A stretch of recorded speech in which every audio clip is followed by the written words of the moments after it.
The following is an unofficial live stream event that is neither sponsored by or endorsed by Square Enix. This is a fan-run community event by the players for the players. Some Final Fantasy Brave Exvius materials, music, and assets displayed during the stream may be copyright of Square Enix. The views and opinions expressed in this stream are those of participants who speak them and do not necessarily reflect that of the whole. Thanks for joining us. We hope you enjoy the event. What's going on, guys? How's it going? Alright, first off, thank you everybody for helping me out with this whole thing. I want to do some shout outs to Madcap, Thulu, Sylvanari, just keep it coming. Everybody that's in chat, we've got, or not even in chat. We got Nasta helped us out a lot with the like the Discord and like advertising and everything, and making sure we were all set there with like Reddit and the official Discord and things like that. I want to thank everybody that's actually in the thing. So I'm just gonna go down the list. We've got tonight, this evening, this morning, depending on what time zone you're in.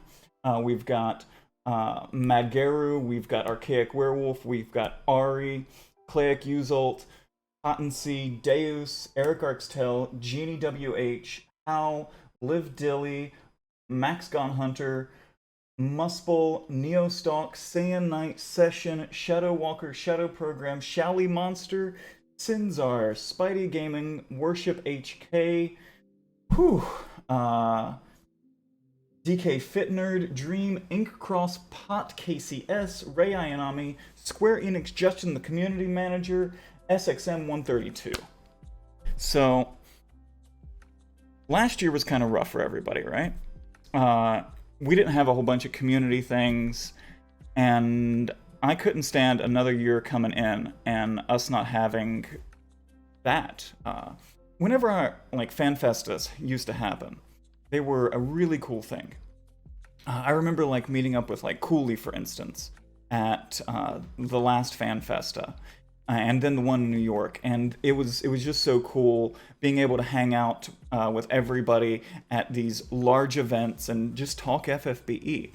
And I feel like we kind of didn't get that last year, and we just need that. So I decided to bring everybody in, and then everybody brought in their own little toolkits and everything. And again, there's some really cool stuff with all the overlays. It won't be anywhere on the segments, but huge shout out to Madcap Thulu, who is in chat, who set up all the stream elements for everything. I usually stream with a green screen, but I decided to shed the green screen today and show off everything that's going on behind me. So let's go down the list of events that we've got going on tonight, just so you guys know where we're going to be at. All right, let me pull that up. So we're going to do the 5 years look back. The 5 years look back is simply just, think of the first three segments as past, present, and future for FFBE. So the 5 years look back is with myself, Claic Uzult, Worship HK, Pot KCS, and Spidey Gaming. We're going to be looking at our favorite moments, our favorite banners, what made FFBE in the past 5 years the game that keeps us going. Or what community things happened, or just what was so cool in the past 5 years for you, you know? All right. Then after we finish that, we're going to be moving on to the global exclusive podcast live. Now, these guys, you can check them out on their global exclusive podcast on YouTube. They post all the time. And it's really just kind of a cool thing to watch, you know, I listen to it in the morning, brushing my teeth or whatever, taking the train into work. It's really kind of they're awesome, and the way they just have a nice discourse with each other is just fantastic. So they're going to be talking the current state of the game, where we're at today. And then that is with Muspel C, Muspel Cotton, Shadow Walker. And Ray Anami was booked for that, but unfortunately he did have some things come up. So Mad Garu will be stepping in for that. So shout outs to Rei Ayanami. We love you, dude. Thanks for being here. Then we move on to the next few months. This is hosted by Archaic Werewolf. Archaic Werewolf is hosting where we're going to talk about what we do not currently have in global, but what we can see from the crystal ball. What the Japanese server may have that we don't, that we can look at. Or also the Chinese server. There is a Chinese server also for this game, and it is completely separate, and they have a few little things that we do not have on global as well. So we'll be taking a look at things we may see from other versions of FFBE that may come over to the global side. And then after that, we've got a game show! What? It's a game show. It's kind of like Jeopardy! It's hosted by Mad Garu. I'll go back for a second. And the next few months did have Rei Ayanami on it, but Rei Ayanami, again, will not be on that segment because he did have something come up. So Session will be taking his place for the next few months. Okay, so moving on to the game show. The game show is hosted by Mad Garu. It's a Jeopardy-style game show. I'm really excited for it. He's been working all month on it. It's amazing. I'm really excited. So you guys can guess along with everybody else. I don't know the answers to the questions. I'm not privy to that. He's had everything. So everything is all on his secret base. All right. Then Cleic Uzult is interviewing Shaly. Yes, the Shaly, and yes, the Cleic Uzult. So that will be a segment at 6 o'clock PDT, and Cleic is going to be just asking Shaly everything about Shaly. We'll really get to know Shaly, because something that usually happens is, she comes in all these videos and everything, and, well, let's get to know who she actually is, other than just, what she's talking about. So it's actually going to be really cool to just find out more information about Shaly herself. Okay, and then the fan art contest roundtable. Now, if you guys are enjoying units like Cacteria and Napi and fighting boss monsters like Mater Celestius, correct me if I'm wrong on that pronunciation in the segment. But DK Fitnerd will be hosting that, and that has Aeroblue, Eric Arxtel, Samolera, Inkcross, and Neostalk, who are designers of the most recent fan design units and boss monsters.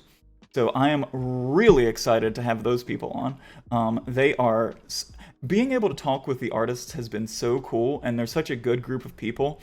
I'm really excited to see what DK has planned to find out about them and the units that they've created. Then the story so far. Otherwise, for some of you in chat, this might be known as the skip button and everything that lies beyond. But for the rest of us, it's the story of the game. The story keeps a lot of us playing. It's so cool, in my opinion. Sure, every once in a while there's a little hiccup, but what story doesn't? Like Game of Thrones, they left a coffee cup on stage, right? From Starbucks. So, I mean, hiccups happen. But the story in FFBE is literally amazing. It's a true Final Fantasy game. And that's what Genie WH and Session and Mad Garu and SXM are going to be talking about. They're going to be really diving into the story. But if you guys are not caught up, seriously, it is going to be so spoiler heavy. They are going to talk about anything and everything, no holds bars, the story and all manners of it. But that is only the story on global. So if something has happened on the JP server, we will not discuss it because we're not there yet. Okay. All right. Then we move on to... I'm sure you guys are excited for this one. This is the Fixed Trial Challenge. Saiyan Knight will be the host of this, but he'll also be competing. And then the guests are Sinzar, Spidey Gaming, and Liv Dilly. These guys are all content creators for guides on how to beat trials. So if you're trying to do Dark Visions or trying to beat the new, Scorn of Asura or whatever, these are the guys that you usually kind of look at to be like, how do I beat this? Well, we've came up with a fixed trial challenge for them. Do you remember back whenever like Telful Sonalis was around? And you had to take in a team that had preset parameters from Gumi, and you had to beat the trial. So what we've done is we've told them, these are the units that you have to beat this trial with, and these are the parameters. You can't go over, 100 attack on your DPS. You can't go over, 1,000 spirit. I'm making up numbers, but you get the idea. And so we've told them the parameters to gear for, because they all obviously don't have the same gear. And we've told them the units they have to use. And we've made it really hard. Some of them have been trying against this all week and still haven't been able to beat it, but it's crunch time, guys. You can do this. We beat it in test runs. You guys can do this. All right. Then it's Brave Exvius and Other Media.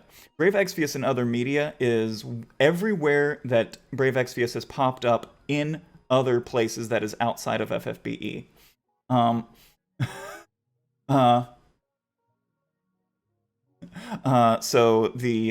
looked at chat for a minute.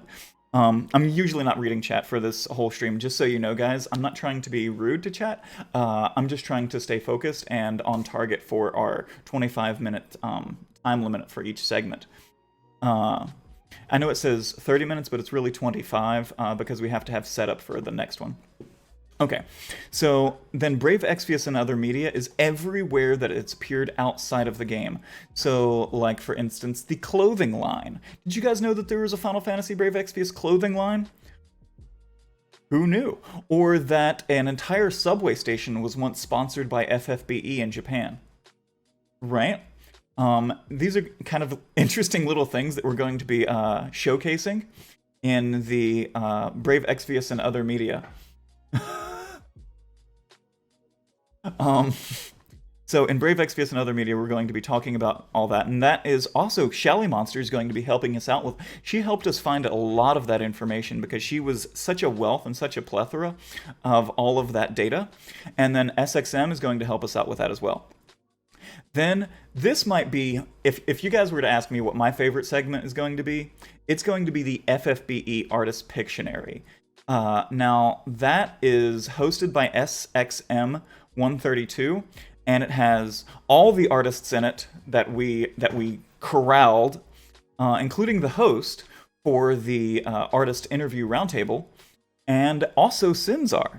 What we've done is we've divided them up into two teams, and they're going to be trying to, as a picture gets drawn, they're going to try to guess who the character is. And we're going to keep points on which team has the best guesses. Okay? So maybe Team Moogle's going to win. Maybe Team Chocobo's going to win. Who knows?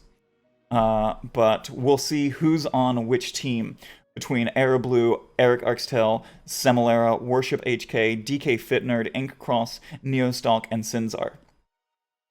All right. Then we move on to Future of the Game. Now, Future of the Game is a different kind of segment. So we're currently at... so it's different than the next few months. The next few months, we talk about what's on the JP server and what's on the Chinese server and how we can look at, things that have a good chance of coming our way. But Future of the Game is where we spitball ideas, where we think of things that would be quality of life improvements to the game. Like, for instance, I'm just going to throw this one out here. This one's my example. The ability to lock a Cactuar, or a Vision card.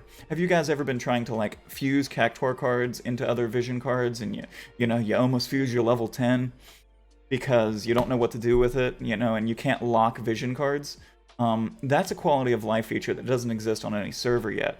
And it would be nice to have such a quality of life feature exist. Sort vision cards by name, exactly. So we're going to look at future of the game. We're going to look at things that don't currently exist on any client that would be nice as a wish list. So Gumi, if you're listening, all these notes are free. all these idea box suggestions, feel free to pull at any of them that you like. All right, then we move on to the Square Enix Justin interview. The Square Enix Justin interview is hosted by Howls! You guys might know Howls, the guy with like, I don't know what, like 10,000 FFBE videos on YouTube. Howls, prolific guy for years on FFBE. And I, for one, am very excited to have somebody who was there at the beginning and is incredibly loyal to the FFBE franchise. So thank you, Howls, for stepping in to interview Square Enix Justin, our community manager for FFBE. So this will be an official interview on the unofficial stream. So we'll be finding out everything we can. I understand that Howls has prepared his own questions, so and him and Justin have been talking about those, and I'm very excited to see everything that gets asked. Then we're going to have closing ceremonies. Closing ceremonies is just similar to sort of like what we're doing right now, but it's just a wrap up where, you know, we'll talk about everything and see what you guys have to say. And I say thank you for an incredible stream. And by the way, this is a surprise for right now. Now that we've went over the schedule, okay? Now that we've went over the schedule and completely talked about everything that's on it. All right, let me pull this back up. All right, so what do we have after closing ceremonies? This is a convention, and we're treating it like a convention. So you go to the convention all day. What happens afterwards? There's a party, right? Or there's like a rave or a dance or something like that. Drinks, right? Well, so I happen to be really good friends with, i.e. my girlfriend. She is an incredible DJ who also DJs on Twitch. So she's going to be DJing on her Twitch channel, and we're going to be restreaming it. So, and it'll be completely FFBE. She'll be doing like all kinds of, she'll be mixing songs that are just good DJ songs, and also songs that are FFBE or Final Fantasy or video game or anime related. And it'll be a 4-hour set. So you guys will be able to sit at home, have your drinks, and you can either join over to her chat. It's twitch.tv/Celestius07. And, can we get out shout out? Thank you, Sylvanari, for the shout out to Celestius, who will be our DJ afterwards. And we'll be restreaming her stream, but so you can either be in this channel and you don't have to go anywhere, you don't have to leave your seat, or you can head over to her channel, but she will be monitoring both chats as well. And maybe I'll make an appearance over there, have a little dance party or something. Who knows? But that catches us up. Great, a convention after party you won't get any food at. Yeah, so I can read chat for just a few seconds. We hype, we hype. Oh yeah, Celeste, did you hear that? She heard it through the wall, probably. All right, so we have amazing guests lined up. We have so much to show you, and I am so excited for everything here. And if you guys don't know me, I started off as the little Medius guy. He's my favorite unit in the game, and I'm so excited that I at least get to have the pin here for him. I also have my other pin here from the global community, the global community pin. I love FFBE merch; it's so good. So and yeah, just to advertise, I guess, my channel for 2 hot seconds. Every Monday we take the little 6-star unit, or 6-star max unit Medius every Monday, and we try to take him against consecutively more difficult trial content, and it's a team of full 6, including the friend unit. So it's interesting. And I stream here as many days of a week as I can. Yeah. So we've got huge amount of content, and I cannot believe. I want to do a quick little shout out to Traveling Gamer, who sent me this. This actually, so this is an FFBE, but it's close. Because he sent me this week, as I guess a present because of the anniversary stream, the War of the Visions Final Fantasy Brave Exvius Artworks book. It's amazing, and I figured, what better page to have it on than the Rainfina page? Yeah. Let me see if I can turn off my my ring light. Yeah, there we go. So, the Rainfina page, pretty nice. They got the, of course, as always in War of the Visions, they gotta have the thick thighs, right? Alright. But those art books, that art book and the Brave Exvius art books are all available on the store. So if you go to like the Square Enix store, they're all available there, and they have like the full art available. And so these full arts are actually, we'll be talking about, so everybody kind of always asks where this artwork comes from. And we'll be talking about this in the Brave Exvius and Other Media segment. Why there's art for every character, right? Okay. Alright. But I would highly suggest checking those books out. They're kind of awesome. Yeah, there's Shal. Hey, Shaly, what's going on? Shaly, thank you again for being part of this. So our first segment that is going to be up is going to be the best 5 years nostalgia. So we're going to be talking about, oh my god. You wish the first book was still in stock? Yeah. Yeah, Shaly is in chat. She just posted. So I'll take for the next 4 minutes, I'll take any questions from chat that anybody might have for the next 4 minutes, and then we're going to really get into this. Your first 5-star was Olive. That's incredible. Shaly conjures the book in shop. Yeah, she does. Let's see here. Am I wearing pants? No, I am not wearing pants. Nope, no pants for me. No pants. See, no pants. No pants at all. Cooley, I saw your post about reviewing the FanFesta stuff, and that's what I hope to provide a little bit of that nostalgia for the FanFesta events here tonight. Any news on a Neovision Medius yet?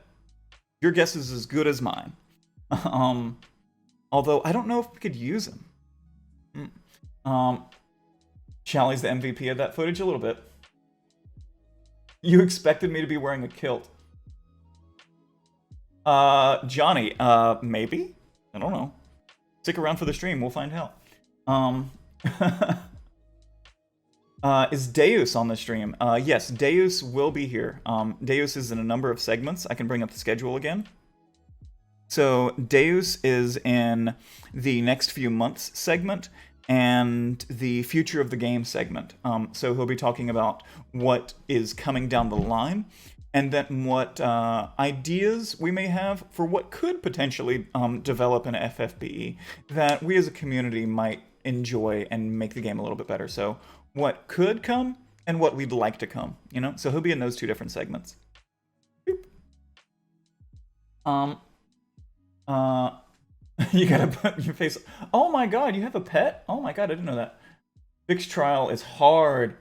Live Dilly has, yeah, it is hard, and I'm excited to see you guys do that. What's up, Archaic? Yeah. Oh, just before we switch over, I'm gonna read this out just in case anybody is not aware. So, for recording purposes, please note during the unofficial live stream, all follows, subscriptions, gift subs, bits, and donation alerts are currently disabled. And again, thank you so much. Thank you so much if you decide to do any of that for the stream. It is really appreciated. It helps us all out so much. and it will display completely in chat, but it will not display on screen, just so we can keep the screen overlay clean, so where we can upload all the segments to YouTube and keep everything sort of for posterity, I guess. Aha, I said poster.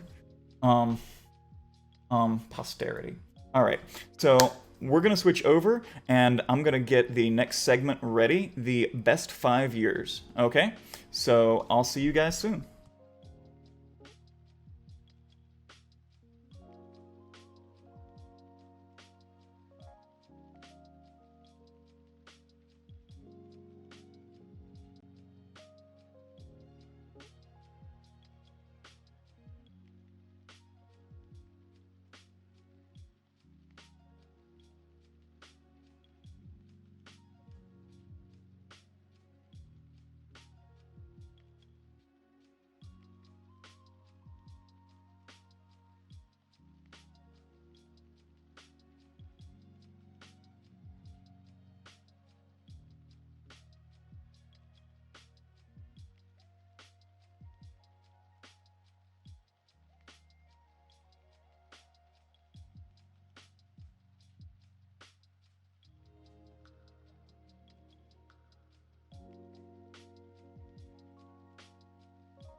All right.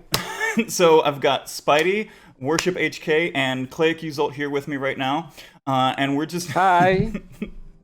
say hi. Yeah. We're just gonna talk about the best things from FFBE from the past 5 years. So let's just try to go in order. And we'll since we'll go in order on the screen. So let's start with Clayek. What's something cool that you remember, man? So just this isn't in game, but for when I started my Twitch channel, you know, it's all FFB. That's all I did. It's, you know, FFB YouTube, and all of my art was done by Lady Hero, right? I don't know if you guys know who Lady Hero is. You probably do. Did a lot of the Reddit art as well. So they asked me to do the fan festa, and I went out there, and Lady Hero did all of my channel art, my emotes, everything. But I never saw her in real life. So we had this game where you had to pull the tissues out of the box, and it was, you know, the host was Shaly and I versus, you know, the players. And Lady Hero was one of the people that were called on stage to compete against me. And it actually blew my mind. I was like, that's you? And she's like, yes. She was dressed as Tifa, like cosplaying. I was like, this is like something out of a storybook that my artist who I've worked with through email forever was there.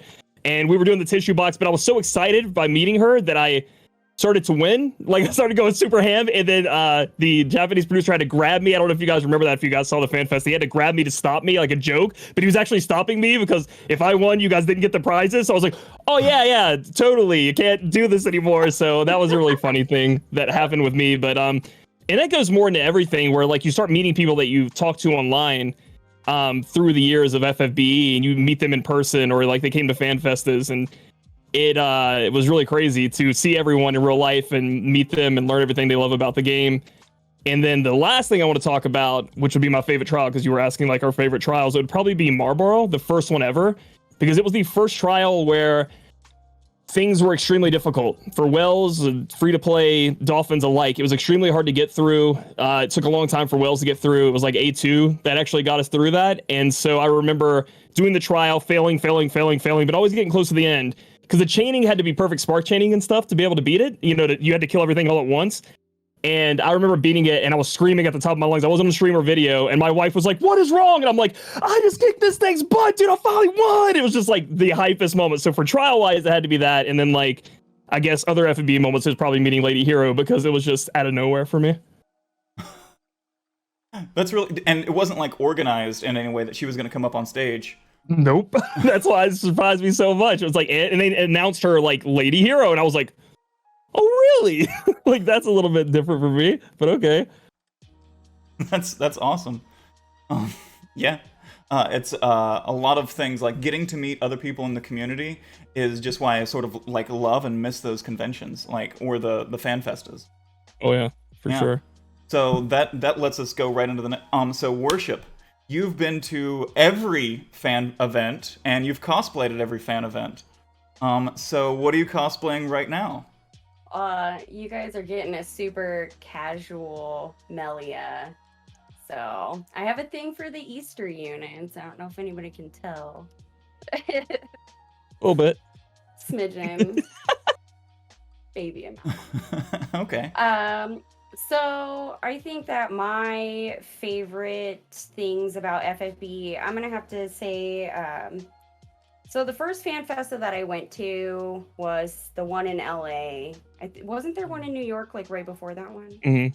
Okay, so I didn't get to go to that one, but I was picked to go randomly to the LA one, and I pulled out a Santa Rosalia, and I hadn't cosplayed in probably 7 years before then, other than like making onesies. But it just reminded me like how much I love doing that kind of stuff, and everybody was so like hyped and welcoming, and it really like helped me feel like I had a sense of community again, because I feel like I kind of don't fit into places super well sometimes. So I realized like how much I missed and felt welcome into a community. And then as far as the game goes, again, Easter, like I think the holiday banners have always been my favorite. Obviously, Santa Rosalia, super hype.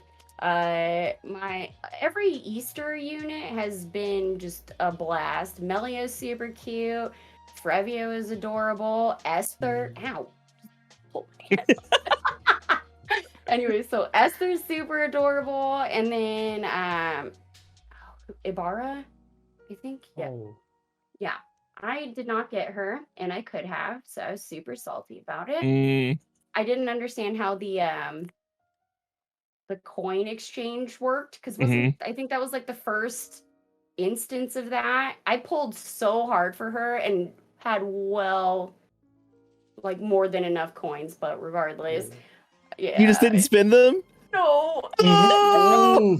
It was awful. I remember going and getting a different unit, and I was sitting here and I was like, oh my god, this is how this works? Are you serious? And I was like, Oh. I'm so sorry. So yeah. Dang. It hurt my feelings. Mm. So yes, those are my favorite FFBE moments. That's great. Well, Spidey, named after Spider-Man, which is awesome. I love that. So tell us a little bit about yourself first, and then give us some of your favorite memories. Oh. Yeah. Sometimes they call me with Speedy, but it's okay because I love speed. Who doesn't? Yeah, the reason why my real name is just one word, Supendi. So I initial it with SPDY, and I think it's really matched to my favorite superhero, Spider-Man. So I use Spidey to pronounce my initial name. Actually, I'm an employee, so sometimes I make a content after I'm off work. So yeah, the reason I think this game is really interesting because we have so many possibilities to beat a boss. And my favorite memorable things in FFBE is the first time I tried to clear Marlboro Trial. Oh, at the time, you know that Transtera is the best unit to beat this trial, right? And I tried so many pulling, but I keep failing to pull Transtera out. So I decided to use Duo William, One Riku, and then Barusa, Blossom Sex Sakura, and I picked Cho from companion list as my magic tanker. And oh man, it took more than 4 hours battle to finish that trial. Right. But when you finished it, it felt so good. Yeah, I need 108 turn. Oh man, that was the best thing I have overcome the trial. And I said I gained trial a bit because I know that I'm not qualified to clear that trial, because I heard that my friends need 10 hours and 8 hours. So oh man, I can't do it. So Marlboro is my favorite thing. And yeah, I think that trial is the first thing that comes out from my mind, that oh man, this game is interesting. We can do many experiments to beat a trial, and that's the reason why I start to share my strategy on YouTube. Yeah, I think that's all. Nice. Okay. I remember the Marlboro trial. It's probably some of the most mechanics. So if you can't use like Neovision units and go in and just pop it, it's actually really difficult. So, but if anybody was playing around whenever like Agion came out, you guys remember the 16-hour trial? Mm-hmm. Oh yeah. Yeah. It reminds me of those fights like in 12. Like there was a fight in 12. My friend literally took his PlayStation controller and held down the buttons to make them auto do stuff and left it alone.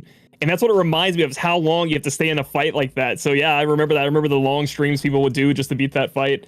And then Fravia came out and told the fight that it didn't have to take that long, I guess. She took it down easy. But, you know, the hardships beforehand, like Spidey was talking about, where you could use any, like, Spidey was like, you need Transtera, you need Transtera. Spidey didn't get Transtera. Yeah. And then Spidey was like, nah, I got this. Wilhelm, you know, I'm going to use a friend, Chow, I think you said. And it's like, you know, you made.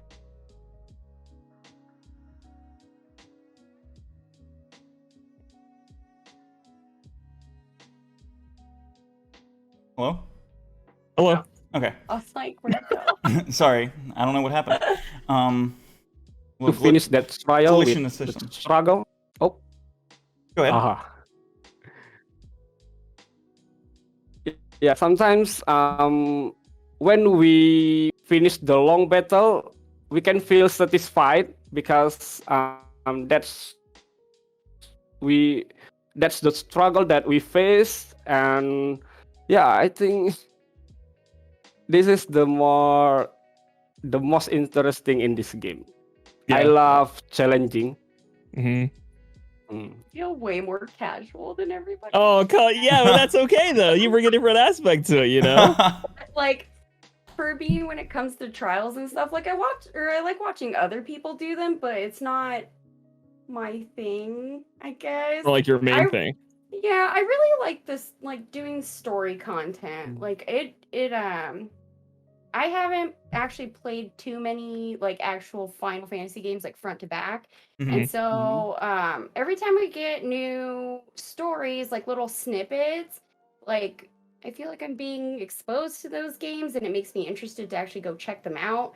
Like Final Fantasy 14, I just recently started playing that, and like I remember that whole event, and then like actually playing it, I got so excited. I was like, I remember who these people are. Yeah. So I can definitely understand what you mean. It's really fun. So I'm definitely way more story driven, and I like collecting a bunch of items. I'm 100 per like a completionist. There we go. There you go. Yeah. So I'm glad that there's like sometimes I feel like the game's a little bit overwhelming because I'm a completionist, but I really like that there are many different things that people can do, and it's not like you only get to do trials, and if you don't like trials, you're kind of poop out of luck. So I like that everybody can play in their own way and enjoy the game how they want to, and it's not like what do you call it, funneled into a specific area. Yeah, I definitely remember whenever like story was coming out and like season 2 is coming out and everybody's like, who is Hyo? And like the entire community is just trying to figure it out. And it's just this big, everybody was like, nah, it's this person. And then there's like the story chapter where it comes out and Rain's like, it ain't me. And you're like, what? Oh my goodness. All right, I'm hella behind on story, I'm not gonna lie. Season 2 was a little bit rough, and like the cutscenes, they were so long. It is like a long season. Oh my goodness. Yeah. It took me forever to get through it, but like the end of it, I was just like, this is so sad. Yeah. It was really good. So story content has always blown my mind. End of season 1, just I'm not spoiling anything. I promise. But it brought tears. Yeah, there's a spoil tears. section later where we spoil everything. Oh, get it. Wait, okay, so don't listen to that part. Yeah. You gotta walk away. Oh, like, I don't want to be here. Yeah, I just started season 3, and from what I'm gathering, it feels very Magical Girl-esque. and I am like, that's my favorite kind of anime, so I am pumped. Okay, you're all in for it. So hype. Okay. Yeah. I think for me, my favorite out of game thing was the 2019 or was it no? It's 2018 was the big LA one, right? Yeah, where Yeah. everybody could like buy tickets instead of it being a lottery. It being a huge thing, and it was like at the convention center, and so Long I went Beach. to Long Beach, Yeah. LA. So I went to that one, and there was this person who was dressed up as Malphasy, and I was like, oh, that's super cool. And I bought the art book, and the art book had Malphasy, like a page on it that was Malphasy's art. And I took it over to that Malphasy cosplayer, and I was like, this will be fun, this will be a memory. And I took it over to her, and I was like, will you sign this? And she was like, they put my art in the game. I'm like, you're Malphasy's creator? Yes. and So nice. and she was like, I'm in the art book? And I was like, they didn't tell you? Yeah, that's I always wonder how that works. Like, do they really not know if they get put in the art book at all? Well, they don't get a notification or anything. Once they make the art, they have to sign off that the art belongs to the company, and they are no longer like the owners of the art or anything anymore. So the company can do whatever they want with it, and they don't have Okay, I to tell the wasn't original sure. artist anything. Yeah, I was like, did they just get shot in the dark after that, or like what happened? So, well, now I know. I'm informed. there you go. Yeah. Think of it like a commission. You get paid, and then that's it, right? You don't know what Yeah. happens afterwards. Like, what do you call them? The art adoptions or whatever. You make a character and it gets purchased, and now it's theirs. Yep. And I think for in-game, mine was so it was, I don't know, some announcement. The COV was coming out, the Chamber of Vengeful, which is a global exclusive, and Shaly was like, on the the national thing was like, nobody can beat this, not with Medius, and I was like, okay. So a year and a half later, we finally had enough power to actually beat it, and like I made the video, I put it up on YouTube, and I was like, yeah, that's right, we did it. It may have taken a year and a half, but Yeah. Wow. I done did it. I did it. Challenge accepted and done. I'm gonna go get a coffee. You're like, I need to simmer down after that. Yeah, but no, so like I love with the trials in this game, like they're challenging and they have mechanics that are just so brilliant. The story's absolutely amazing. Arena is something to be desired, but Yeah. can't have it all. Although I do remember back in like the Chizuru days, like if you had her, man, Goodness. Oh goodness. Yeah, that was the unit I rerolled for. This was the first game I ever played, mobile game. So I thought rerolling you could only summon one ticket, then you restart the account. So I was rolling for, I think it was Chizuru, Kefka, Golbez was on a banner, and I was rolling for Chizuru. So I'd make a whole new account, go through the tutorial, spend one summon, delete the account, do it again till I got Chizuru, and it took me like 3 days. And then I realized you could summon more than once, and I was like, "Oh my god, I wasted so much time, dude." Did you do this on stream? Where like you streaming this? No, this is like before I even decided to stream this. I was just playing it on my own. My friend came to me and said, "Dude, you like Final Fantasy? Yeah, check out FFBE." I was like, "Oh, awesome! Who's Chizuru? Yes." Goodness. So I guess I don't know that story at least. So you Click, you've always been like the big FFBE guy. Like, how did you start being an FFBE streamer? Like, what was the genesis of that one? So I started streaming CSGO and League of Legends, the old tried and true games. I'd stream at night and just play CSGO. You can find some of those clips on my YouTube where it's kind of cringe, but hey, so I'm streaming that. And yeah, and then so my friend brought me the game FFBE and I re-rolled, and then he was like, why don't you stream this game? You really like it. And I was like, nobody really streamed mobile games then. I mean, they did, like Summoners War, I think, and stuff like that was out. But it wasn't huge. Like, it wasn't like now, like every game you have mobile wise, you can go in and find somebody streaming it or making content. So I had to figure out what an emulator was and how it worked. And then I just started streaming it. And my biggest draw was I posted on Reddit a guide at the very beginning of the game where you could go into Earth Shrine and like get 500 lapis for free or something like that by doing some trophy. And that was like my claim to fame. I made that. It got like 1,000 views, and I was like, here we go. And then from there it was like 30 viewers, 40 viewers, and it kept going up from there. And I just kept doing guides. So you can go back and watch some of my guides. I have my cat like just laying on my couch, and like it's the same room, just twisted and turned. I would change where my desk was every once in a while, but that's pretty much how I started, was just my friend telling me to play the game on stream because nobody else was doing it, and kind of worked out, I guess. So it's pretty good. Well, yeah, Wow. I think it worked out. That was amazing. Yeah. Yeah. Worship, how'd you start playing the game?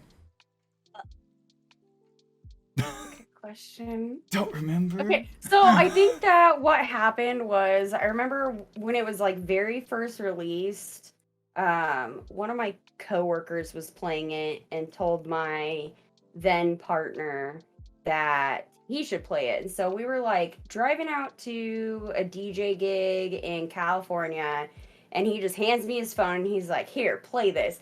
And I had no idea what this was. And like the beginning felt slow and confusing. And so at first I was like, I don't want to play this. Like, what? And so I stopped playing it. And then I think it was Halloween came around or somewhere in that area. I think it may have been the Final Fantasy Tactics banner. The very first one. And I picked it up and I was like, this game is awesome.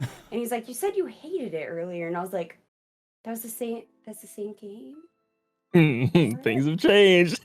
I was confused. It didn't feel the same. Right. So after that, it was like, it's always been like huge habit. Like I feel dirty when I don't log in every day and do my dailies.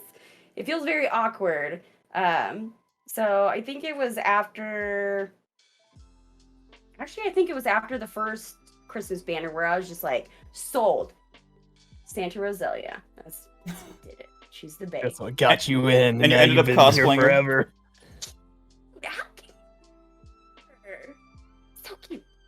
I need like 50s her or something along those lines. I need more cute Santas. Yes. Santas. But yeah, so that was how I started playing. Again, always been story-driven content and stuff. Okay. How about you, Spidey?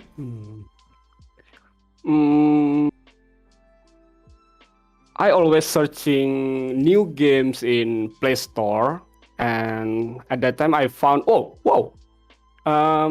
there is new Final Fantasy game in mobile, so I tried. But so I tried to play this game at the first day of its release, but in less than a week, I had to uninstall it because my mobile specs doesn't support this game. So when I play, it's just like a slow motion. Oh man, it's drives me crazy. Oh, I can't play it anymore. So I uninstalled it and I tried so many mobile games, but most of them are makes me feel boring, like too monotone, right? Yeah. We can't exploit many things on that game, so I often install and then play a week, 2 weeks, and uninstall it. And then one day I found that FFBE ads that collab with Nier Automata. So this is the one I've forgotten kan. So I installed it again I don't know Nier Automata, so but that unit looks interesting. So I installed it, but oh man, the banners has disappeared, and it's on a Final Fantasy 11 banner. So I start to play this game on that from that banner, and I don't know. I spent a lot, but yeah, you know, Me too. God is only 1%. Oh man, I got trolled on that banner so hard. yeah, I've experienced first 2 months I only get one rainbow, and that's Dark Knight Cecil. Oh, what a troll! Yeah, dude. I Oh, pulled ace. I was so mad. Like I got a rainbow. It comes down. My partner was Yeah. like, "Who are you hoping for?" And I was like, "A2. She just looks amazing." And then I hit the button and it's ace, and I was like, "Bruh." Bruh. What even is Type Zero? Bruh. Ugh. Ugh. I was so upset. I'm the queen of off banner pulls. That's not a good title. No. Did any of you guys end up you remember when it wasn't like a 5-star base when you would pull a 5-star Oh yeah, unit? it could be. Yeah. Yeah. It The could first be one was any Furion. 5-star. I My saw the first one Yeah. was Ace. Or oh my god, what is his name? Has a bow and arrow. How do I forget this? He was on a Valentine's banner. Cupid Artemis. with Oh, bow. yes. Ron. Yes. Artemios? Yeah. Oh, Artemius. Yes. So that was my first one, and I was like super hyped, and I was like, "Oh, this is 5-star unit." Like, what? Okay, we're gonna have to call it because we're gonna get into the next segment. Okay. Okay.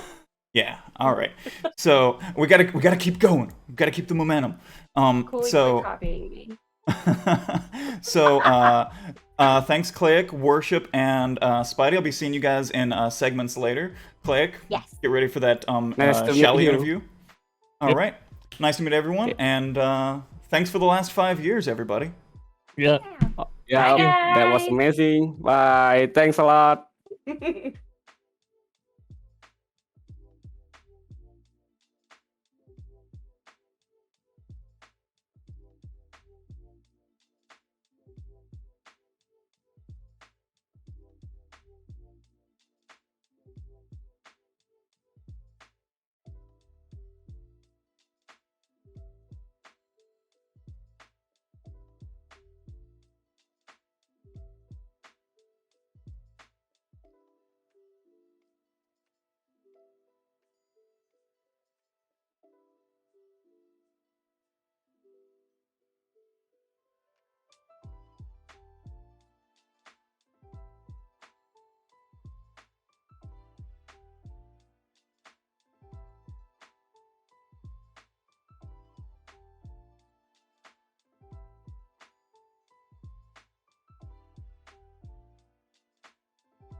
Welcome to the Global Exclusive Podcast. I'm one of your hosts, Shadow, and I'm joined by Muspel, Hi. Cotton, and Mad Guru. Say hi. This is our first on-camera, on-live podcast. So, if anything goes wrong and if the Cotton train goes off rails, we apologize beforehand. And It's all Shadow's fault. Yes. All Yes. Shadow's fault. Because we all know how great we are at planning things, right? Like, we plan things so far ahead, meticulously to the second. Mad Guru experienced that with us today, right before we went live. Right, Mad Guru? Yep. Correct. Yeah, exactly. So, just as our agenda states, first we're going to cover a little bit about Macro because he's our guest for today, and we're going to talk about him for a bit, and then we're going to move on to the units this week, and finally, maybe if we have time, we'll talk about the state of the current game. So, Macro, welcome to our podcast. I just want to say that you've been a content creator for FFBE for almost a year now. So, what made you start FFBE? So I started FFBE because of my best friend, and he told me about it. I think it was the third or fourth week when it came out, and then he bolted on me about 2 months afterwards. And FFBE was my first gacha, and I am still playing and now creating content for it pretty much every day of the week. Neat. What was the first banner that you started with? It was the very first banner, the very first, like it was the last day of the Magitech Terra banner. Oh, okay. So, armor. oh, that warrior. Yeah, warrior. Yes. Okay, yeah. Was that a banner? I thought that was just a free given away to like certain No, players. Magitech warrior, not Magitech armor. Oh, Magic Armor. Oh, Yes, Warrior. Okay. CG Terra. CG Terra. Oh, okay. No, not CG. It was, or maybe it was given and I didn't get it because I wasn't far enough in the story. I played very early. I can't remember exactly which banner that was because they were. Maybe it was stars Trans at the Terra. time. No, Maybe. The way original before that. Terra? Magitech warrior Is that Terra Terra? is CG, right? No, the unit I'm talking about is the 4-star unit. The max 4-star. It was literally the first. it was the, 2 it was to the 3 base weeks. 2-star unit. Yeah, it was the best Yes. base, like 1 or 2 Oh, star okay. unit. Yes, that's Yes. Magitech armor Terra. She was like a free unit given away when the game launched. So that means you've been playing since the game started. Pretty much. Okay, I'm week all right. 3. There- I'm there- pretty much an OG. There's too many Terras with too many similar names to keep track of. That's why. No problem. We have enough to make a 6 Terra team, right? Magitech armor, Magitech warrior, regular, Trans Terra, Trans, Neo NV. Vision. NV Terra. That's only I 5, guess right? That's only 5. that- We're so close is to that greatness. as We were well? so close to greatness. I mean, there's base NV Terra and then the base shift NV Terra. Okay. That counts, right? That counts. They're 2 different units. At this Oh. point, we might as well go with the splits. Oh well, it's great to have you here, Matt Girl. I'm Thank sure you. you'll be a fantastic contribution to what we'll do today. But today we're going to first cover the banner that came out this week, and that's the FF11 banner with Shadow Lord, Chantoto, and Aphmau for the 2 Final Fantasy 11 fans that are out there. So, the first unit we're going to cover today is Shadow Lord. And I think, to be honest, he's the most exciting unit, even though he's an NVA unit, purely because of what he can do in terms of damage output. He's basically an LB finisher, kind of like in the vein of last gen or the Elric brothers. But his unique thing is that he's technically a dark damage dealer, and he does more damage than last gen. He's actually really close to in damage in terms of like sets. He's much better at last gen, but he's not better than anything like Noctis or any of your jumpers. So he's like a good middle ground. He's a good compromise. But there's a lot of things you could do with him if you can keep him on his brave shift, because the downtime comes from the fact that you have to brave shift to normal and then brave shift back, and that's really annoying. And it's also if we can avoid that, which is by giving him external imbues and external just external imbues, that's all you need, I think. That's all you need. Yeah. Yeah.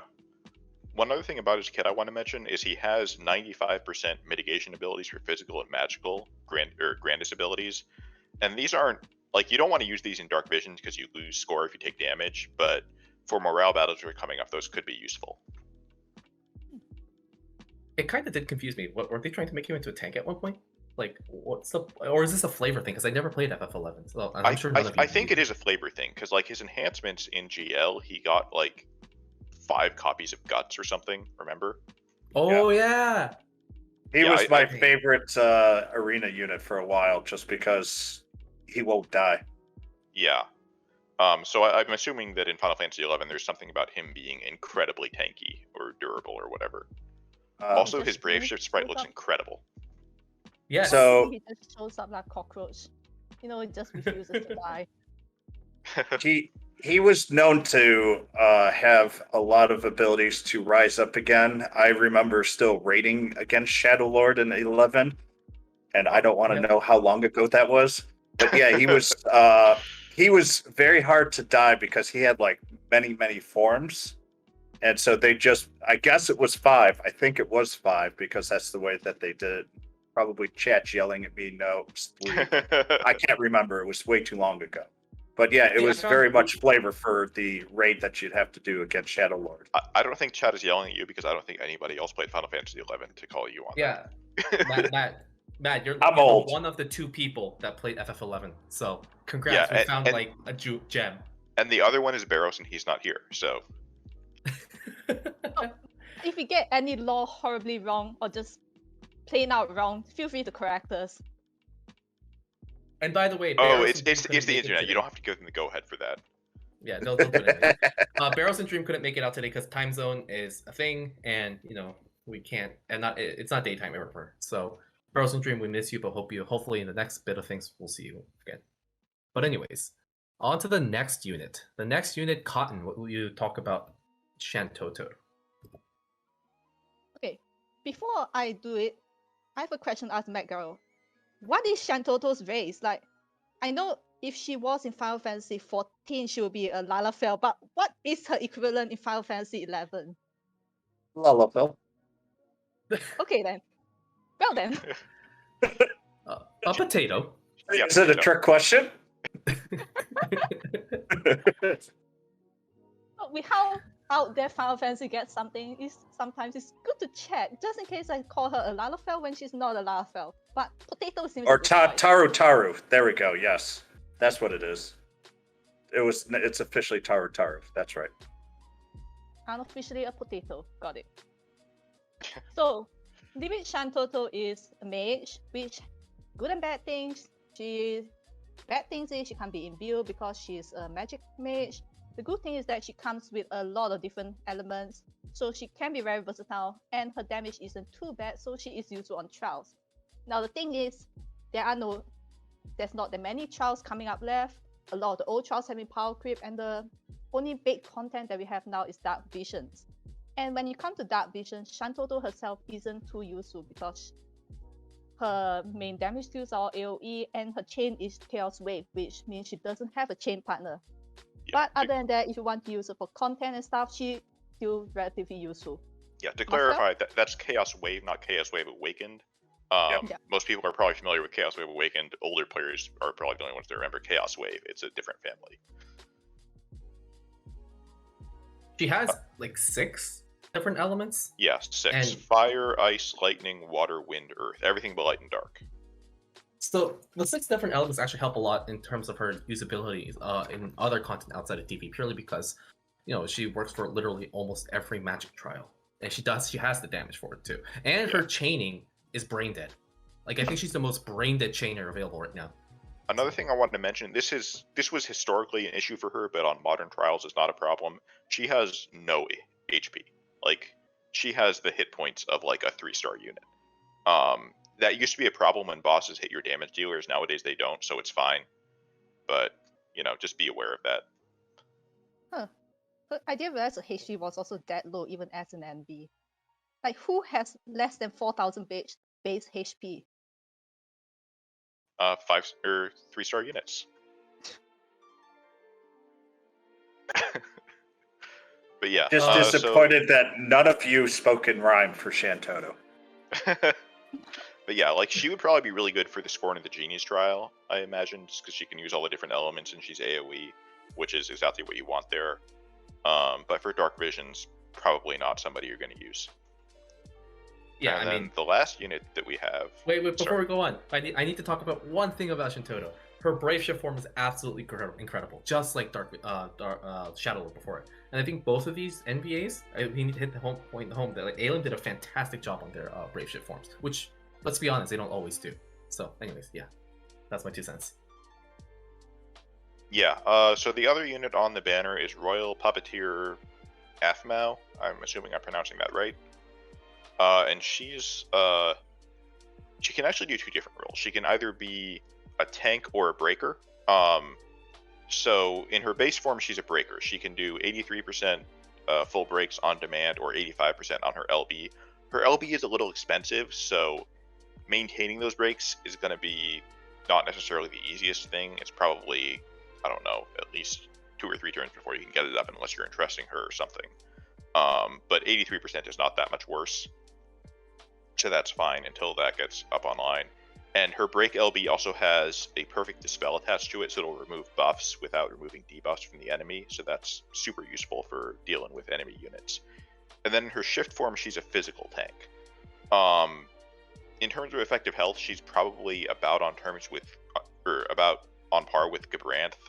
She doesn't have like Gabranth's huge physical mitigation cooldown, but it's always good to have more tanks in the pool, and she's certainly not a bad tank. It's just, depending on who you already have, she might not be a better choice than them.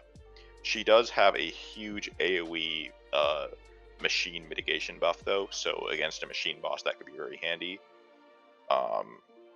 And her card is good for tanks, her TM is good for tanks, her STMR is ostensibly good for tanks, although a lot of them can't equip it, because it's a fist. I mean, Snow likes it. That's true. It's cool. Yeah. Yeah. Snow's technically still the most tanky unit in the game, so I think Snow really appreciates the STMR. Now, if you have Aphmel's STMR, you might want to use Aphmel over Snow depending on the situation. So, there's that too. Yeah. The thing I want to point out though is that Aphmau does, like, at the start of the fight, she auto casts either cover or a break depending on which form she's starting out in.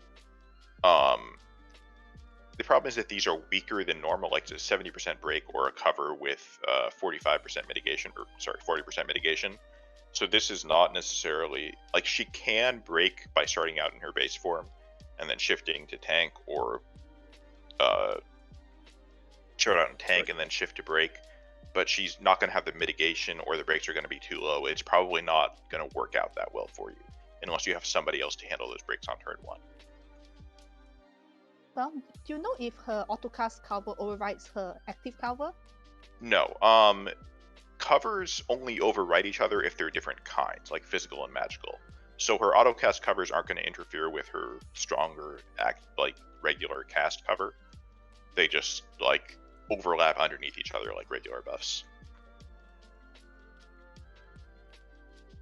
But yeah, it's always good to have more tanks in the pool. She's a pretty good one.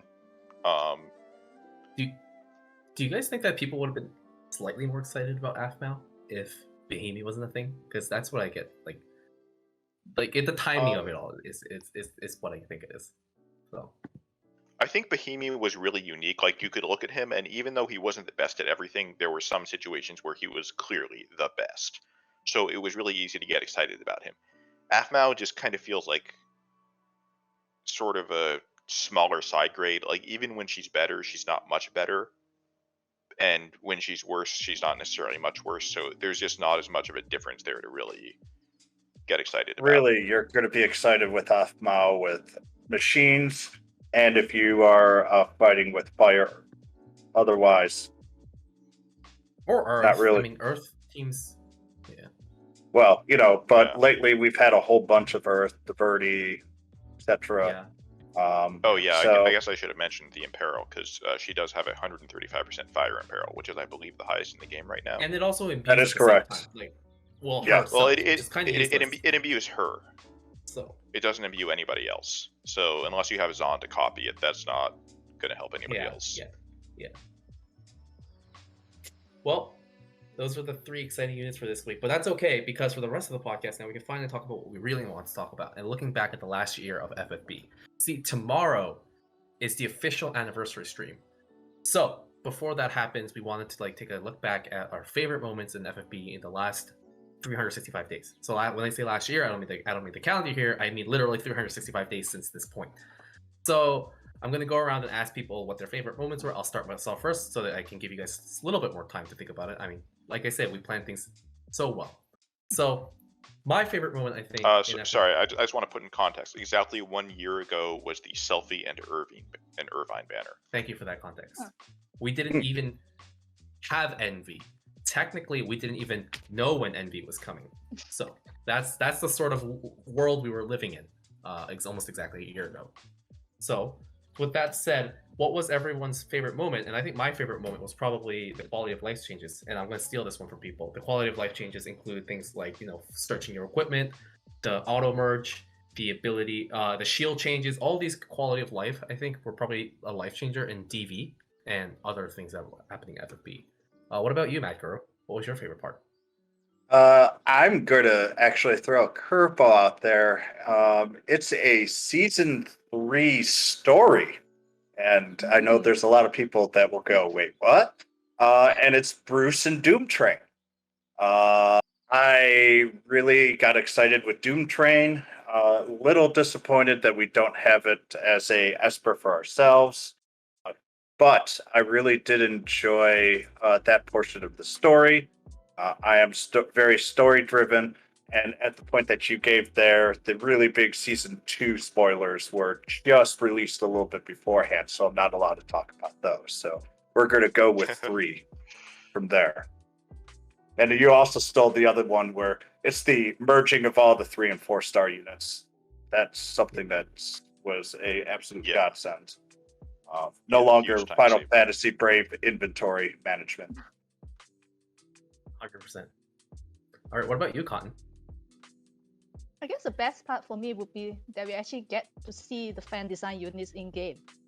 Like the last round of fan design units were all very interesting. We had Plague Doctors, we had Hector girls, we had all the different mascots that Square Enix refuses to give us outside of the fan design units. So it's really exciting to see them actually in game and for you a chance to actually own them. Yep. I agree. I love Cactria is still one of my favorite units right now. So, love having her. Well, finally, what about you, Muspel? Scorn of Asura. I had been saying for a very long time that physical tanks would have a time to be relevant again. Because it had been like 2 years since we got something you didn't just use dodge on, or Mirage, or whatever, and then they finally released a trial that had accuracy. And you needed a physical tank, and it was everything I had been saying would happen, and I felt vindicated, even though I was completely making up the entire time. The one time that physical tanks are relevant, it feels like that trial, they were Aelin was listening to Muspel, like complaining about the usefulity of physical tanks. So it's my fault, and then they listened again with Genies. Yeah, a little too much. Yeah, well, Genies also physical tank trial. Yeah, but it wasn't as taxing, I think, as Asura was. Asura was super taxing if you didn't have the correct tank, which was either Cabranth or Snow. Snow wasn't even out at the time, I think. What? Right? I think it was just Cabranth, yeah. It was just Cabranth. Yeah, and I think that's why... Sorry, and I was just going to say, that's why it made it harder. Yeah, that's why it made it harder, because there was only one NV tank that could feasibly clear the trial. So, yeah. It might have been possible with the 7-star tank at the time. It just would have been like extremely difficult. I assume you would have had to like evoke a golem every turn or something. Even with Gabriel, you had to evoke golem every turn during the second phase. But I think one of the other things that made Asura harder was the fact that, unlike Genies, Asura can't be killed like really, really fast. Like with Genies, the trial's over in less than 10 turns, so there's a lot of less. You don't have to worry so much about you getting a rotation wrong and everything and your whole team just dying horribly. Like Asura had the first phase, then the second phase, and especially if someone's going in blind, the second phase would throw a lot of people off. Yeah, but who plays this game blind? Unless you're a psychopath. Indra? It's great content being a psychopath. Come on. That was the past year and like our favorite times. So tomorrow is the live stream, and I know the next few segments will talk about like what's going to happen in the future. But personally for us, because we're all not going to be part of that like next 5 years segment, what do you think will happen tomorrow that will affect us in FFB. On the official live stream? On the official live stream. Like, what's going to be the thing? Their one more thing, their little shocker or their little like surprise. What do you think will that I'm be? guessing we might see previews of like the Halloween units. Already? This early? Like they're maybe like the CG or their sprites or something. Okay. That's interesting. What about you, Connie? We might get a new GLEX. Didn't we determine like a new emblem that's just got recently added into the data, and there's a sprite on the emblem of some guy in like a Iron Man like suit or something. That could be a new GLEX. Global exclusive. He has a unit. gun. He has a gun, I think. And yeah, that was definitely data mined. Just to remind people, I think Yoshikiri and Elena were revealed in like 3 months on after anniversary as an anniversary event. So there is precedent for that. What about you, Matt? What do you think? This is more of a hope. I know that they said that they weren't going to do any NBA GLEX units, but it's really, really odd that they're giving us an Elena Google. So I wouldn't be surprised if we get an Elena NVA, which would be very exciting for me. So that's what I think is going to be the surprising announcement tomorrow is we're going to get an NVA of Elena. Is I it too think much the of hope for NBA Chow? Yes, because the exact wording of that message, I think, was no seasonal GLEX units. So that's why. Yeah. Since we have Gumi's attention, Gumi, Halloween this year, please give us Jack-o'-lantern as the seasonal unit. We've been waiting for so long. And then for Christmas, Saint Nicole. This has to happen. You know what? Square might hire you right now, Muspel. They might as well hire you right now. You and your flowing ideas. Either that or that's going to be the bosses and they're just going to use that for their titles. You know what? I would take that too. You know, honestly, if all the bosses that's been coming out in the last 3 months for the fan design things became units too, I want to complain. These are some creative bosses, and I do want to see it. So, yeah. I'm hoping we get some permanent content with those fan design bosses, because it's such a waste to have such unique bosses and then they're just there for 2 weeks and they're gone and we don't see them ever again. Yeah, hopefully we'll see them again in the future. Another thing that, and this is kind of, maybe we'll kind of talk about this, short stories. Give us that book. I want to read Bran and Ruggles again. Well, Bran and Ruggles! That's true, because all these story events had a lot of good stories. I really like the, I mean, you meant Ruggles, but Folka's story event was amazing, I think. I still remember that. I kind of like the Charlotte one too. But what I'm hoping for tomorrow in tomorrow's live stream is this is very hopeful, an update on EX+2 upgrades. So hopefully we're gonna get those. Because if we get those EX2 upgrades, Furion is good. Kidding, he's not, but I can still I can somehow vouch for him and talk. It gives me an excuse to talk about him in another week of the podcast. That's all I need. That's all I need to talk about him in the 1 week of the podcast. So please, Gumi, if you're listening, just give us 2 EX+ upgrades because I need to talk about Furion for 1 week. All right. Make sure to schedule the podcast when Shadow can't make it. All right. Well, I think that's all the time we have today for the Global Exclusive Podcast. Thank you again to everybody that showed up for this Unofficial 5th year anniversary stream. Before we close, Cotton, Edgar, and Mespel, do you guys have anything to say? Cotton first. No. It's been a long 5 years, so it's good to know everyone. If it wasn't for the if it wasn't for the community, I don't think a lot of us would still be playing after 5 years, because when you think about it, 5 years is a really long time to be playing a single game. It really is. Mad, what about you, sir? Upo for 5 years, but more importantly, lolly ho. Muspel? When Chow gets his NVA, there should be like a kid riding on his back in his Brave Shift. And canonically, that kid should be named Cotton.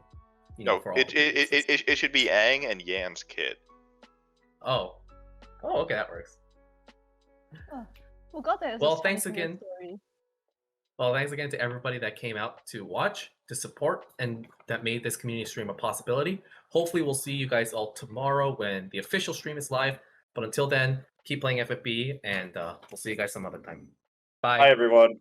Bye.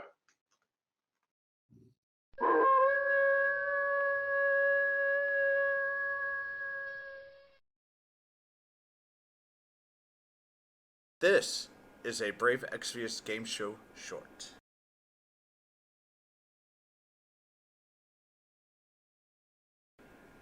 Wild West.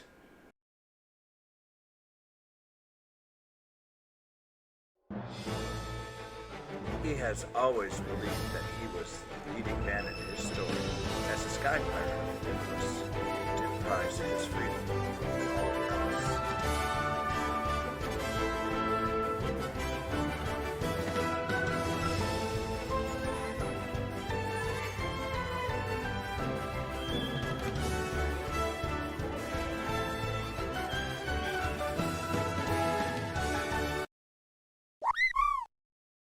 Who is Belthier?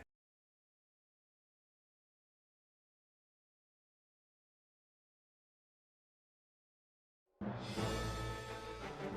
Pi Star of the Orders. She believed that she was the most powerful of the Order.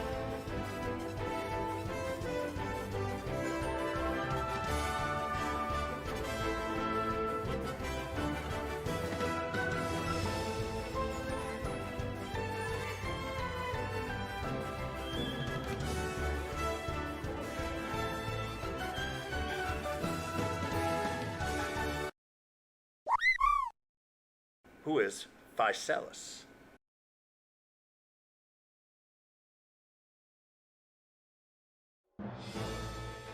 You would not know this, but he is a very introverted person.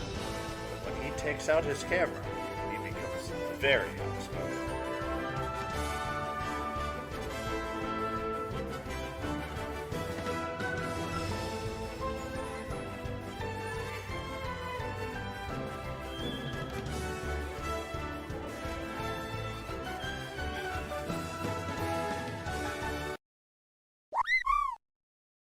Who is Prompto?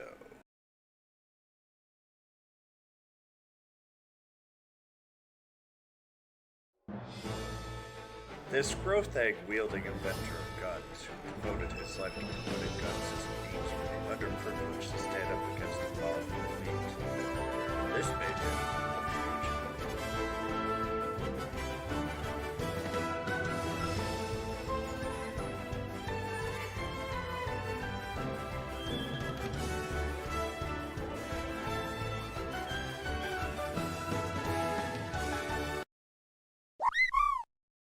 Who is Medius?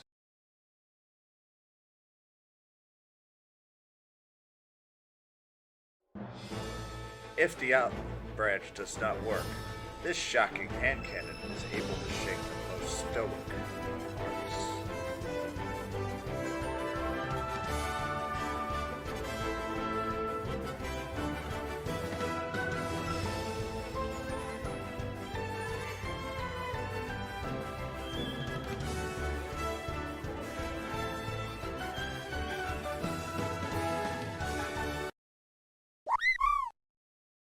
What is Sparky?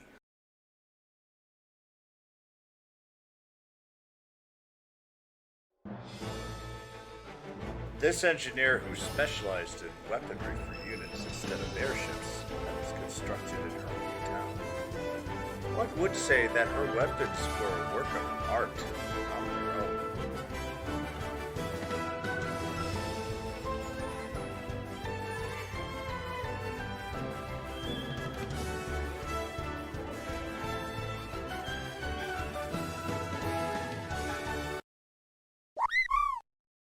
Who is Eileen?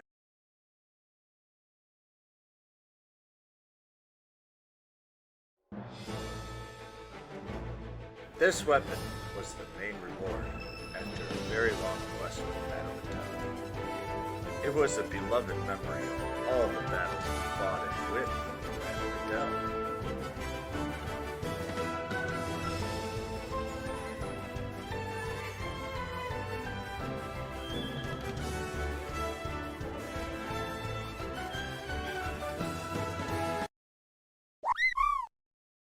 what is beloved Edel. And now stay tuned for our very first episode of FFBE The Game Show.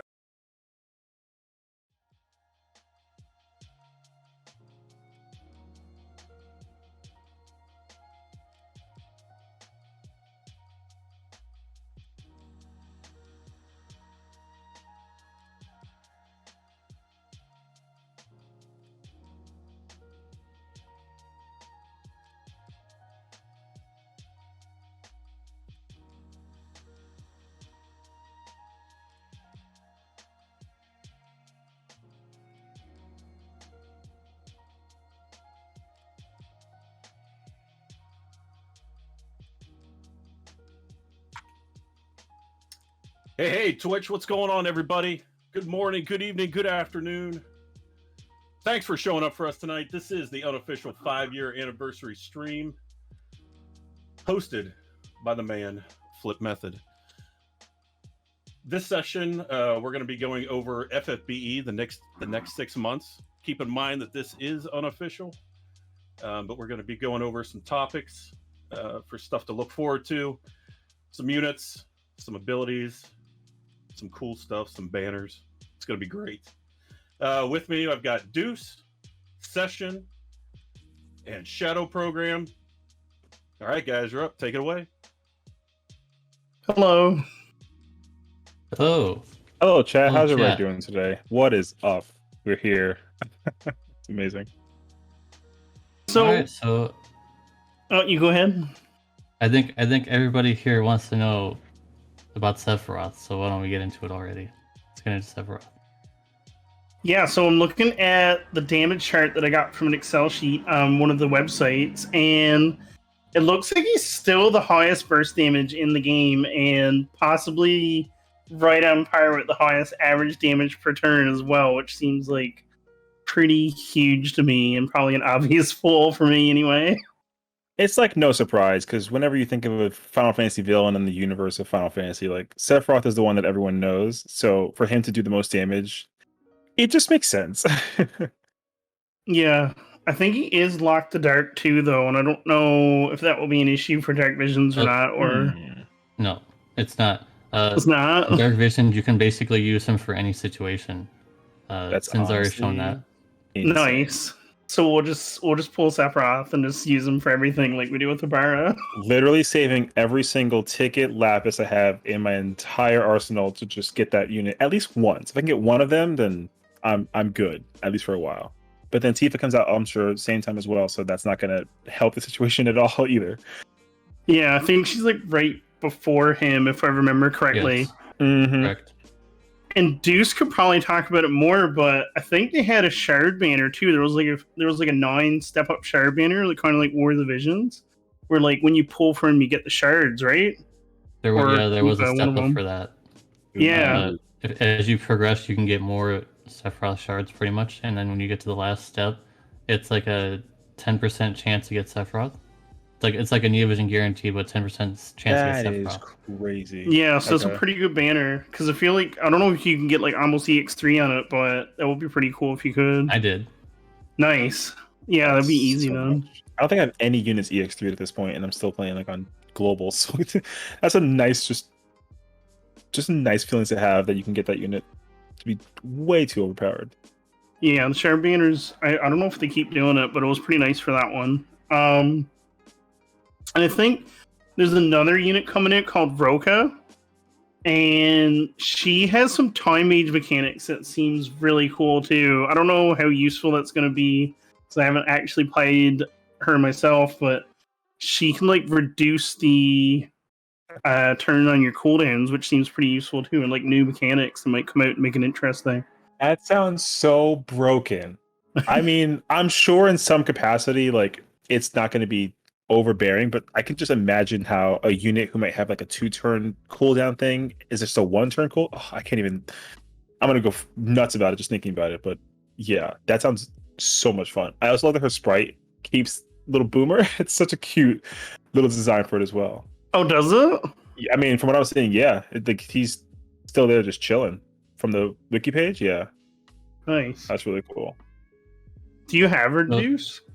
No, but I have been testing her. She is useful in some applications if you can get her at EX, 2 or 3. Randy just got an upgrade. I guess we'll be talking about him very soon here. Randy got an upgrade, and he has a cooldown, and his modifier can get up to like 1,000 something. And with Roka, you can reduce the cooldown because it's on a 3-turn cooldown. And with Roka, you can reduce it to 1 to 2 turns. So See, it's pretty impressive, I would say. Exhibit A of what can literally be broken. Yeah, It's that literally seems pretty broken, yeah. neat. And like Rain got other new stuff too, didn't he? So let's talk about Rain. So Rain did get some upgrades, but there's a catch. There's a mechanic that they'll be introduced into the game most likely. It's called crowns, and you can either pull them or you can get them for free. But it's kind of like a long progression where eventually you'll get enough crowns to get them to +3. And Rain has a fire amp on his base form of 55%, and in the Brave Shift form he has 150% peril, which is insane. That's just mind-bogglingly insane. That's nuts. Yeah, I that use seems Rain pretty enough as it good. is for like GL, and that like they can even amp him up to the higher degree is. I can't wait. Yeah, that should be neat. Damn, I'm ready to bring Rain back into the meta. dude, seriously, because I think I've been everybody seeing is. so much Esther and even like when Tifa came out the first time with Neovision stuff, like she was the meta for like a good while. So I feel like Rain hasn't had a meta thing since like what Eldor King Rain maybe with his LB and then tying with Hio. This is like Hio round 3 all over again. Yeah, that'd be fine. Yeah. Oh, I don't. Does Hugh ever get a Neo Vision Awakening? 'Cause that would be really cool for me. I don't Not- think not- so, not but currently.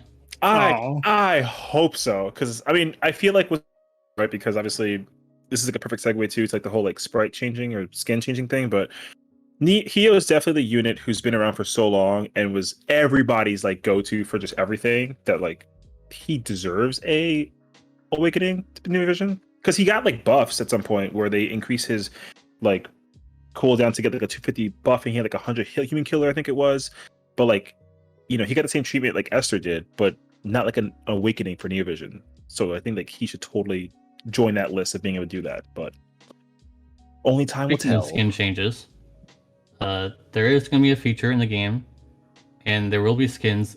Not for everybody, only for select units, but certain units like Sephiroth will get. You can use his old skin, and some other units like Fina and Rain can be used in several different kinds of skins. So all of your kind of favorite units that you'd like to use, you can have them look a different way. Yeah, I was playing This with that. This on is my all free. JP This is all account. free, by the way. All free. Dude, Wanna my- mention that. I was playing with it on my JP account. It seems really cool because I was looking at, like you said, Sephiroth, and I think I looked at my Rain, and you can literally pick any skin you want. So you could just have fun with it and like maybe bring in like 6 of the same skins or whatever, even if you wanted to, and that'd be really cool. My Just for Chocobo fun. Rain is gonna be such a crazy magic tank. I honestly can't wait with that. It's just like Awakened Rain, Chocobo Rain skin. Oh, can't stop the squad. Not at all. Yeah, that'll be fun. And then on top of this, the skin changer, I believe there was other quality of life upgrades too, like the repeat button. I recently read on Reddit. How does that work, Deuce? So the repeat button, the repeat button did get changed. You guys might remember that. It did get changed, but then it got changed again recently. So now you can basically chain with the repeat button. It'll do a perfect chain. If as long as you did the chain before perfectly, not within the realm, it'll do the same amount of chaining as before. Oh, and the finisher will be timed correctly with the finish. It's See, that's insane. gonna be Yeah. perfect for like somebody who wants to triple. We can finally like triple AR chain with like 6 people and get like a 400 chain. I mean, that's of course like assuming that we can actually land that correctly. But if that actually is a possibility, then I'm hyped. Yeah. Oh my gosh. I'm pretty excited about that too, because if it works the way I think it does, you could literally make like one team on your phone and go through all your dailies extremely quick with like a super powerful finisher, and just click repeat on all your dailies and get all the quests done really quickly, like and even the new hard ones that we've been getting. Exactly. Plus, just like because that way you can actually organize chains too, just to make it simple for yourself rather than having to try to like. I'm sure we've all done that thing. We take our phone and we're like just two thumbs try to perfect time it, and you always miss it like by one frame even. This will definitely make that process a ton easier. Because I know I'm sure as everyone else knows that Dark Visions is all about chaining stuff, right? So that's going to make it a lot easier, at least on the thumbs a little bit even. So I do have one question about the repeat button because I haven't actually used it myself on my JP account. If you click the repeat button, can you time, like on global for the new daily boss, I'm doing Sylvie's imbues, like her earth imbue onto my last gen. Can you time Sylvie's stuff to happen before all the rest of the stuff goes off? I understand why you're asking this question because at the previous repeat button, it would do them all at the same time. But now with the new repeat button, it should be timed to where you used them originally, right? That would be so good for me because I want to do all my dailies. I want like Sylvie, in particular for this one, I want Sylvie to use her stuff first before I send my last gen. Of course. So that'll be really good because then I'll get all the imbues. Yeah. Oh, I'm really excited for that one. Yeah, I think that would be great. Speaking of Dark Visions, isn't there some Dark Vision changes on the horizon? There is. Oh, jeez. Yeah, the weapon upgrades. all the current weapons in the game will get upgraded, and then progressively there will be new weapons, and those will get upgraded. I think basically the old ones will get upgraded, and then when new ones get added, they'll instantly become plus 11. Just so you guys know that. And when you get to that maximum level, then you'll be able to use them to chain with. Isn't that amazing?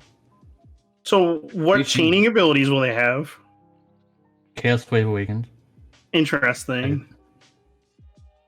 Yeah, it makes sense actually. Like the rod, CWA, like the sword, like SR maybe, or like bolting strike. Whatever. Yeah, and they bump up all the stats on them too. Like they get up the crazy stats, like 290 or something, right? That's too high of a number, but also like just like give me it anyways, because that way I can really hit 5K something is nuts already, So to even go a step higher with that, I'm ready. Just give me all of the gear, regardless of what it is. Well, Sephiroth on released unit that we should be getting soon. I think I saw Sinzar get like an in-game battle on him to like a crazy high attack. And that's actually gonna be ridiculous. I think I saw something too about like Neovision Cloud EX3 with like either his sword or something like that. Yeah.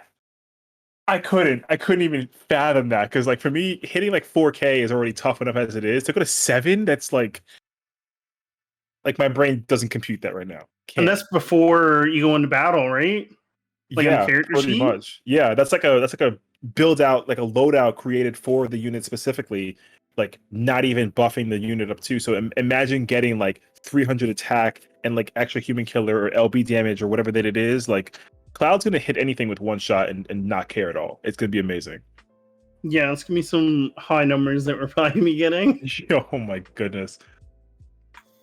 I know there's been a lot of concern about a lot of people not wanting to do DV. It takes a lot of time, it takes a lot of effort, but I'm telling you guys, with the changes that are coming, new weapons, you're going to have spears, staffs, daggers, axes, all coming out. Everything's getting upgraded. Do not skip DV. It's worth your time. It's worth the effort. I've seen tons of negativity around it. It's fantastic. It's fun. Do it. Yeah, even if you don't get like perfect scores, that's fine. Just like killing my point was just like to kill the monster, whatever that it is, just do that and you'll honestly be able to see crazy numbers like that. And from that point forward, you'll just have more fun just designing loadouts for characters too. Yeah, even just clearing it so you don't skip out on the dark matter would be good because then you can at least participate in the new changes that are coming with the weapons. Mm-hmm. Yeah, even just clearing it. But like with the repeat button and some other quality of life things, I don't really want to mention it because I didn't really understand it on my JP account. But there are some other things that may also help with Dark Visions too. So I feel like the game itself is going to be a lot better in the near future, and I'm looking forward to a lot of it myself. Oh, same. When I found out about like 7K attack cloud, I was just like, I want that. Just give me that. And give me like Neovision Medina and I'll be set for at least another 6 months. MVA Medina's cool because I believe she's one of the super limit break characters that we're supposed to be getting too, now that you mentioned her. Super limit break. Yeah, What? they're kind of cool in my opinion because they're like a new mechanic where their limit burst gets upgraded. Deus actually has a YouTube video on it, and they get like upgraded.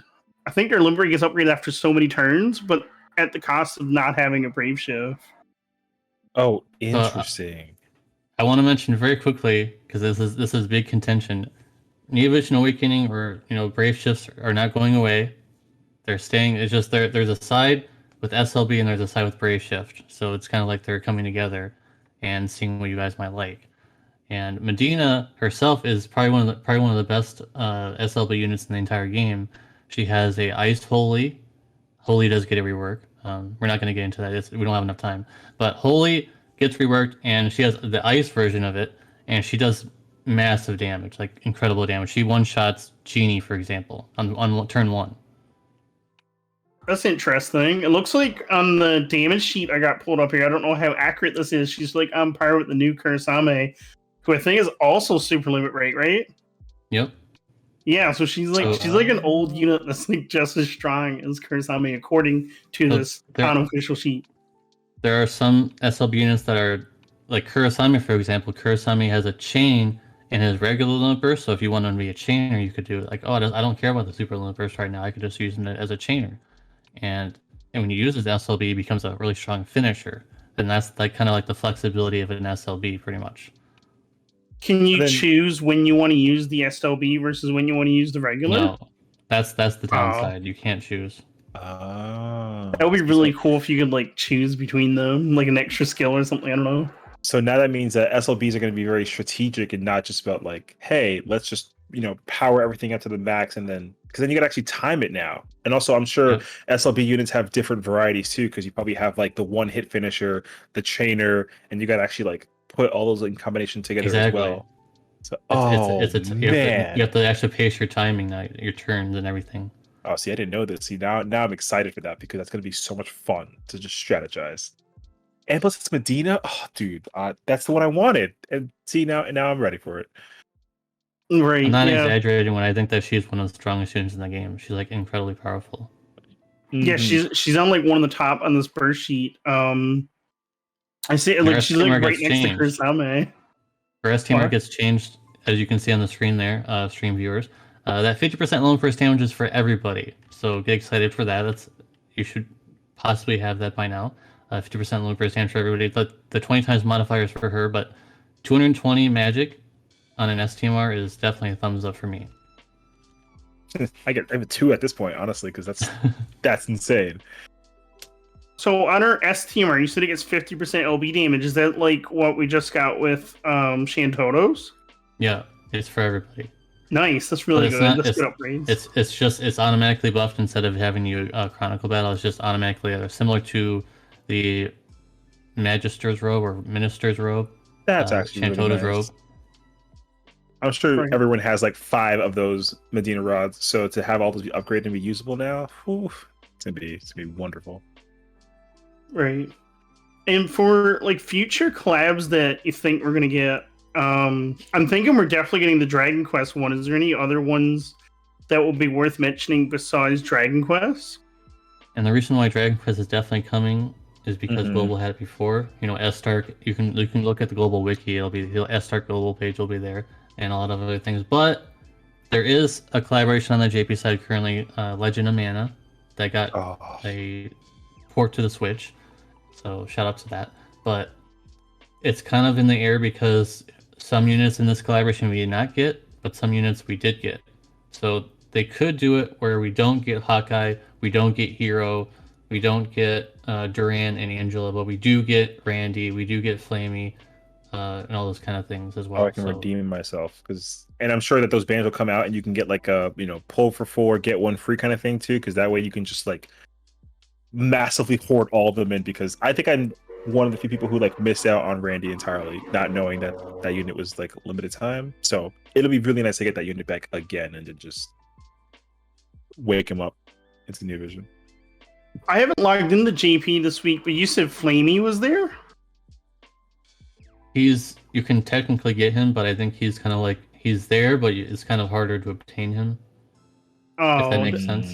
I see. It does, yeah. Yeah, That would makes be sense. really cool if we got him as a rerun, though, because his S teamer, I would love to have like Oh 5 my of them. gosh. I wish. His I have SMR is one. amazing. It's amazing. Even still to this day, it's amazing. Yeah, we'll definitely go for that all the time. Yep. Oh, speaking of Flamey, his TMR did get changed. It's only his TMR, but his TMR did get changed. It has 100% jump damage on it. Interesting. Wow. Dragoon meta? Yes, maybe. Yeah. Please. Did anything else get changed on that banner? Randy got changed. He's a beastly finisher now. So basically, you ramp up his modifiers, and in turn 4, you can do 1,330 finisher. So you can dual cast it. Like if you're dual wielding, it hits twice, kind of thing. That's ridiculous, man. Interesting. That's really good to know. What power? That's really good to know. And I think there's probably some other gear that's probably coming with that collab too. Is there any? Do you know if there's anything like noteworthy on any limited time like collab gear we should get? Now, I'm not sure if Gold is going to get this. There's a thing called Vision World, which is just Dark Visions, but centered around the collaboration. And in this thing called Vision World, there's a lot of equipment that's extremely good, like top tier stuff that you can craft. Like, for example, the last one, the last Vision World, we had a hat that had 60 attack and 50% true dual wield. That's just an example of how good those things are. Wow. Okay. Interesting. And that's with collabs only? Anyone can use the equipment from the collaboration. It's just that you can only get it while the collaboration's live, basically. Interesting. So basically, don't skip that kind of stuff. We gotta go do all that. Do not skip it. Do not skip it. Literally do and get everything always. Never miss out. Yeah, especially the limited time stuff, because you never know if you'll ever get it. Oh my god. See, that's something that I always had issues with, like in the very beginning of the game, because I don't know, those units that came out the first time through, I had no idea. So I was like, cool, whatever, and then missed out. So don't miss out, people. Never want to do that. Absolutely, pick them up. Mhm. We're getting towards the end. We're gonna do a little bit of a wrap up. Do you guys want to comment on any of the Chinese client options that they have? So the Chinese version is now in the Neovision state. They're in the Neovision era. So now they've been coming out with a lot of buffs for a lot of units. And if you watch my channel, I talk about buffs regularly. So every Neovision that got broken is being fixed, and it's amazing. Fistless just came out on the Chinese version, and she's a beast. She has wind amps now. She has huge modifiers on her finisher. It's insane. So that's just one of the things that the Chinese version does. Another thing is that they have friend refresh. So 10 times a day, you can refresh your friends list. I know, it's insane. You don't have to log out of the game or anything. Plus, they have this thing called a raffle. I'm not really sure what the term is, but I call it a raffle. Basically, you buy into it with lapis. You can use free lapis, and you get these coins. And if you get enough coins, you can buy incredibly powerful equipment. For example, there's a clothing that has 60 attack and 50% true dual wield and 100% TDH on it. Bam, insane, right? That's just one of the many things that you can get in this raffle on the Chinese version. That's honestly, like, give me that. It's insane. I need that for so many of my units. And I want to mention very quickly. Okay, go ahead. There will be it's confirmed, but I don't know when it's going to come out, but there is going to be a Chinese exclusive Neovision unit. And it's going to be based off of Aegeon. Huh. Interesting. Oh, what? Yep. I just wanted to mention this here on the stream with you guys. Do you know any details of it? She has like floating Aegeon arms, and it's really badass. It's awesome. Nice. That's pretty great. it looks like we're coming up to the 25-minute mark. Flip, are we getting towards the end?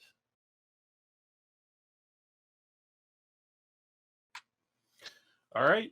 I think one other thing that I'll mention on the Chinese client is that you can purchase any STMR you want out of a shop too. Limited, non-limited, whatever. You can buy 99 upgrade packages if you want. Insane, right? I want that too. I want Crazy stuff on the JP or on the Chinese client. Guys, thanks for hanging out. Deuce, Session, Shadow Program, you guys are the best. Chat, always, we do this for you. We love the game. Also, one thing I want to drop before we leave: Windows 11. Have you guys heard? Android app support. Bye-bye emulators. Hello, playing locally on your Windows box. Amazon App Store only, right? Though I heard it's all Amazon apps. No, it shouldn't. Yeah, it shouldn't matter. Yeah. None of that. And That's or amazing. Android. But hey, look into it. Check it out. Emulators may be a thing of the past. So good stuff coming up within the next 6 months. So go Windows 11. absolutely. Guys, thanks for hanging out. Chat, thanks for being great. Big shout out to Sylvanare, Madcap, and Flip for putting this on. You guys are amazing. Have a great night. See you in game. Peace.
All right, Shadow, it's your board.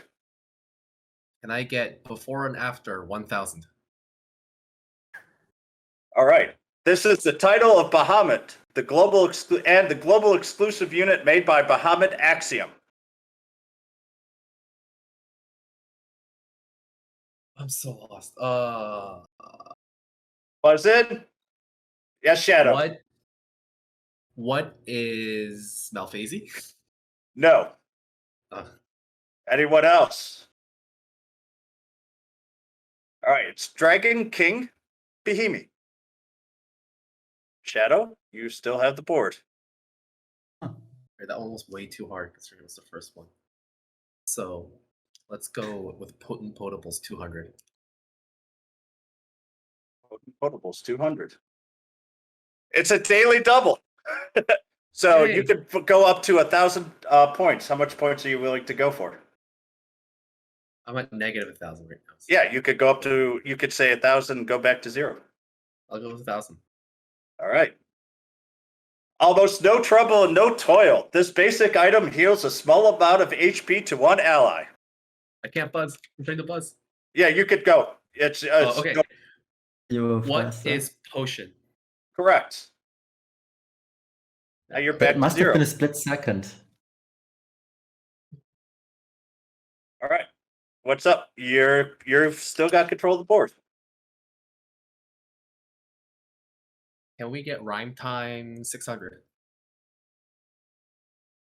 The only unit in the game that is an STMR of another unit. An auto-refreshing drink for Nicole that is absolutely magical.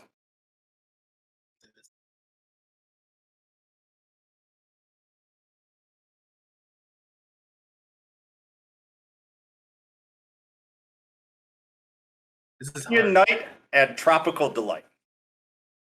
I couldn't get that. Did anybody in chat even get that? Wow, these are hard. You guys are getting the hardest ones. What's up? Am I still on the board? Yep. Okay, chop 200. The weapon of choice for something to joink you for massive damage next to its lantern.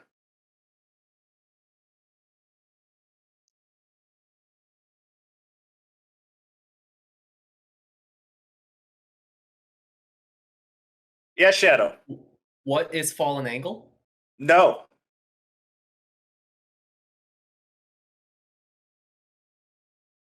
I did the 200 to make me look good. What is Tonberry's knife? But fallen angle is How? Actually, you know what? I'll actually give it to you. I'm a good host. You're bored still. Oh man. I'm taking up all the times between live and arcade. Let's go with before and after 200. This character is stuck often in FFBE. In this form, she turns into this to bring back Sarah. This character swore revenge against his older brother.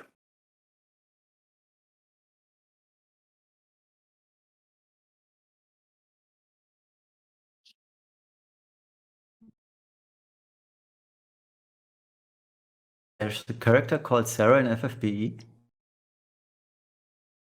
Oh, Shadow Walker. What did? Oh no, you didn't buzz. Sorry. So it was Savior Souls Lightning and Lightning Fascidane. But the question was weirdly framed. I was thinking of Lumina or Final Fantasy 13 too.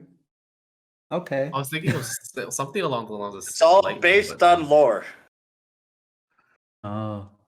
Okay. Can I hand over the board to somebody else? Yes, you may if you want. Archaic, you can take the board. All right, maybe call me for 200. A fearsome user creation. This unit uses its own sawtooth to defend its own kingdom and your team. Live Dilly. King Behemi. That is correct. I got one right. You are in control of the board. Let's do world locations 1000. Wow. The state of Palladium that worshipped science and shunned magic and instead focused on their militaristic magitech technology.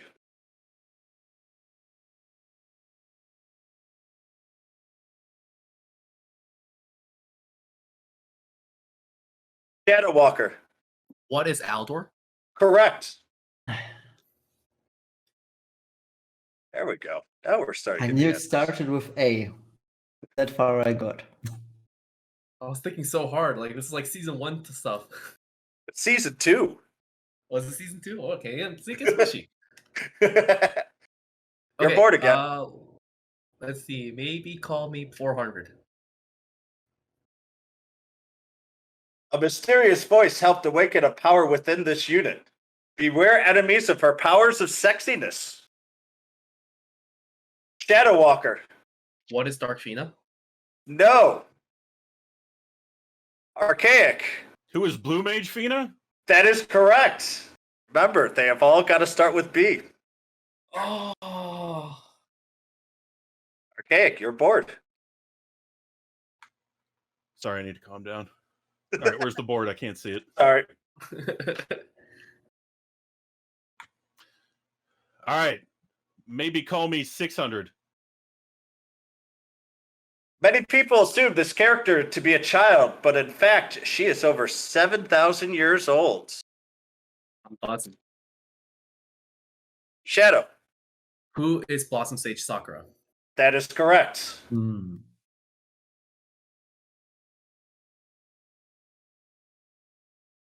I gotta represent the Global Exclusive Podcast. Cotton's like shaming me in the comments, so. You're up. Can I get Chip Chop 400? This mega powerful weapon that is our 4th favorite wall breaking villain dropped after he always runs away.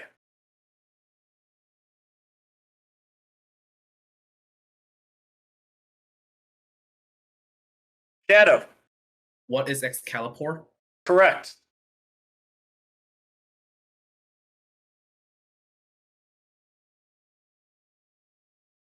Come on. All right. You're bored again.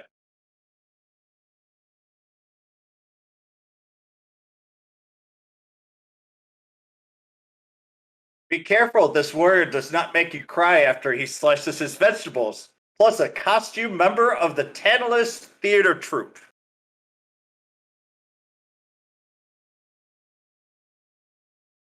Yes, Shadow.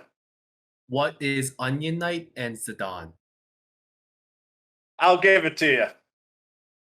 Onion Knight of Pluto Zidane. You're bored again. Fine.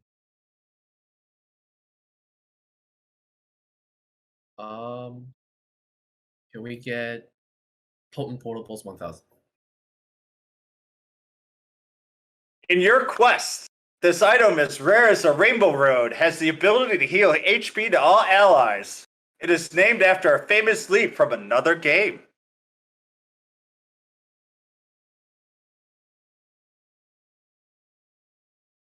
This shows that none of us uses items. I know the item. I have it in my inventory. All right, what does Yggdrasil do? You knew I had to throw in a Dragon Quest question somewhere. Did I just blow my lead? No, you didn't. Okay. You're still good. All right. You're bored. Rhyme time 200. An item that cures almost all statuses, and a treat that Ayaka always gives her mentor Sakura, much to her chagrin.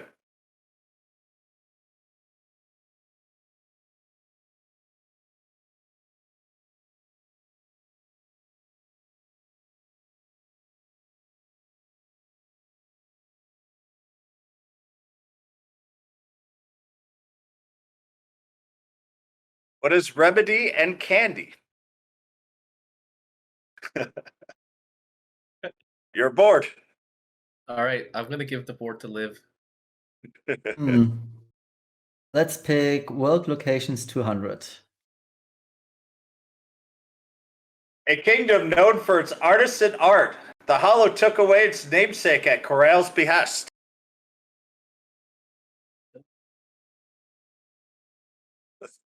This sounds like a 1,000 question to me.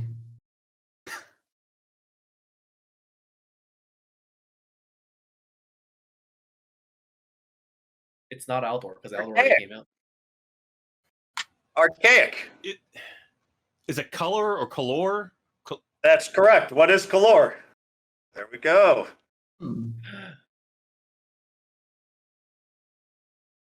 Or it could be color too. You're bored, Archaic. All right, let's go world locations for 400. This kingdom where Physalis is finally taken in as an apprentice knight.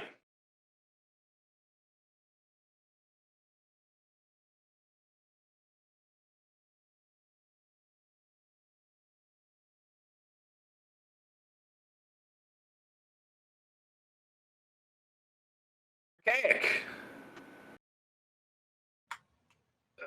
Is it Grand Shell? Oh, wow. I was thinking Aldor again.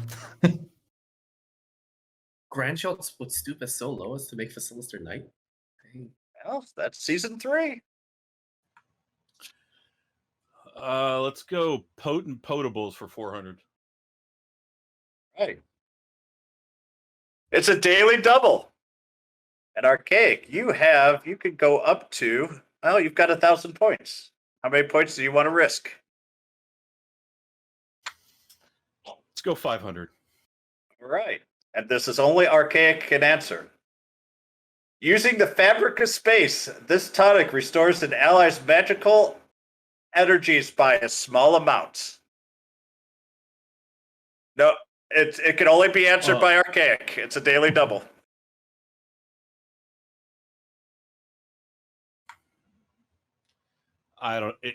Ether? Correct! Wow.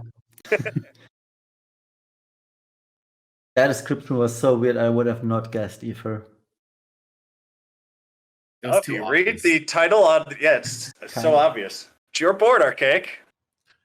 Let's go world location 600. Emperor Saj ruled this kingdom until his sons overthrew him. Go ahead, buzz again, Shadow, sorry.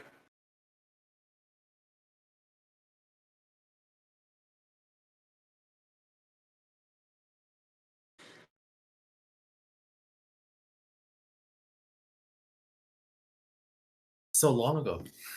How am I supposed to remember this? What is Zoldat? Archaic. Maybe call me 1,000. Ooh. A duel of monks who practice the White Tiger and Blood Phoenix. Shadow. Baihu and Luchin? Oh.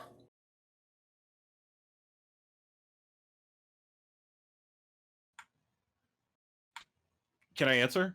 Yes. Baihu and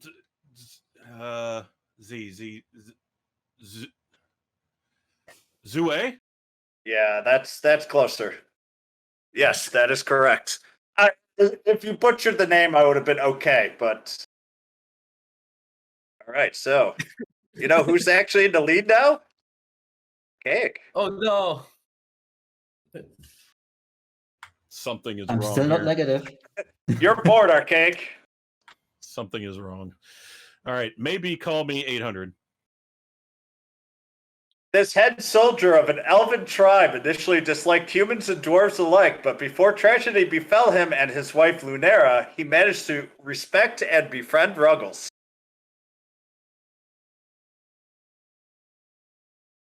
And come on, guys, I literally said this name 30 minutes ago. Shadow. What is Bran? Correct. Oh my god. We talked about it on the podcast too. Yep. Really difficult when you're up there. Nope, go ahead. Let's see. Let's do before and after 600. Before and after 600. You may know this armored form of Ignacio and this plus a lady killer who has partnered up with the Esper Phoenix.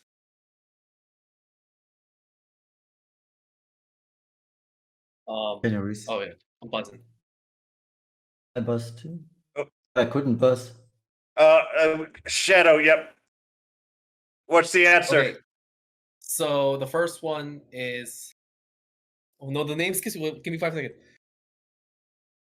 3, It's 2. Veritas of the Flame and Jake. Who is Veritas of the Flame and Jake? No, I will not take that. Archaic. Oh my gosh. Because there's a specific Jake that I'm looking for. Can you be more specific? Oh. Oh. If they don't 3, get it, give me one more chance. 2, 1. All right. Archaic, do you want to buzz in? I only know him as Phoenix Jake. That is what I'm looking for. No, it's Oh, Flame got over it. Birth Jake, technically. It's technically Flame over Birth Jake, isn't it? Yes, but Whatever. Yeah. I would have not guessed the name too. I always call him Phoenix Drake too, so. well, it depends on which translation you get. It is also known as Phoenix Jake. So, Archaic, you're bored. Chop chop for 1,000. Beware of this sword. It may look very powerful, but its ability that shares its name randomly lowers its damage output. Shadow. What is Angel Slayer? That is correct.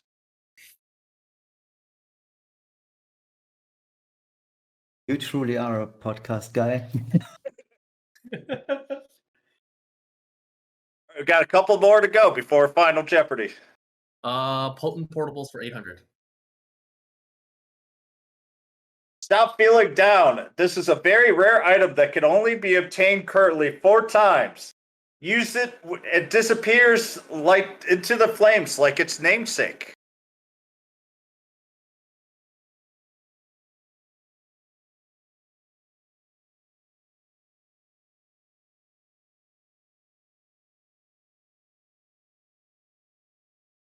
Mega Phoenix down. I was so afraid of saying it because I didn't want to go into minus. Oh, yeah. Did you? You must have No, I just didn't buzzed buzz. in when I said it. Okay. No, I didn't buzz at all. Okay. Or did I? If You only yes, get it 4 was of those, for isn't it? excellent. Yeah, there's only 4 I didn't know that. right now. I didn't know there was 4. I didn't That know was the until only I had to search it. Let's go before and after 800. A wandering mercenary with 1 arm and 1 leg, plus a blitzball player whose STMR has the power of the sun. Is it okay? Archaic.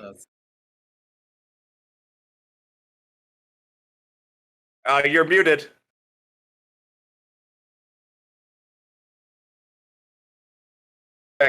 X-Star and Star Player Titus? Correct. X-Star has 1 leg. Well, Yes. depends on which X-Star it is, actually. The season 2 version, technically. Yes. I did right. not know. Archaic. This is going to be the last question before Final Jeopardy. Rhyme time for 800. Click the wrong one. A pair of 3 stars. One is granddaughter of a mechanic who's hybrid LB that has every element, and the other can help you equip axes and partnered up with Amaranth to try and kill Zidane.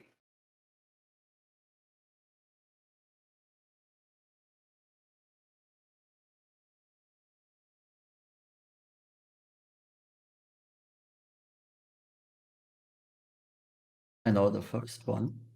I know what they look like. Lottie and Lonnie. Mandy. Oh my goodness, we forgot the names. Right. So we are going to now go to Final Jeopardy. And Final Jeopardy is fictional characters. Now, please, everybody has at least 1,000. And let me just go quickly over here. So I'm going to put Liv back at 1,000. So Shadow, you could go up to 2,400, and Archaic, you could bet up to 3,900. Do we DM it to you, or do you want me Yes. to tell you to this? Nope, just DM it to me. I'm going to DM all of you right now. Fictional Okay. characters as in still Final Fantasy?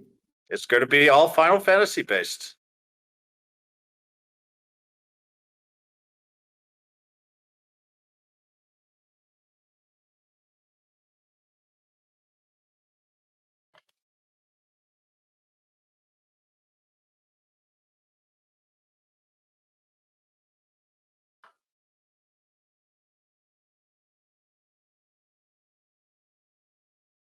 All right, I set my bet.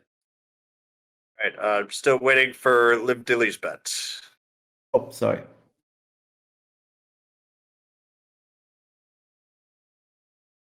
All right, thank you. So, good luck, everybody. As Global screamed with delight, this character was the protagonist of Fundamental Forces. Don't need to. You're going to DM me your answer in 30 seconds.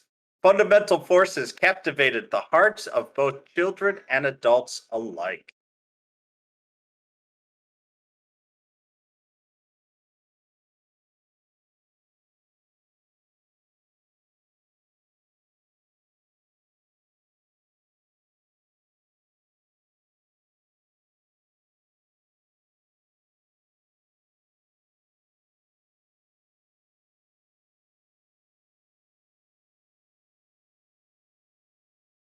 So easy. Waiting for you. All right, so we have all the answers. Oh, it's a 50-50 for me. Right, now I just gotta. All right, so let me go back to here. Guys will have to wait 1 second while I type in your answers.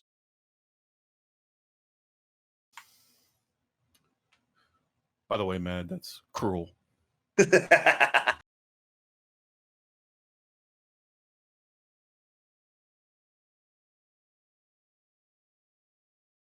Sorry, 1 second. In before 0 points. All right, so how many of you went all in? I did, of course. Of course. Okay, so did I.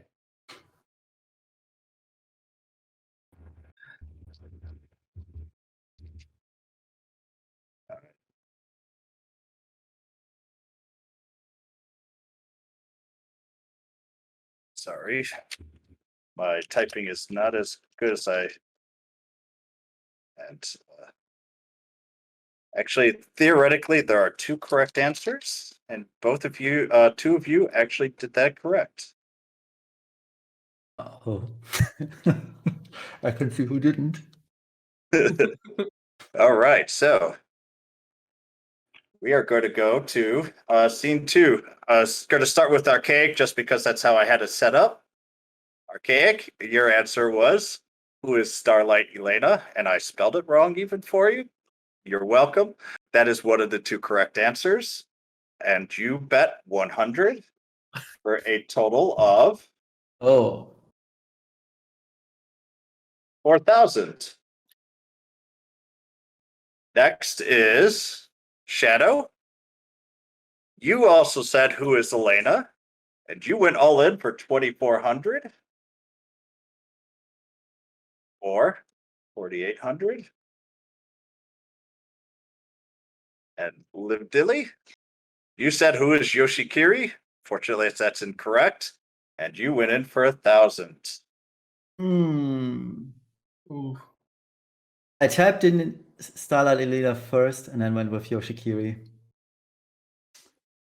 Too And bad. congratulations to Shadow pulling it out at the end. I would like to thank Archaic and Liv Dilly as well. And I would like to thank everyone around to listen. Shadow, do you have anything to say as the winner?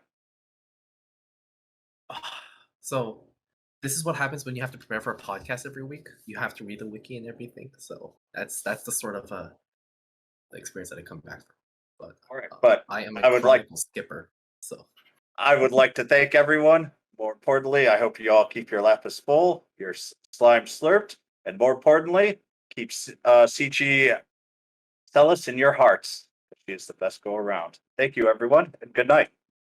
Good night. Good Eat night. panda. Bye. Good night. Thank you.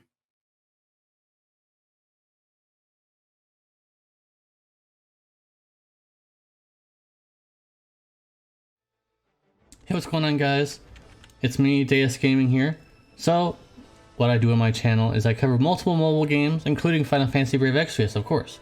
So, I cover all 3 versions, global, the Japan version, as well as the Chinese version recently. So, if you are curious about the Chinese version, I cover that in great detail, all the buffs and things like that. Many of my video series include using multiple units that people don't really look at, like Rufus, for example. I think that was the most known one. Unit reviews, poll sessions, news coverage, and tier lists, and beginner's guides, and more. So if any of that interests you, come to check out my channel to see what I create over at DS Gaming on YouTube.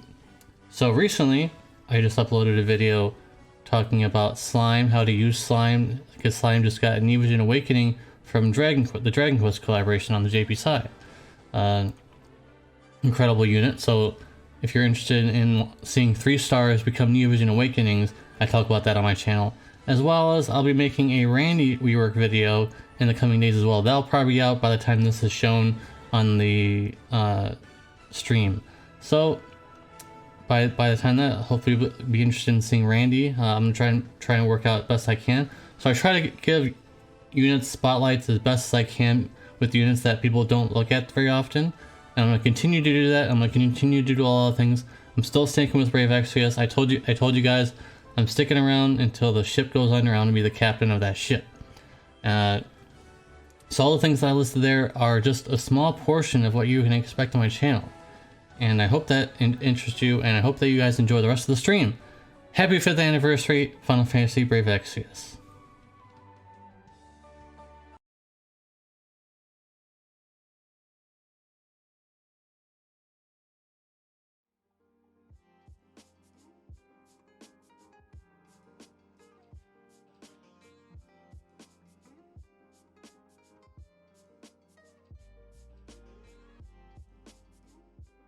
All right.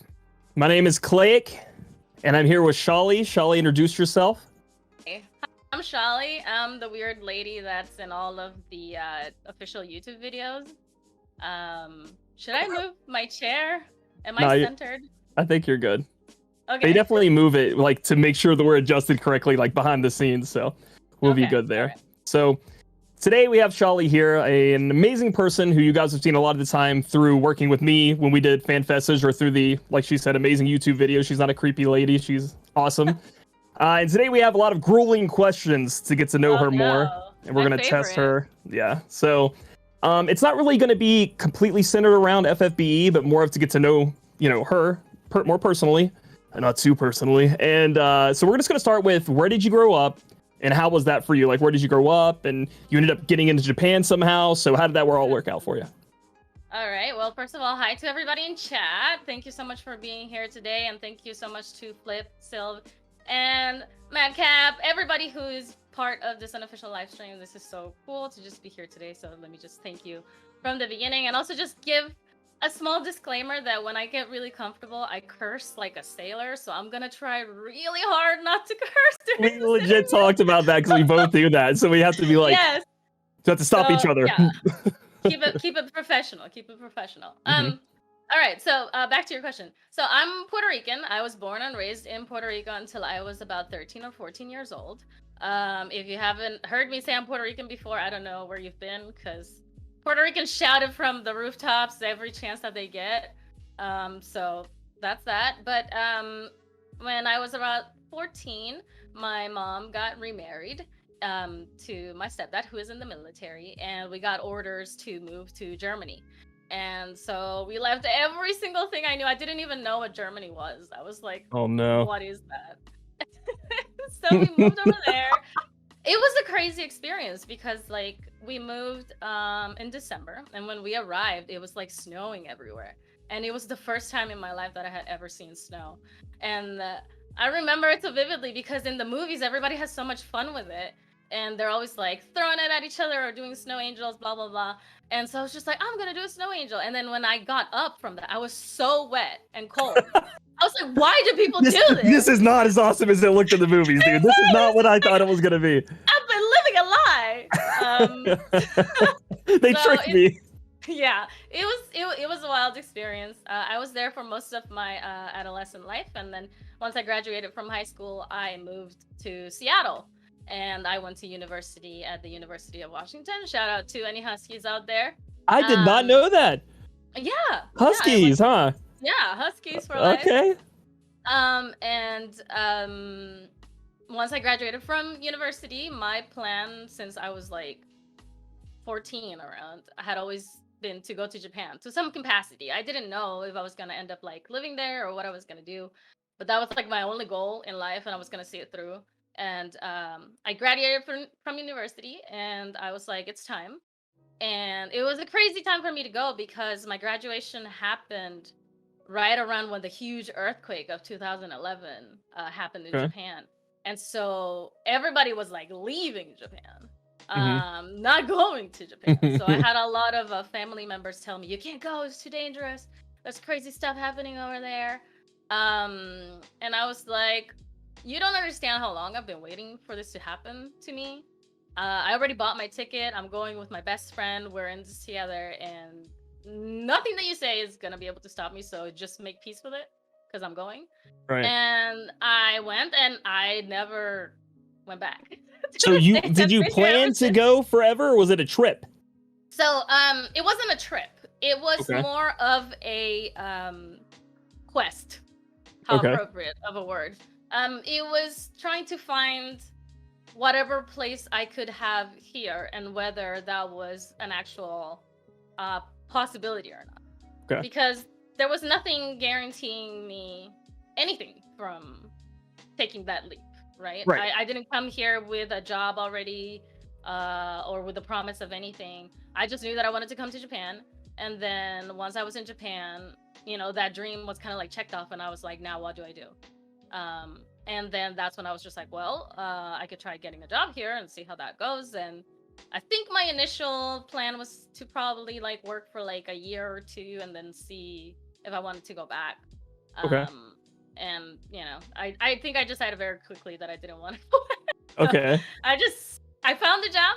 I stayed, and I've been here ever since. Did you know how to speak the language before you went, or were you just kind of good at it, or how did that work? Yes. So I went to university. My diploma, my bachelor's degree, is on the Japanese language and Japanese studies. So like I said, so it was happening. There's no stopping you because your whole life was built on this. Your college life. Yeah.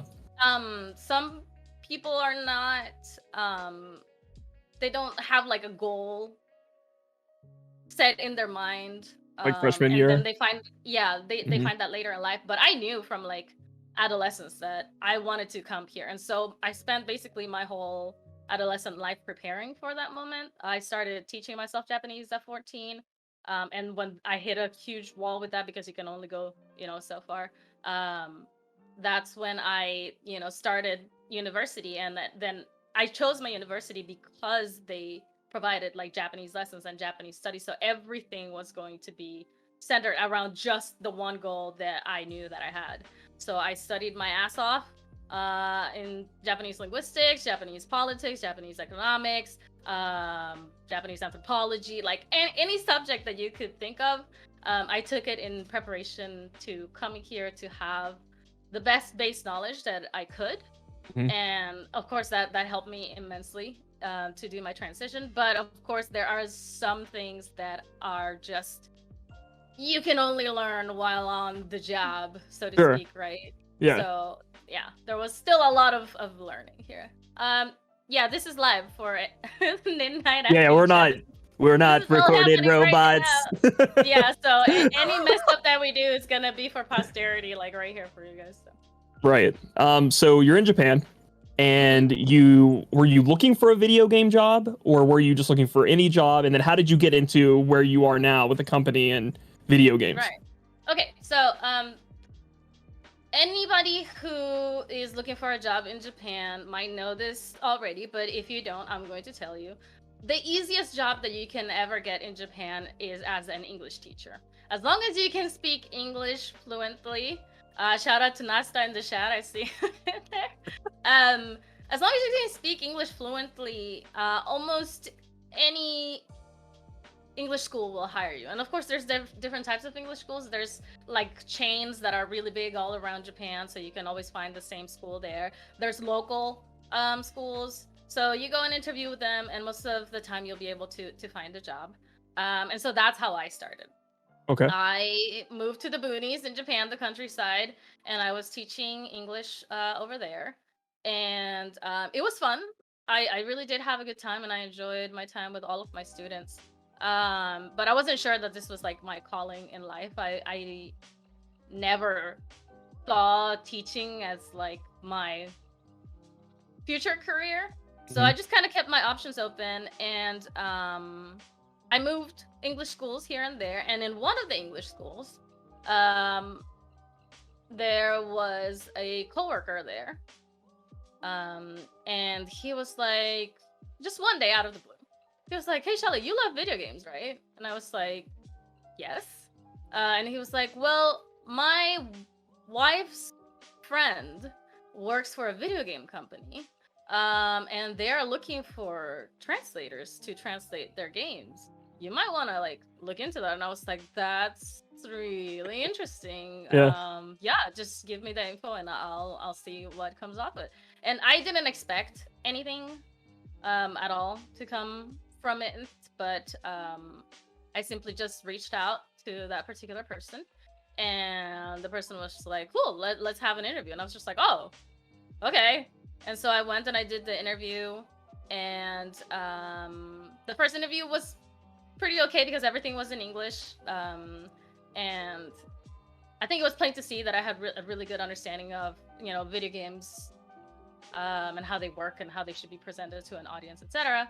But then I had to come in for a second interview, which was kind of like the final interview, and that interview was with the bosses of that particular section. Okay. And they were both Japanese, so the interview was completely Japanese. It was like night and day.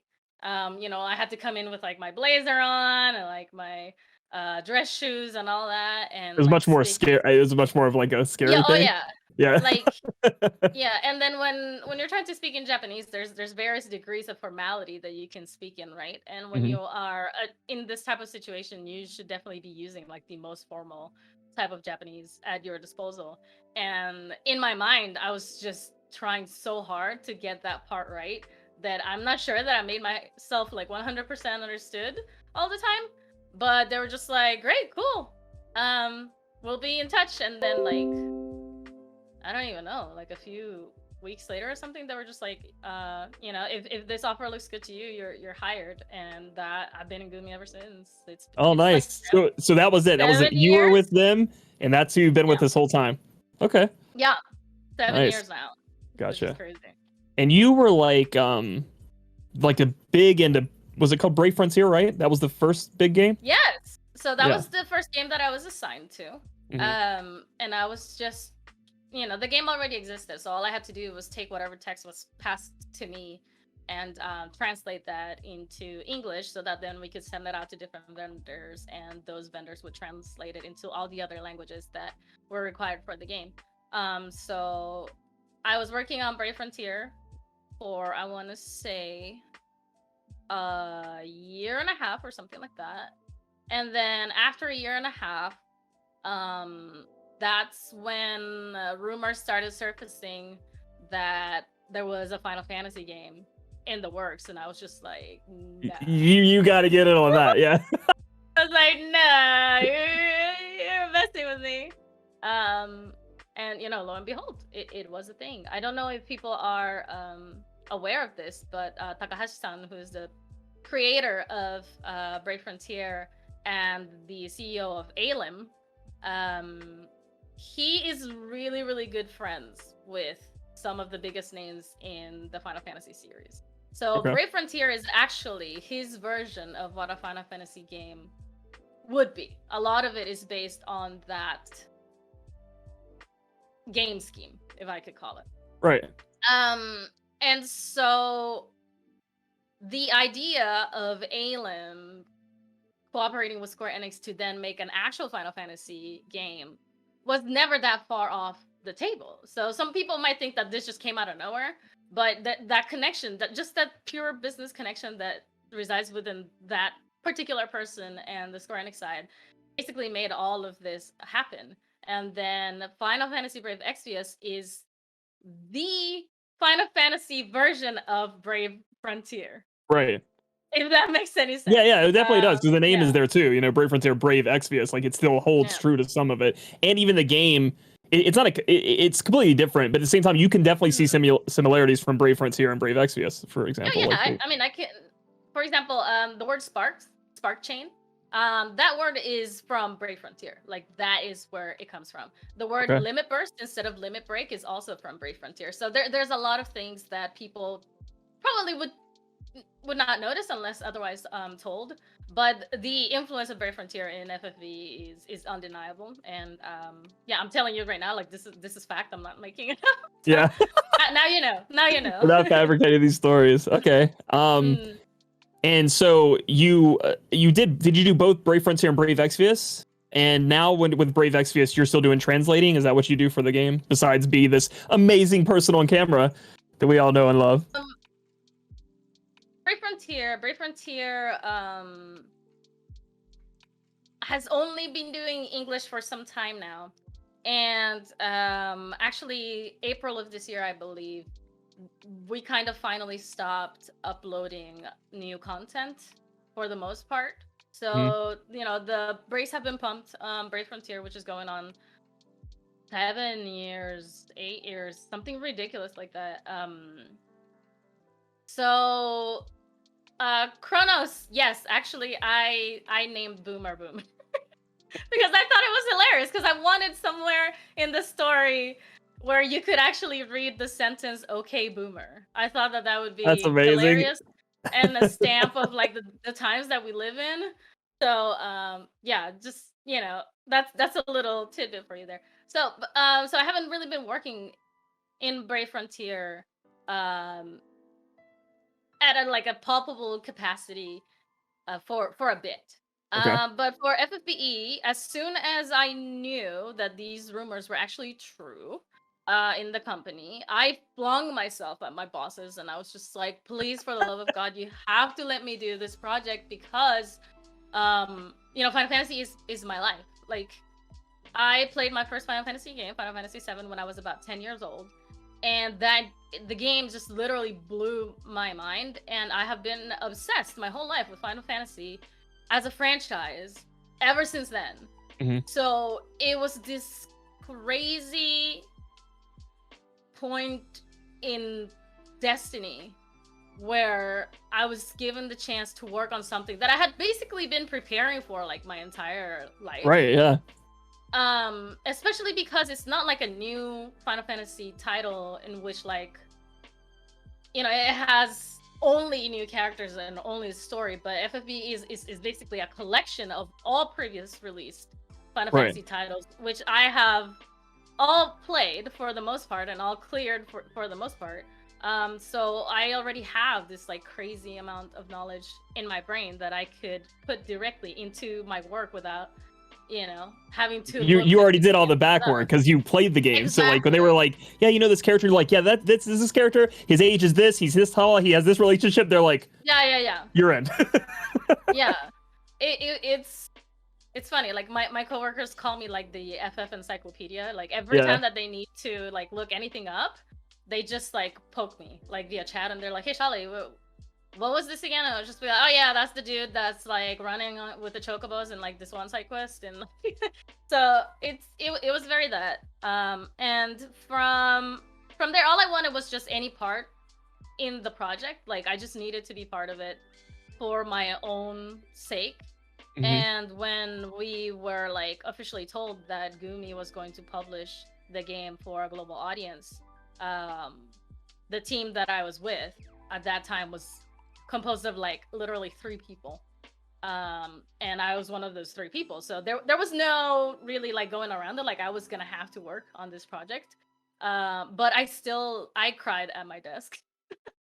Like happiness that Yes, you got yes, chosen to be on it. Okay, yeah, okay. I was just like, I cannot believe I get to work on a Final Fantasy title. This is so surreal. And so Right. the moment was so moving for me that I was just like crying at my desk, and people were just like, "Are you okay?" Like to everybody else, it was just like, "Oh, cool," but to me, it was just like a life-altering like Right. The name moment. Square Enix is just huge, and the fact that it's with Final Fantasy and now you get to work with it just sounds. It's same with me. Like when I got to meet you and then meet people from Square Enix, it's insane to think that we went through our childhoods, play all these games, and now it's like, yeah, this is Square Enix. Welcome to Square Enix headquarters. And you're just like, okay. Yeah, exactly. You're just like, I didn't know this was a place. Like I thought Right. it was the game that splashes on the screen, like Yeah. and that's it. But it's like a physical, palpable like entity. Yeah. And there's lots of people who work there very hard to make these games happen. So it was always an honor and a privilege to meet all of those people. Shout out especially to all of our Square Enix America friends. Yeah. Yeah. We love Exactly. you, adore you, Adam. I hope you're okay. Adam. Oh man. Yeah. Sorry. Yeah.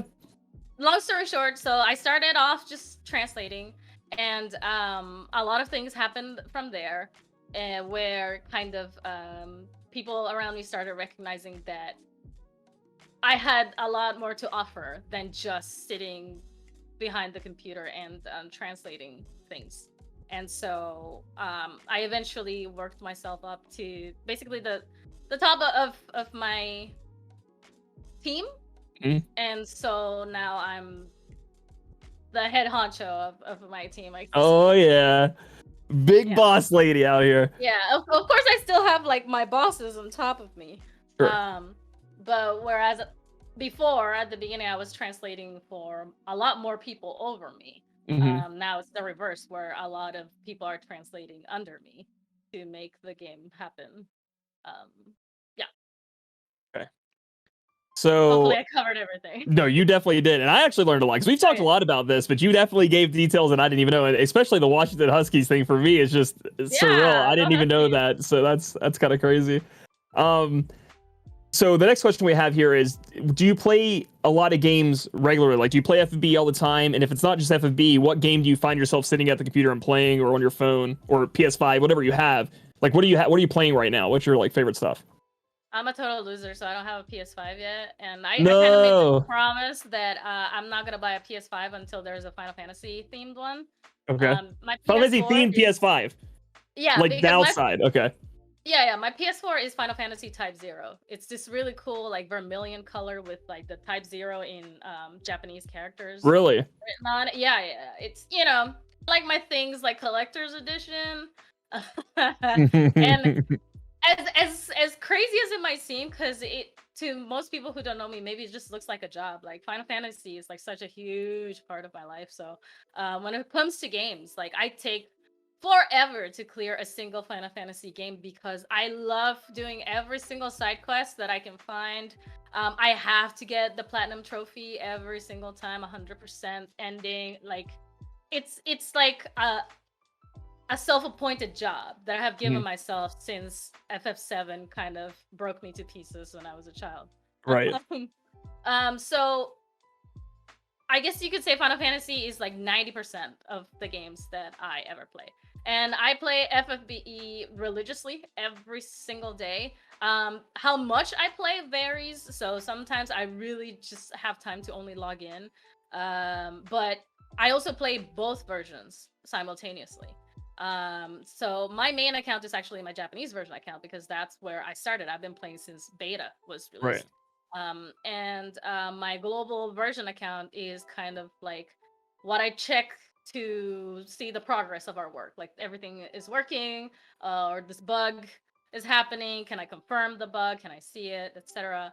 But I do still play it for the global content and every single piece of content that comes across it. So I play both of those simultaneously every day.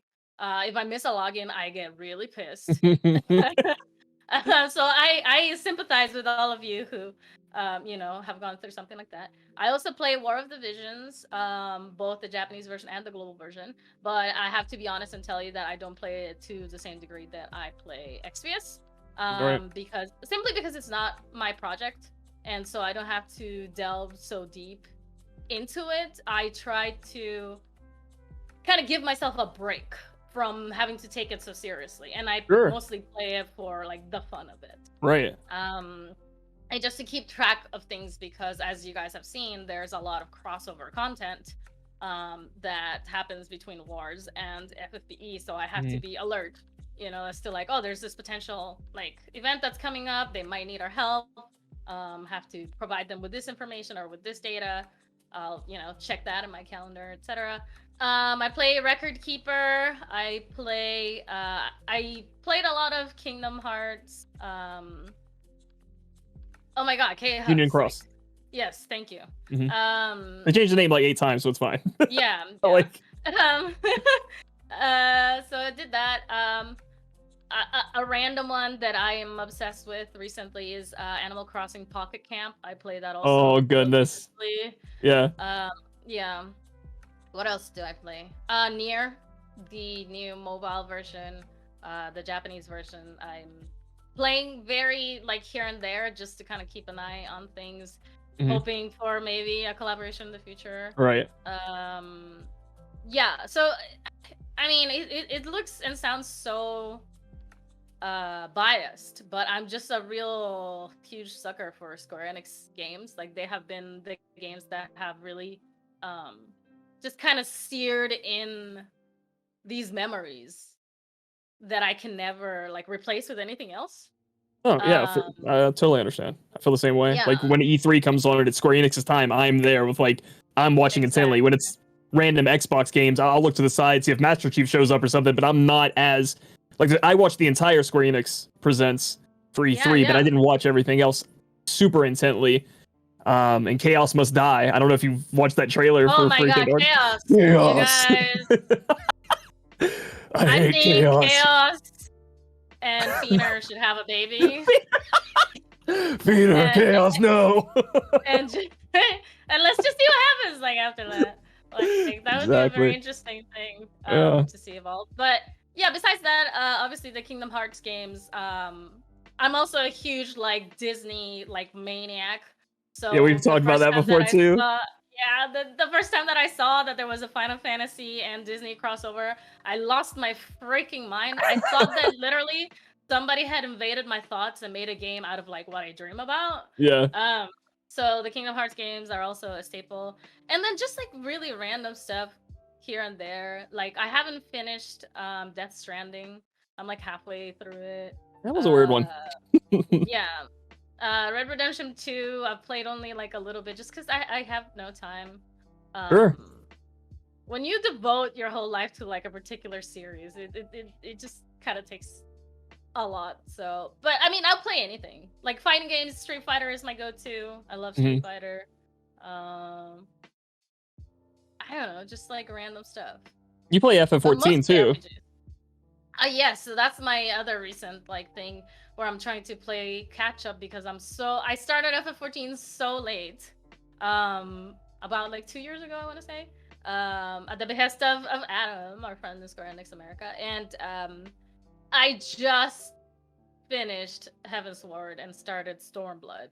And they just announced a new expansion for the game, so I'm still just like, oh my god, I'm never gonna catch up. I think it's November or something. But you're the type of player that like you don't skip any of the story. You're grinding from level 1 to the top level every time. You watch every cutscene and all that kind of stuff. Yeah.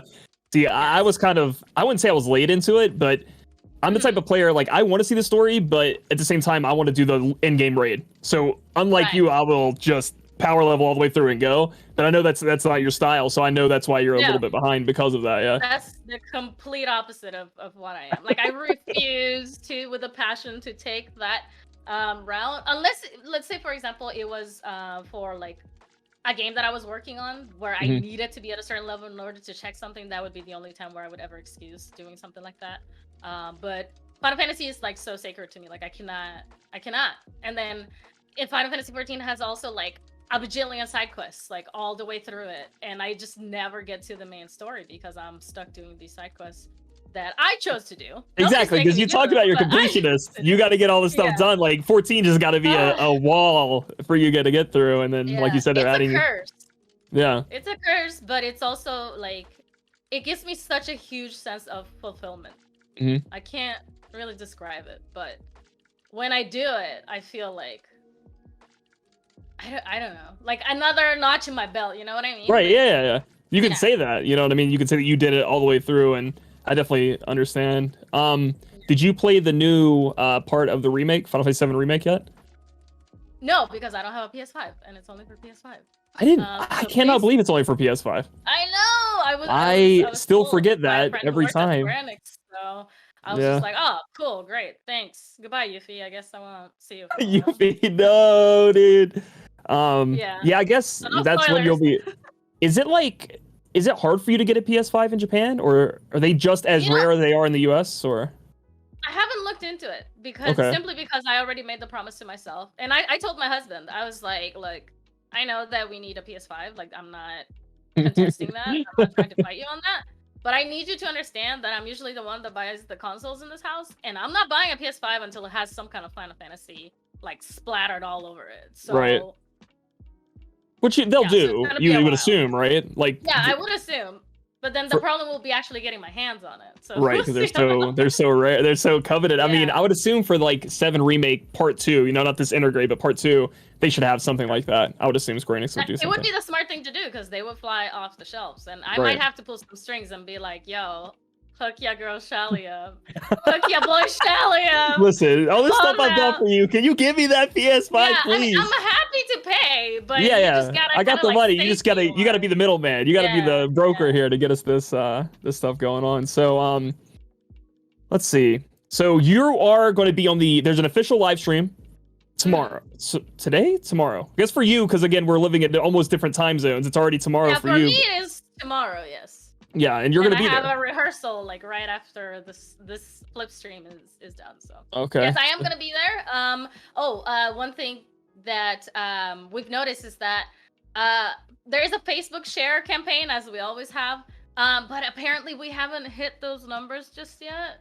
So if you guys want more free stuff, please go share the Facebook post and get your friends to share it too, so that way we can, ensure that we have enough numbers to get all of the rewards. Because I mean, it's free stuff. So so please go find that on the official Facebook page and share as much as you can, so that we can get that going. And hopefully, the official live stream also proves to be fun. Although that's definitely work for me. Yeah. Oh, we've experienced it together so many times. It's like rehearse, now do it. By the way, now go to the party with everybody afterwards, and we're like, hey, dudes. Yeah, So we're just tired. like that. We're like, yeah, I'm so happy to be here, and people are just they're like, oh my these god, guys suck. yeah, like they're not friendly at all. It's just like, no, we're just dead inside. We are dead tired. We have given 150% on that stage, trying to remain positive and energetic throughout whatever is thrown at us. Yeah. For the sake of everybody who is watching. So, Yeah, it's so last things closing out here. Is there anything you want to say to everybody for the 5th anniversary? Since it is the 5th anniversary and you're kind of talking candid, I guess here you can say whatever you want. No F-bombs, please. Hold your F-bombs in. I mean, I think we've done pretty good so far. I don't think we have said anything out of line. I don't think so. The only thing I can say is just thank you to everybody who has ever been a part of FFBE in any type of way, whether you've just wanted to check it out, watch the video on YouTube, or just anything that has helped this project become what it is today. I know that there's a lot of things connected to the project that can be frustrating, at times for the community. And a lot of those things are very frustrating to me as well. So I really sympathize with all of you. And for the most part, I want you to know that I'm on your side. There are some things that we just cannot really like do. So for example, if the community just rises up one day and it's just like, if you don't give us all 50k lapis, we're gonna bounce. That's not something that, you know, is really on the table. So there are some things that are just simply out of our hands. But the community for FFB is such a driving force, and it is the reason that kind of keeps me motivated to work so hard on this project, because I know that you guys out there are expecting this content from us and are very hopeful that things are going to just keep getting better and better. And so my whole desire is just to try to provide that as much as humanly possible from my side of things. Just a reminder that I don't control FFBE. I'm not the boss. What do you mean? You can't just do anything you want. I've been tricked, dude. You're on the YouTube videos. It is in your hands. Come on. Yeah. The boss of FFBE from my side of things is actually Dasol. So if you guys have any complaints, you go take it to him. No, Yeah, just get to talk to Dasol about that stuff. That's not me. I do translations, all right? But yeah, so just a huge thank you to everybody who has been a part of this. Again, a big thank you to everybody who is on chat here participating, keeping the good vibes going, trying to keep a positive outlook for what FFBE is and can be in the future. And a thank you to Blake, who has been a tried and true friend over all these Same to years. you. I don't know what I would have done half the time had I not been able to vent to you, you know, in my moments of frustrations. And I really treasure you, and thank you for just being here, not only for me, but for the entire FFB community. Yeah. Am I rambling now? Oh no, you're doing great. Okay, Rachel's cutting some onions, but I really appreciate you too, Shaly. And this was fun getting to talk again because of all this stuff with the past year has been, you know, with the virus and stuff has been tough. But hey, we're pulling through. We got a big stream tomorrow, so everybody in chat, put your hands together for Shaly for being amazing. We have to end now, but we will see you on the live stream tomorrow. And best of luck at your, you know, the event tomorrow, because I know it could be stressful. I will do my best. Wish me luck. Yeah, wish you luck, guys. Bye. Love you guys. Thank See ya. you. Bye.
Hey, we're live. For those of you guys who don't know me, my name is Dakota, aka DK Fit Nerd, with pretty much every social media handle ever out there. That's the only one I go by.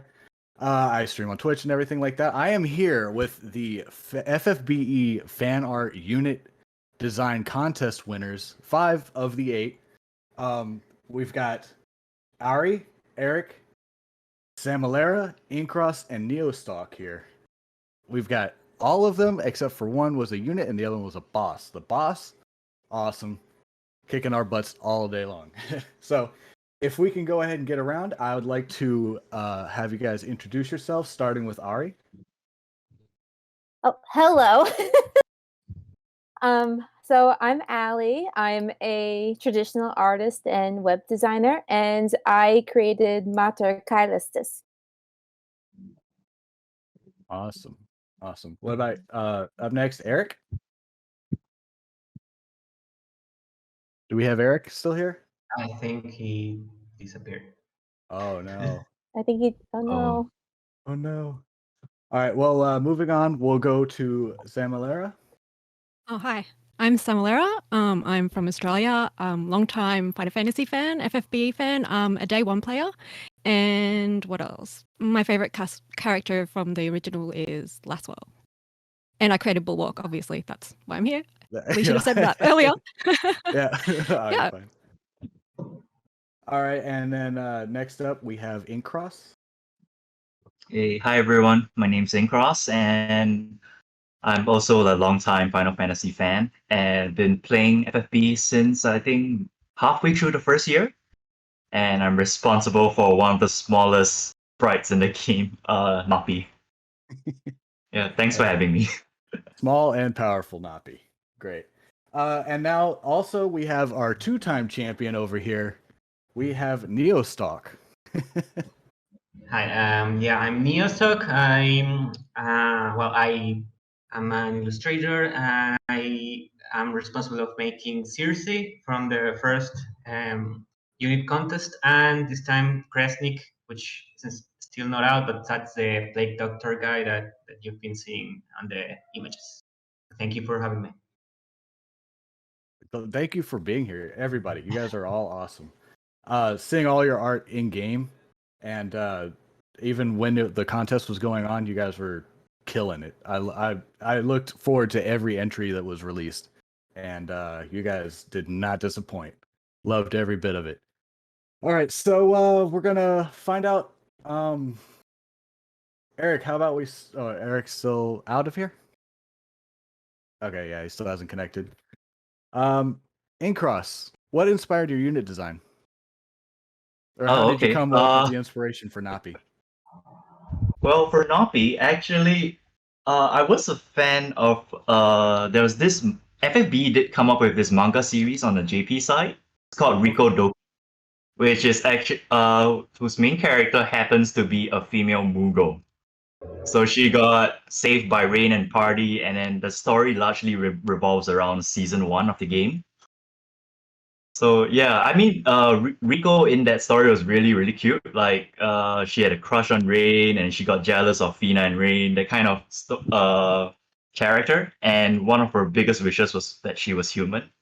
So Nappy, I kind of based Nappy off Riko in the sense that they're also kind of deluded. They're a little crazy, and they kind of wish that they were something that they were not.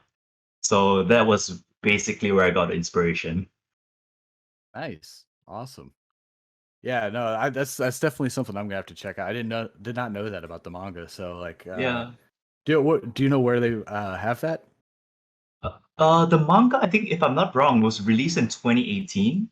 At the time, there was this promotion that was really cool. Like, if you were to get a manga, they have like some sort of code that if you could input in game, they would give you Riko as a unit. So if you actually go and search for Riko FFBE, you not to be confused by Rico Rodriguez from Just Cause, because that might come up as well.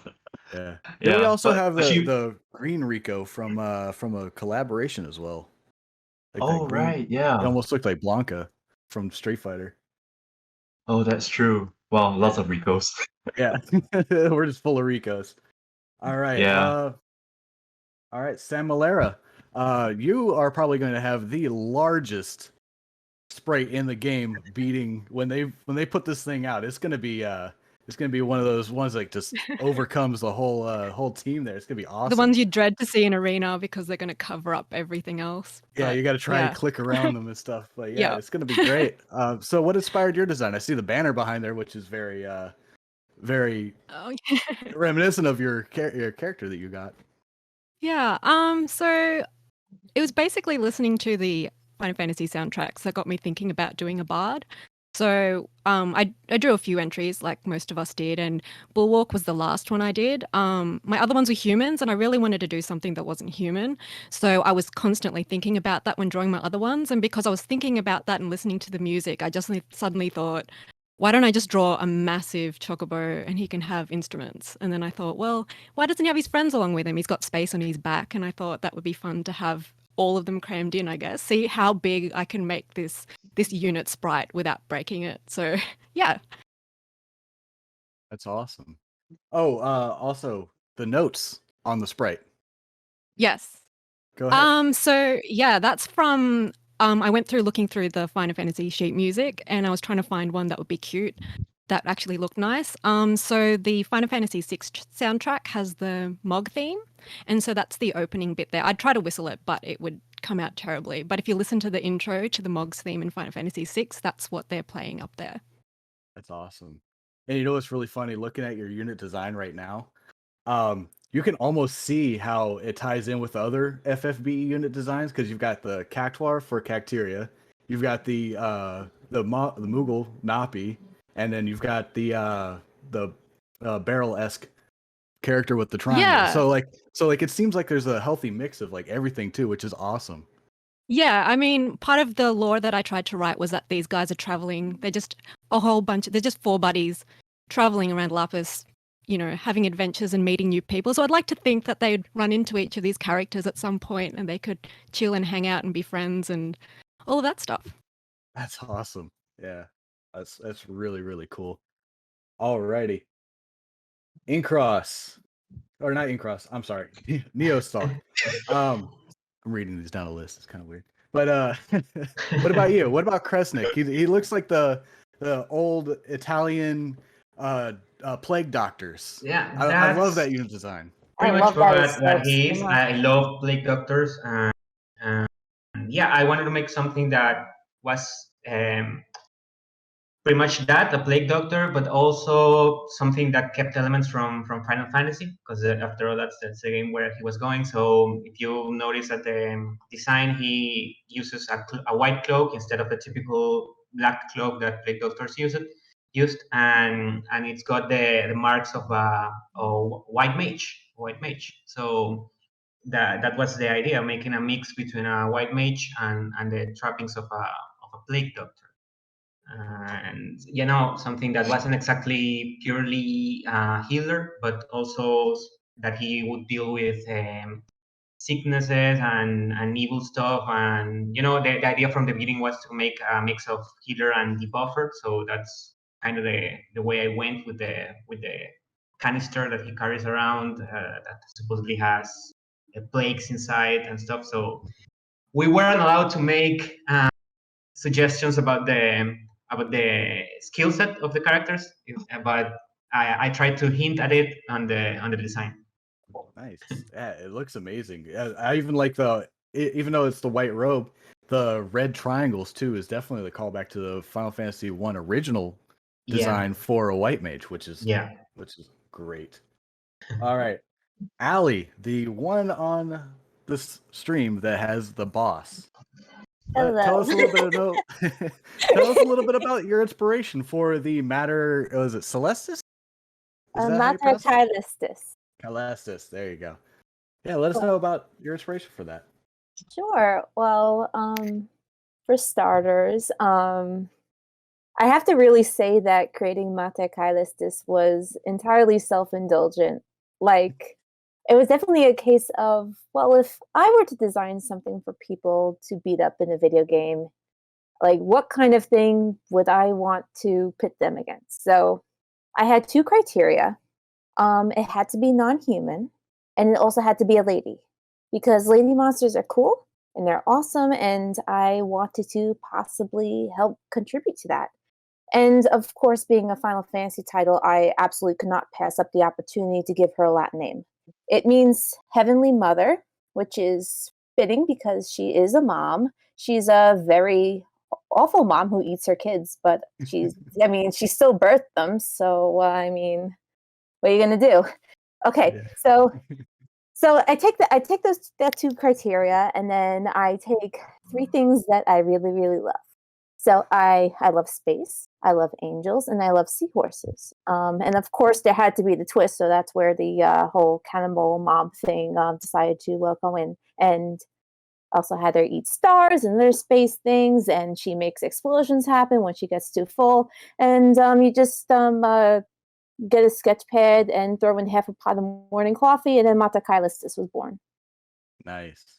Yeah, that's awesome. I didn't know that about it. Like I should have guessed it was Latin, but because that's an awesome node to like, especially Final Fantasy 15, where almost everything's in Latin. That's what I was kind of evoking, because I've played several Final Fantasy titles where a lot of bosses have these very unusual names that draw inspiration from other languages that, like, at least like either like non-English or non-Japanese. And I mean, I couldn't pass up the opportunity, like that, as I said. So I was like, oh yes, let me contribute to the very unusual name factor. Well, not passing up the opportunity paid off because it made it to the game. Congratulations with that. And yeah, no, it was a fun fight for sure. Thank you. I know that she caused a lot of problems and even crashed the game, but you know what? She's too powerful. She's too powerful. That's what it was. She broke the game. Yeah. All right, looks like we got Eric back on the line. Welcome back, Eric. Yeah, sorry. Yeah. So go ahead, introduce yourself, and what inspired your unit design contest winner? Cafeteria. Oh, okay. Yeah, yeah. Sorry for the camp. I will not put it because it will mess everything. But yeah, my name is Eric. Eric. You can find me in game as Kinso or Eric Arthur. And what inspired my unit? It was kind of hard because she was the second of 4 units that I made for the contest, and everyone had a team, right? So Cafeteria's theme was like creating something that I like with things that I like from Final Fantasy or from other things. So I'm very into this like kind of future but street outfits. Mm-hmm. So that's why I do like that kind of the outfit. And I also my waifu from Final Fantasy, it's lightning. Everyone is gonna kill me, but for my it's lightning. So like the pink hair, it's kind of I just made it like short because I like more short hair.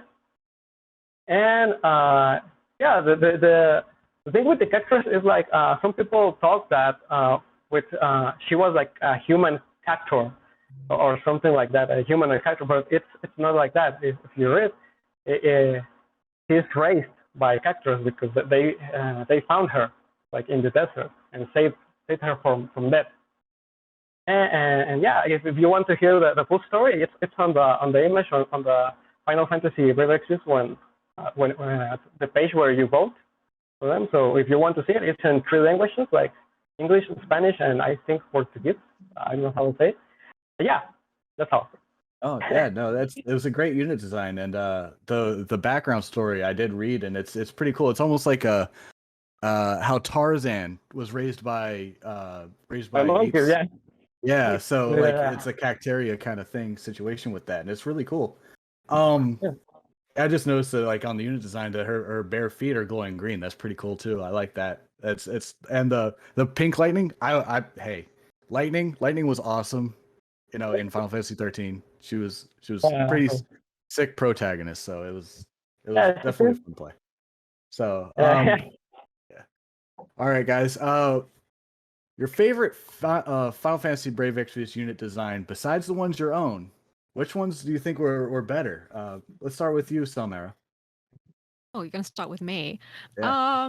So out of I wasn't expecting you to come to me first. So out of any unit at all, or out of these units specifically? All out of all of them that have been made, past and here, the fan unit Okay. ones. The Your fan favorite units. one. Okay, so my absolute favorite, who actually made designing a unit really difficult, was Malphasy, because Malphasy covers everything I love. I'm a big bird obsessed nutcase. So she has birds, she has the long hair, she has the long nails, she has such a melancholic backstory as well. So I absolutely loved her. When I sat down to try to draw anything, I was like, oh damn, Malphasy already did that. Oh, she already did that as well. So I absolutely love her. But I mean, it's really hard to choose as well. Everything was just amazing. I don't think you can be disappointed with really any of the fan units. They're all beautiful. Nice. What about you, Incross? Well, actually, for me, it's kind of awkward because I was gonna say Kresnik. Right? Yeah. So when I first saw his design, I was like, it did strike me as like, huh, this looks familiar. And then I remembered Cersei, which Neil Stock here also like made. Yeah. And then I realized that, oh, it was made by the same dude. And what I really liked about him, which I think that you previously mentioned, was how you incorporated like the traditional Final Fantasy white mage healer role Yeah. into a trench coat. That was awesome. Yeah, and I guess like at the time, and even now maybe, that we really wanted a male healer in the game, and we didn't really get one, except for Aiden. So yeah, it kind of like checked all the boxes for me. It's really well designed, and I really liked his the concept that he actually like absorbs like the diseases from people. Yeah, exactly. From people, and then he like uses it against them or something like that. It was really cool. It's like both as a debuffer and a buffer at the same time. Yeah. Thank you. Eric, what about you? Well, mine was Circe. Cersei? Yeah, I got really attached to her because it was my first mage. I got like decent mage, and yeah, we beat a lot of bosses together. So I mean, I really appreciate the design, and there it is. I got like 2 STMRs or so. So yeah, it holds a very special place because it helped me a lot. So yeah. Neo Starks is putting out all the fan favorites. So what about you, Neo? For me, actually, well, I'm gonna echo the Circe fan, because I mean, actually, Circe and Malphasy came at the same time. So actually, Malphasy is my favorite unit from all the fan units because she was like, I don't know, she had this design that was like dark but also she had kind of a nobility to her, and all the sprite animations were just epic. I remember her limit is like a huge bird popping out behind her, and everything about her was really cool. And I remember she came at the same time as Circe, and I actually found myself pulling more for Malphasy than for my own character. Of course, I did get a copy of my character, but I still would have pulled more for Malphasy than for my own at that time. She was just that cool. Malphasy fan gang in Yeah. the building today. All right. And Beryl also a really cool design. I just Yeah, Beryl would is have really been cool. the second one. I agree. Ali. Well, this honestly was a very difficult choice because I have loved like the past fan designs and the current fan designs and have been very excited to see them all in game. However, I really want to bring attention to the other boss designs as my Okay. favorites designs. Yeah. Because And we're all very excited for the unit designs, and I kind of want to like put the other two winners for this in my category on the pedestal, both. And forgive me if I get the pronunciations wrong for either of those. Kairos and Alsotho. They're seeing them in like I've been so excited to see both of these bosses in game in contingent with my own, and I just think they both look absolutely incredible, and it's been such a wonderful time to like see them in game and fight them. Kairos just looks looks so fierce. Also, oh my goodness, I'm just tripping my words. Yeah, you're fine. You're I fine. was excited because you have this fierce demon and Cthulhu Alexander, and then you have my space mom, and they're so unique. They all look very powerful, and I sincerely hope that there is permanent content awaiting them so that every player can appreciate them a lot more. Nice. Yeah, no, that's awesome. Like even your design. I honestly, out of the 3 boss designs, I definitely liked yours the favorite. Like I thought I was gonna like Kairos, but when I saw the matter in game, it was game over. I thought it was awesome, and the mechanics behind it with the children and everything was just an amazing concept for sure. Thank you so much. That really means a lot. No problem. I had fun. I had fun fighting them. I didn't have too much issues with it. A lot of people did, but you know, at first it was definitely a challenge. And once I figured it out, you know, I got excited. You know, that I was able to keep going with it. So definitely, thank you for like helping them come up with the baby aspect of it and eating the children. So that was really awesome mechanic. All right, so go ahead. No, I was just about to agree with you because that's a mechanic that I have. I'm very happy that they took that to heart and implemented that in some way because it's just so crucial to the boss design. So yeah, I definitely agree with you on all that. All right, guys, we got about 5 minutes left. I've got one last question for you guys. If you can give me short answers, that'd be great. If you could go back and redesign any original Final Fantasy Brave Exvius character, what would you do? Who would it be and why? Anybody can go. Shotgun question. Give Soul back his skeleton. Give who? I have to say, this applies to any character, any original, any original. Any original FFBE character like Lastwell, Rain, Fina, anybody in the lore. I have to say Envy Soul. I would give him back his space skeleton body. Oh yeah, that'd be pretty cool. Loved that aspect of his original design. To see that lost and replaced with space jelly made me very sad. Oh. So that's cool. Awesome. Yeah, no, I completely agree. The skeleton was definitely the better design for sure. Less humanizing. What about you, Incrust? For me, it's gonna be Sophia, that Rain's mom. I don't know, because in all the cutscenes that she appears in, I always felt like she looked really plain, like some sort of like a townsfolk A or B or something like that. and which was very sad because the way, well, spoilers. I mean, things that happened to her. I felt like she needed more of a design. I was thinking it's like it could be like a little like in between Arif or like Elone from Final Fantasy VIII, somewhere in between.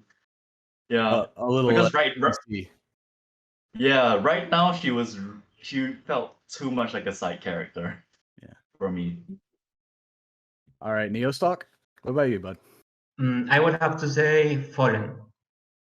Fallen, because I mean, there's something about him that screams of missed potential. He was the first chocobo rider, and he was just lacking that extra deep. I don't know, design that would make him really stand out. He was riding a chocobo, but the rest of his armor was just very generic, and I feel like they could have done more with that unit. That'd be pretty cool to redesign him. All right, Yeah. Eric. Yeah, I think I will redesign some of the. I don't remember how they call the stuff, the beta and some of them. I don't know if you can understand it. But yeah, the deltas and all, because I remember that there was one like I just call it like Blue Ignacio because it was like all big and I just Ignacio with blue. Yeah. So I think some of the villains of season 2, I would kind of would change it because they kind of look like Veritas with worse. So yeah. Oh, nice. Yeah, and Samara, how about you? I was gonna say Sophia as well. So, for similar reasons. So, as something different, I'd say probably, so Laswell and Physalis have been talking about he would be Prince Charming on a white chocobo. So I would like just a really gaudy, sparkly, bishy-looking Laswell on a white chocobo Prince Charming nonsense that would just be so outlandish and amazing. I would That's what I pull want. immediately on that. Oh, No questions so would asked. I. My lapis would be gone. That's awesome. All right, well, that's all time we have tonight with this segment. Thank you, everybody, for coming and hanging out. You guys are all awesome. I hope everybody enjoyed and learned a bit about the artists behind the unit designs and the boss designs. Yeah, and we're gonna go ahead and move it on over to the story so far with I think Magaru is hosting that or Jeannie, one of the two. But yeah, I appreciate everybody coming, talking, hanging out, everybody that made it. And thanks for the other 3 artists that we couldn't get if you're in stream watching. So I appreciate it, and we'll catch you again around next time. See ya. Thank you. See Bye. you. Thank you.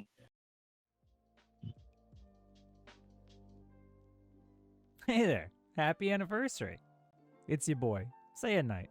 At it again, time and time again, you know what it is. So to pop in for a second, take this opportunity to say, between segments, hopefully you're having a great time at the 5th anniversary live stream event hosted by Flip Method here on twitch.television. Flip Method, by the way, people claps in chat, huh? Some people claps for our host. I digress.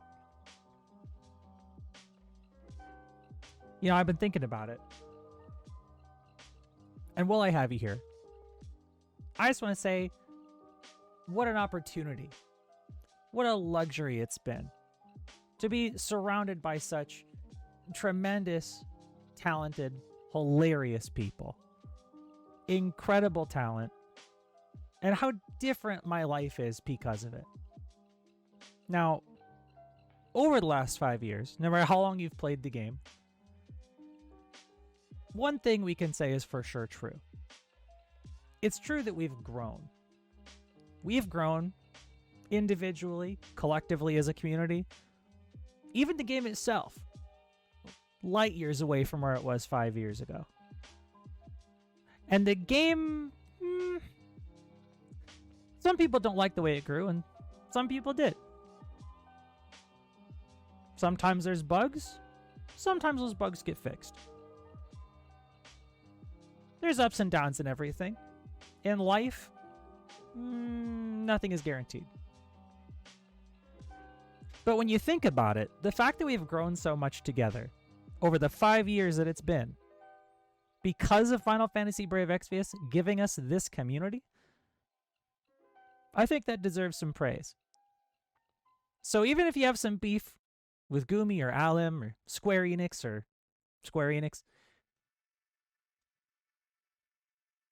thanks Gumi. Thanks Alim. Thanks Square Enix. Not too bad, huh? Not too bad. And before we get back to the presentation,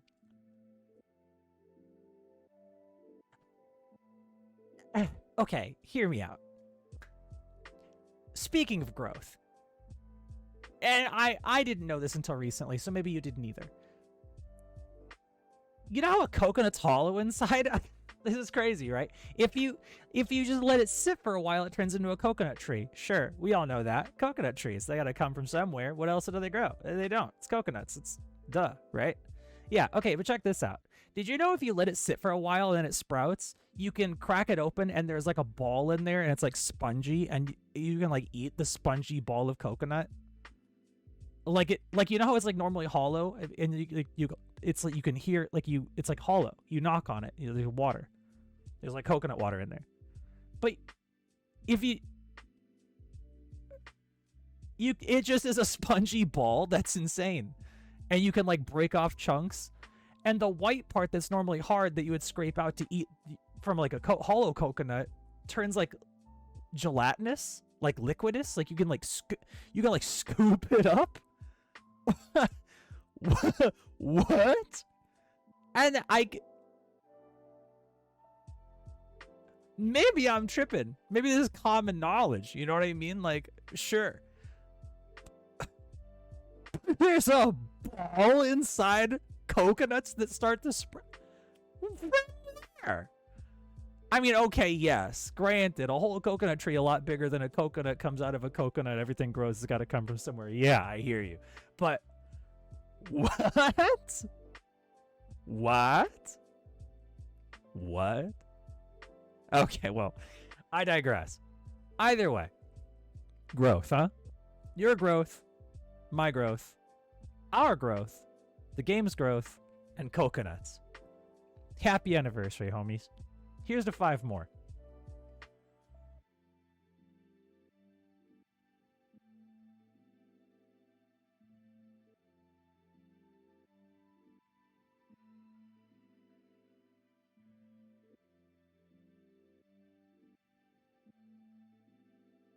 So, coconuts.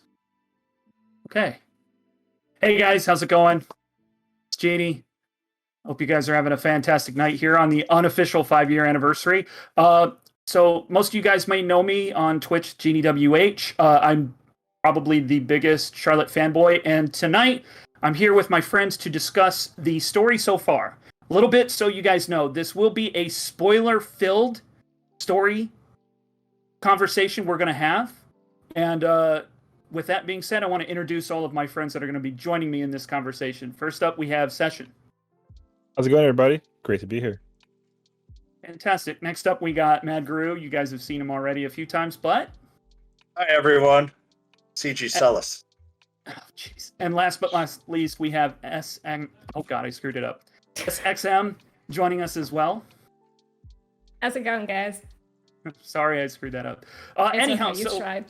what we're going to do is we're going to try and talk about as much as we can about the story as it pertains from Season 1 all the way to Season 3. Spoiler alert, everything we talk about is going to be things that we enjoy talking about, key moments in the story as it's told so far. To catch you up real fast, we start off with Rain and Laswell, 2 Knights of Grandshell, who they notice there's a big influx of monsters. They go to the Earth Shrine to see what's going on, where they meet the Veritas of the Dark, who wants to destroy all the crystals in all the shrines, thus giving our heroes the idea to save all the crystals in the land in Lapis. And here we are. So what do you guys think are your favorite moments in Season 1? I mean, just like, sorry, just to like think about it now, I didn't honestly know how in depth the story was going to go.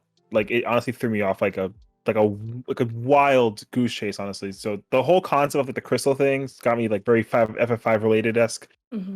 Yeah. Also, all the lords came into place, and then of course that had like its own story. There's just like branches and branches of stories, but the whole like war of like Rain, Lasso, Finna against each of the lords was like one of the biggest points for me personally. That I was like, this is amazing. I'm invested. For me, and I'm going to kind of just go a little bit off here, it was all the side stories that melded so well with the main story that allowed to explore the world in its entirety. You want to talk about Bran, don't you? I want to do. talk about Bran? Well, no, I want to talk about Ruggles. But okay. Besides that, going through that as well, going through the Chamber of Arms, if you Libra'd, even they told a story within the FFBE world. That was just absolutely amazing. And it was something that was hidden to a lot of people that probably didn't even know. If you Libra, you got a lot of story. So that to me just hit me really hard for season 1, let alone the quality of the story. Yeah, I think I have to back that up too. Just going through the story events as we're going through the main arc, like you just get so much more content with the characters that, you know, I wish we could get more of or go back to with the Room of Recollection maybe at some point, because you just get so much character development just from the story events that we get occasionally. So what do you guys think were key moments in season 1 that you really enjoyed? It's like, for me, I could probably talk in, I believe SXM and I have mentioned this, the Oldoan story or the Olderon storyline, I could talk for hours about that. One of my favorite storylines. You know, Yeah. you got the story of El, this hero trying to protect his land. He sacrifices himself against the Veritas of the Waters, who's trying to flood the entire land. Luca sacrifices herself as a priestess to calm Leviathan down. And then, of course, Nicole joining the party. You know, that's a summary of that whole thing. We could go on. Definitely one of the more tearjerker moments that, like, I sat on my phone, dropped everything else I was doing, and just, like, so invested in that moment with Luca's sacrifice. Oh, it was such a time, honestly. And to get Nicole into the party as well for that, it was like a nice remembrance of, like, okay, cool, the journey must go on, but then of course, like, we're leaving all these things behind, and I'm sure everybody was in shambles when they found out. Right. And it was really the arc that really hooked me, because it was my first time really solidifying, like, oh, this is a serious game now. They actually had a main character and they killed them off. What is happening? So, yeah. You know, the fact that it was brought into like the adult world after that point, it was more engaging. My main one that I actually really loved was Lid's arc in season 1, which her loving Sid, you know, loving the airships, and then later on realizing that Sid was not a good guy to, you know, the areas where there was, and for her to grow up and realize that, I thought was a pretty interesting arc that I wasn't expecting. And it was not nearly as serious as El, being killed, but it was something that I think really set the scene, and they did an awful lot with that, and, you know, starting to build onto it, and I'll talk more about that in season 2. And I really enjoyed that aspect of the main story. That was probably my main thing that really hooked me into it. That was also where I hit my first to be continued. Yeah. Right there. I We remember should that. probably talk about the main crew too. Rain, Yeah. Fina. I mean, I really liked at the end, you see how selfless Fina is, that she's willing to disappear if it'll mean that Dark Fina will stay there. It really shows a lot about her character. And I really enjoyed that. That arc was really weird when they were in Fina's psyche trying to find a way to save her. And then they realized Fina could sacrifice herself and Dark Fina would be fine. Yeah, that was a real interesting twist, because you start to learn a little bit of how Fina became a person at that point and her background.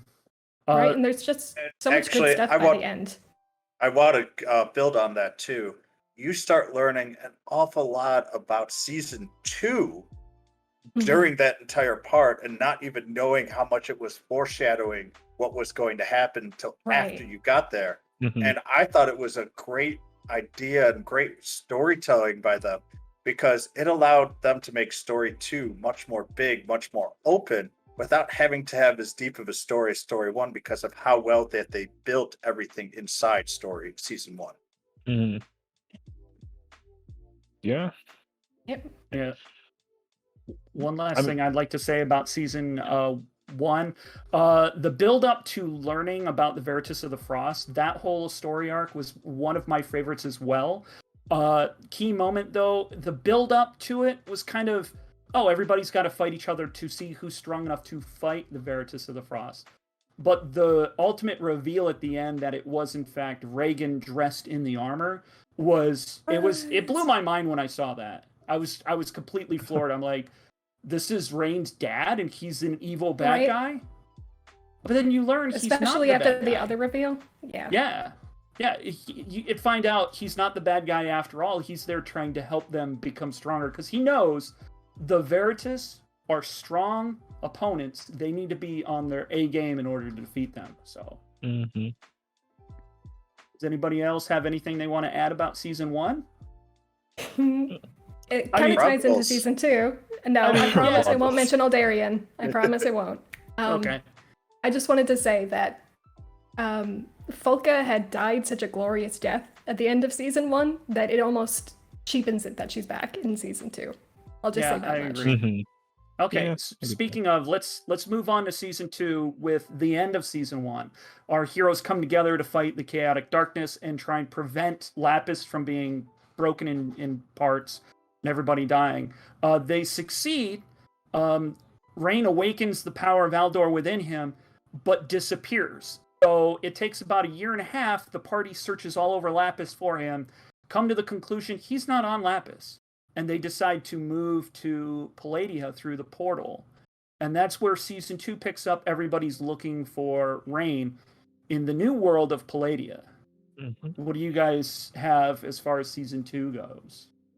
Story of all the Rains on the plain of Spain, with how that they were using Rain as both a hero, a villain, redemption arc. I think it went on just a little too long, but I love that they went on such a limb for Rain to be Hio, to be Axstar. Well, let me call Axstar A. And going through at the end, we actually get to see the real Axstar as well, and very interesting how one has all of his appendages and the other one doesn't. I thought that was a very courageous arc, and they told that story very well. I remember the second day, and I might be cheating here, but I played Japan at that time. Let me tell you that Reddit and the Discord communities were absolutely ablaze with the spoiler that Rain was Hio. Let alone when people then found out that Axstar also Rain. And when you can make a whole community go like that, that just tells you how wonderful that story truly was. Yeah, I remember when that happened. I was streaming at the time, and we had plenty of conversations about the story at that point in my chat, trying to figure out. I mean, a lot of people assumed it was Rain immediately. It was just, why is this Rain? Is he trying to do something to defeat the Emperor? What is his deal? It was a very interesting conversation we had. I have to say that I'm super oblivious when it comes to story, except for when a moment kicks in. So when they actually showcased, I went to the fan festival in LA in 2018, and I saw the poster of Hio. Of course, I didn't know who he was at the time, and I think everyone already preceded knowing that it was Rain in some form. So for me, I was like, it looks like Rain, but is it really? I couldn't tell. So Yeah, right. Yeah, that's why we had a lot of conversation about that, whether or not that was Rain, because it looked like him. I mean, blonde hair, kind of tall, the weapon was uses a flaming sword. so familiar. Everything. So at that point, I was just like, okay, I need to, because I wasn't caught up at the story either. So they already had revealed at least some kind of hint to it too. So I was at the festival, just trying to catch up the story. And then when they made the final reveal, I almost threw my phone across the room out of excitement because I had no idea. But then, it still didn't, because I already had pre-assumed that it was Axstar was Rain in some form, but I couldn't figure out the whole missing body parts thing. And then Dark Finna introduces time traveling with the crystal, and then she's able to actually tell past Rain what's going on, and then that's how it kind of explains the whole scenario. Yeah. But the way how they told that story was definitely the most what in the world is going on moment for everyone to partake in. And I think that's probably the moment that I most enjoyed. That, and also Saul following the crew the whole time because he wants to destroy Rain, but then they got to watch him, make sure he doesn't do anything like that, which I was like, this is the most comedic moment ever in a FF game ever. But it happens. Yeah, to add to that point, it was really interesting how much they used season 2 to develop a lot of the characters, not just the original main characters you got from season 1. But like you said, Soul, they really developed his story arc and gave him like a quasi redemption at the end, like a redemption arc. And the way they built that in season 2 was really good. I thoroughly enjoyed his redemption arc from that. Actually, I want to kind of build on that.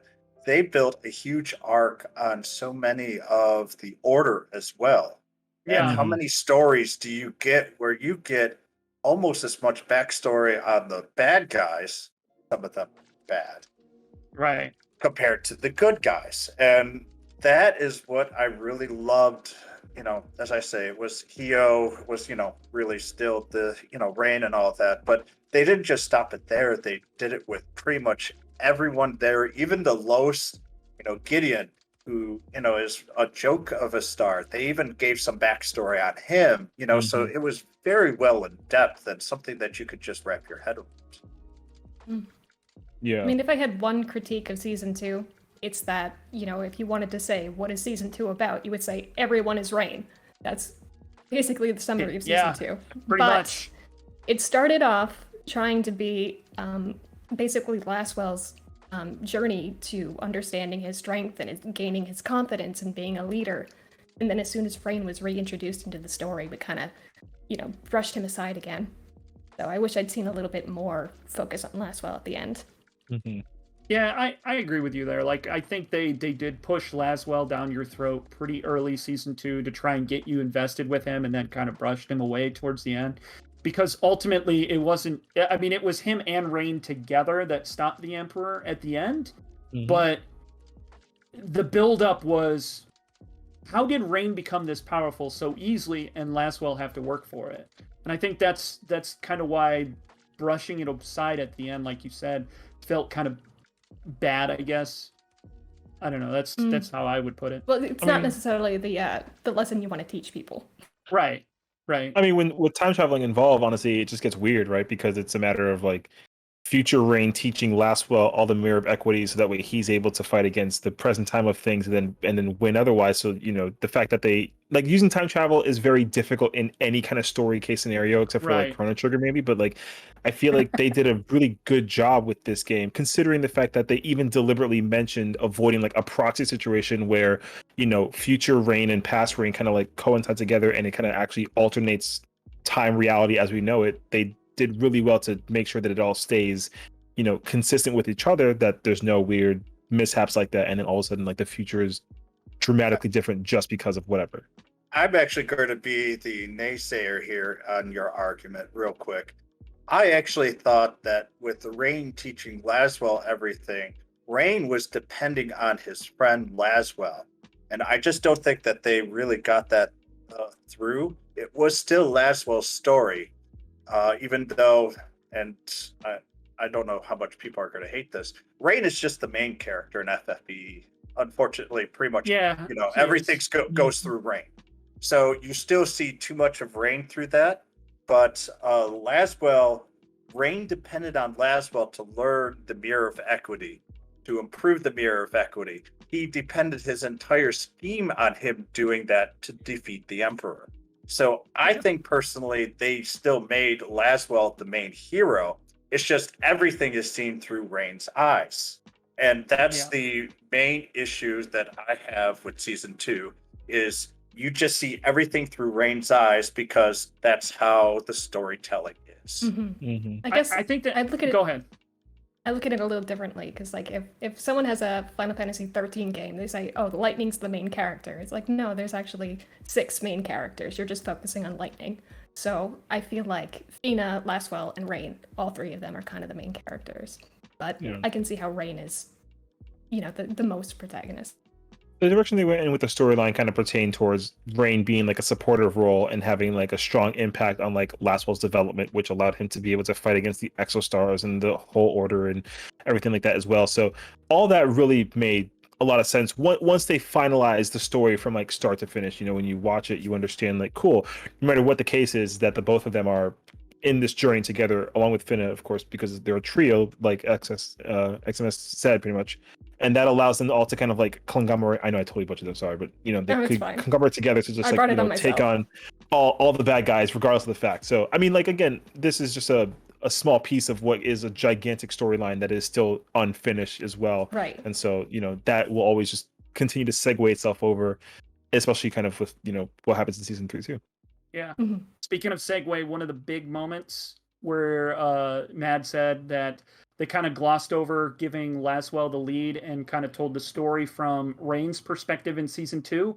When season 2 ends with Rain and Laswell defeating the Emperor, and they go on to become the kings of Aldor and Hess and try and bring that whole thing together, we see the close of that chapter and the start of a new one with Fina wanting to find her place in all of this, gets teleported away to the far plane and starts her adventure in season 3. Now, the key thing here is that in season 3, the story is told from Fina's perspective. And honestly, I think they're doing a way better job of focusing on that new character in the main trio than the others. In spite the fact that season 3 gets criticized so much. That being said, we're not done with season 3 yet. What do you guys like from season 3 so far? So I'm gonna start. I still think the ending we're currently at is turning to be a little bit too Rain centric again. And once again, it's kind of like it's finishing like season 2 did for me. And once again, Rain is coming to save the day. He's going to trust Fina, but once again, Rain becomes the center. Now, my favorite part was, I think they did a great job with using Bruce as kind of the Rain stand-in at that point, and made I loved his character arc. I loved that he had a lot of conflicts with his boy Renoa, and trust me, that part of the storyline is hitting me much harder than it did a couple months ago. From personal experiences that I'm going through right now, that really tugged a serious heart, and I would be doing exactly the same thing for my kids. And I thought that just was incredibly awesome for that story. I mean, it's not awesome for Bruce, obviously, but and also I love Doom Train. It's just my favorite Esper. Doom Train. Like, hopefully we get that Doom Esper at some point. Like, for real. I have to agree. So far, season 3, my biggest pivotal moment in it that made me stick with it was the whole Bruce storyline, where you find about him and Renora and the whole background behind it. They did a really good job on that, and they focused quite a bit of time on that. I'm really thoroughly enjoying how they went with it. I'm going to be honest, I didn't think they focused enough time. I would love to have seen more side stories. I would have loved to seen maybe even a full chapter of something to go around and, have more of a backstory on Renora's mom and what truly led there, and having Diverty with it too, and Diverty being angry because he didn't know everything that was going on. That is such a short story, or a whole nother chapter, that is something that I think a lot of people would really enjoy, would be very, very interesting, and allow us to just build on the overall story. And I know people don't like season 3, but I think that is something that they missed that could have made season 3 just so much better. I think more people like season 3 than they're letting on, though. You're only hearing the people who are complaining, but I'm enjoying season 3, and I'm sure a lot of other people are too. Agreed. The characters are good.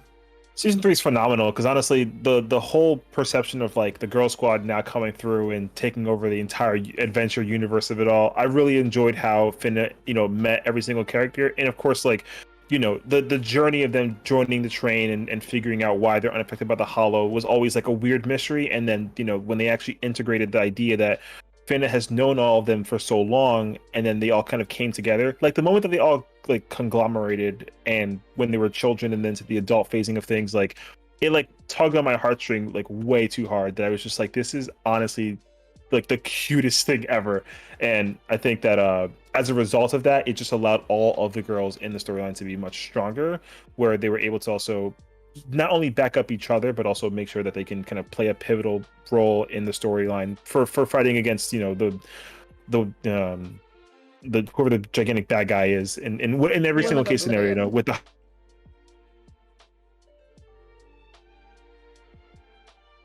because of their connection, they all play like an integral part in like defeating it. Yeah, it's probably due to how slow and the build up. You know, they're collecting all these female protags together to join Fina on this adventure, but they're not telling an overall story as to why until closer towards the end. You know, a lot of people are watching those first 3-4 chapters and they're kind of turned off from it because it's like, what is this leading up to? So I agree with you there. Once they finally tell you more about why they're together and develop that a little bit stronger, it seems to impact the story. So yeah, those... you're right, and I think the reason why people love Bruce is he's the reason why that they're forced to understand what's going on. Right. Because quite honestly, the first 3 or 4 chapters, Bruce was an aloof jerk. I want to use stronger language here, but I'm being PG for once. No, I mean, the thing is that he was trying to be his cards close. Yeah, literally, and magic tricks are like nonetheless. The thing is like he's like the dad of the story this time around, even though like again you got a bunch of teenage girls tackling stuff. Only when you see it after you see all the other story afterwards. Oh right, yeah. And so for the first 3 chapters, you're like, oh, he's the actual boss when he's not. And then you figure out what's going on and through that, and you know, it's a great misdirection, but I think it kind of confused like what to focus on and what not to focus on as well. Yeah, I mean, because the whole development of the story was to make, you know, to figure out finding Roka's mother, right? And then watching her development go through the phases as well and seeing how that kind of ties in all together. And like Bruce was kind of like the glue of the entire party until he had to, you know, have that epic battle.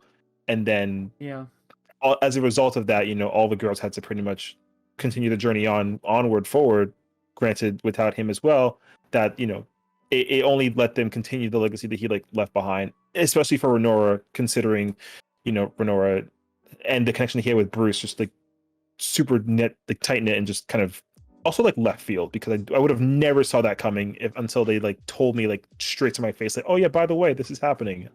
Then I was like, oh, that's the thing. Got it. Yeah.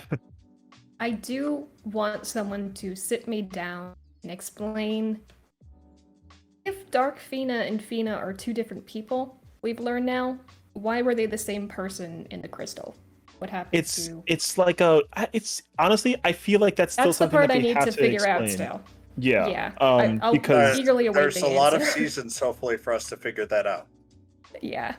Yeah. You know, I'm scratching my head on that one right now. But other than that, I'm enjoying it. They like kind of I mean, they explained it, I think, in the story, but I feel like the way that you gotta like go to like the art book or like the Wikipedia link of something and then like actually read it from start to finish, because it's like each crystal create the opposite version of it to like create some kind of like equilibrium, and then it's very Final Fantasy story-esque. It's great, but of course it's told in a way that you're like, I gotta reread that 4 more times to make sure I get it. I'm sure we'll get there. I mean, we do got more story to get, you know, hasn't been released. We're not going to spoil anything that hasn't been released in global yet. Also, I did just get notification from our good MC that we have passed the 5-minute wrap-up timer, so we're going to go ahead and wrap this up now. Sorry, guys. In spite the fact that I want to talk about Charlotte Physalis, and I'm sure if Red was here, he would love to hear me talk about it. We're not going to do that tonight. But what I do want to do is I want to invite everybody, that includes all of you in chat, to the FF Brave Exvius Discord. There is a story channel there where we can continue this conversation with you if you'd like to join me. All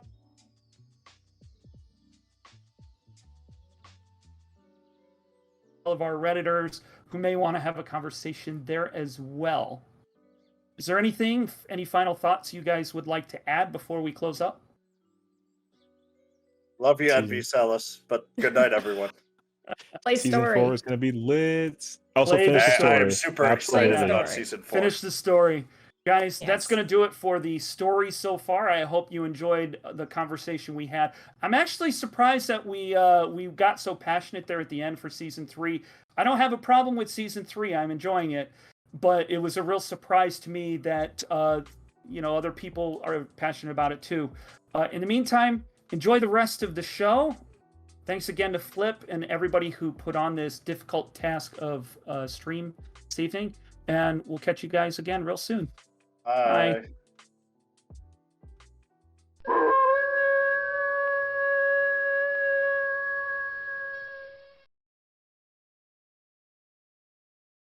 This is a Brave Exvius Gameshow short.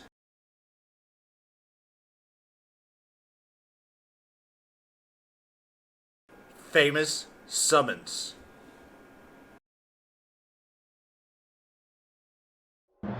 With her trusty friend Sildra, this princess was raised by pirates. Arr!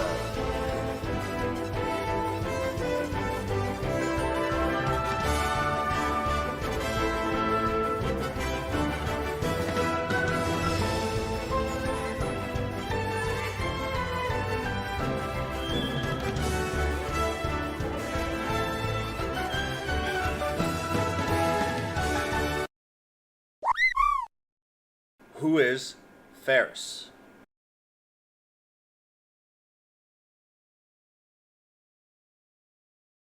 An elven warrioress who claimed to have a merchant's mother. Some people may mistake her elegance for being cold.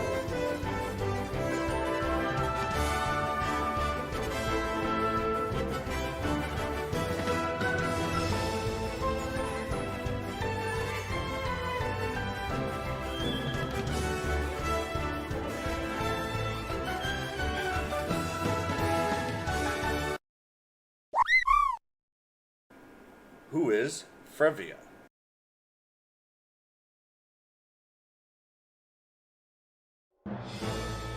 I know I might be a bit nutty, but I enjoyed pulling this commanding officer who was beloved by his subordinates and never cracked under pressure.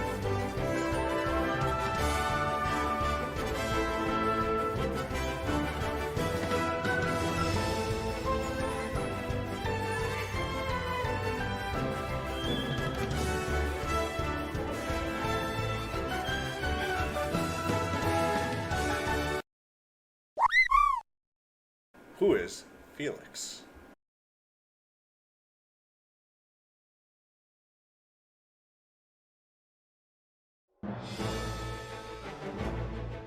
This rebel joined Princess Hilda's army to recover his homeland in Finn. Reuniting with his Dark Knight friend, they go after the Hunter.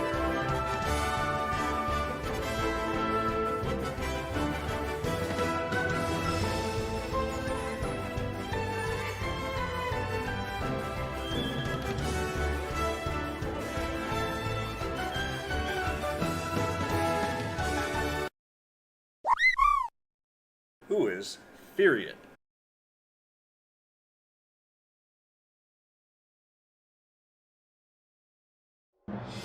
Don't trust her to pay for dinner, as she will lose her wallet from time to time.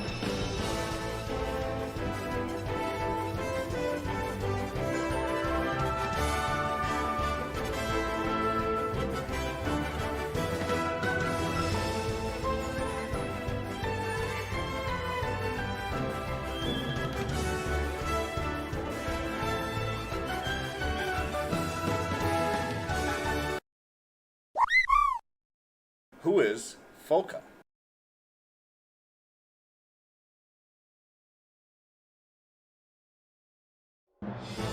He belonged in the Tales of the Ocean of Stars with his childhood friend of Sophia.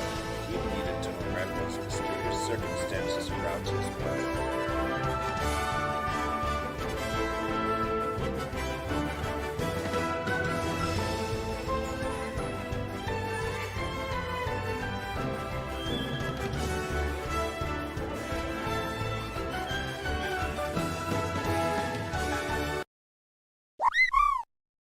Who is Fate?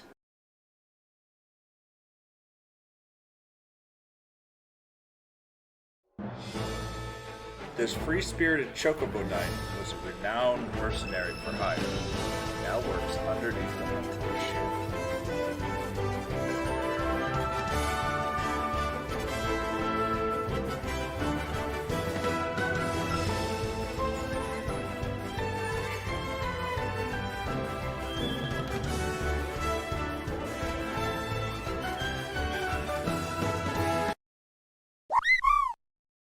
who is Fallen.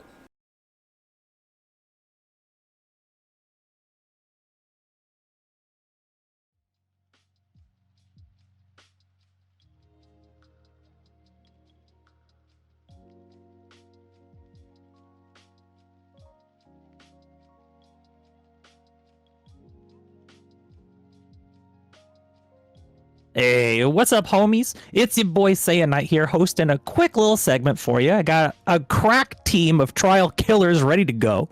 Is the boys in the house trying to do the work?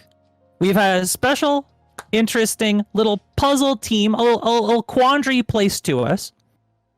We have to clear a particular trial with a very specific set of units, with a very specific set of gear, sort of. Under some very specific parameters. Vic, that's true queenless. I agree. I see you, chat. Don't think I don't. So, it's going to take a minute. We want to set aside about 20 minutes to get through it. Shoutouts to all my homies in chat. But before we get to that, I do want to take just a moment, and I'll go last out of courtesy, for the homies to introduce themselves. So if we're just going to go around in a circle, perhaps Sinzar, you should start. Not that you need any particular introduction in the community. Hey guys, I'm Sinzar. I post YouTube videos mostly of trials. If I decide to go deep on a banner, I'll post a poll video, but that's not super often. But yeah, I post trial guides. I'm looking forward to trying this trial because it's going to be quite challenging, which might not be the case for later trials today. But this is going to be a challenge, and I'm hoping to beat it. So, who's next? Liv Dilly, if you wouldn't mind, just take a moment to introduce yourself to the homies. Sure. Hey, I'm Liv Dilly. I also do trial videos, trial guides. I also do some other stuff, specials where I explain best STMRs, for example, etc. And yeah, I'm mostly known from my community, at least, for brute forcing trials. And my strategy is going to be brute forcing the Venominous Vines today. Seems good. Can't wait to see how it goes. I'm very excited. You mentioned some things behind the scenes that have piqued my interest. I'll be watching closely. Our last, but not least, homie. Speedy, give him a shot. Tell him who you are, what you're about, what you got going on today. Yeah, I'm Spidey Gaming, and I think this is so challenging with limitation parameters that we should build. Yeah, actually, I tried so many times, but I couldn't manage to beat those Marlboro family. But I hope this time, through this live stream, I can clear this trial with budget build. So hope you guys enjoy it. Very cool. Thank you. I appreciate it. Yep. And then your boy. Well, I guess I'm actually last now that I think about it. Oh, but your boy, last of the last beyond the last, but still the leastest of the not least. Say a night in the house. As you know, I feel like perhaps this is a bit in bad faith because no queen on the team, but I respect and understand the trial coordinator, and we'll try to make it work. I've never used a non-queen team before, as anyone in here will know. We'll see how it goes. To go over the parameters really quickly, they have been on screen here and there, but a couple of very specific things to note. We do have to use these 5 units: Dethroned Heroine Ash, Lilithset, Benevolent Beauty Rem, Hallowed Aegis Charlotte, and Stylish Steward Pictionary. Now, their stats can't go too crazy. That was particularly one of the details. Again, you should be able to see it on screen right now. In here, you can see we are within those parameters. It's kind of close. It should be okay. We did have to have a particular draw tank, which is our boy Pictionary. Some no DV weapons. We all needed a ribbon. There's a couple of these little things that we had to stick to, I think we are each approaching in somewhat different ways, even though there were some very specific restrictions. But it should be a hopefully successful time for all of us. And I think if nothing else, this is going to be a great highlight to the different ways that we approach trials as players, and honestly, kind of a celebration of the different play styles, even within such confined parameters, let alone when you're freewheeling it. I think you guys would agree? Yep. Yep. So, we're going to have 20 minutes on the clock to get through this. Now, I would imagine that clock will be on screen somewhere for the homies to see. And I would imagine we're going to need all the time we can get, am I right? So,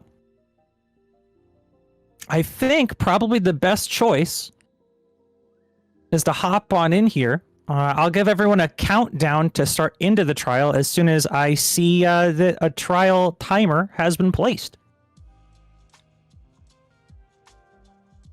I'm not sure where to look for that, if I'm honest.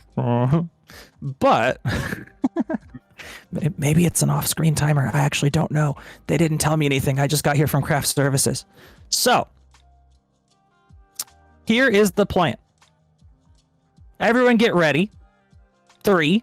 Oh, we'll go on go, not on 1. Not like 1, not like 3, 2, 1 and we start on 1, but like 3, 2, 1 we start on like go. So 3, 2, 1. Good luck, gentlemen, go. I have high hopes.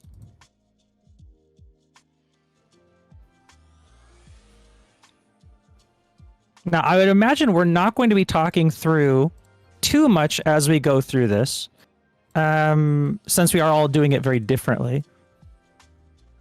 But at the end, time permitting, perhaps we can go over some of the finer details of what we had in mind and how we arrived at our decisions.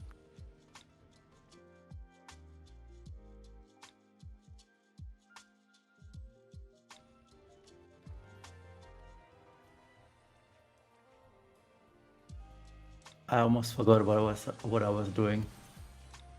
This bodes well. You know what they say, everyone has a plan until you get punched in the face. The idea is to do it without a plan. You're gonna do great.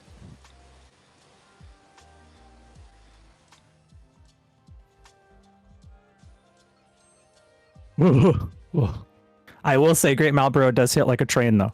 This guy is playing no games.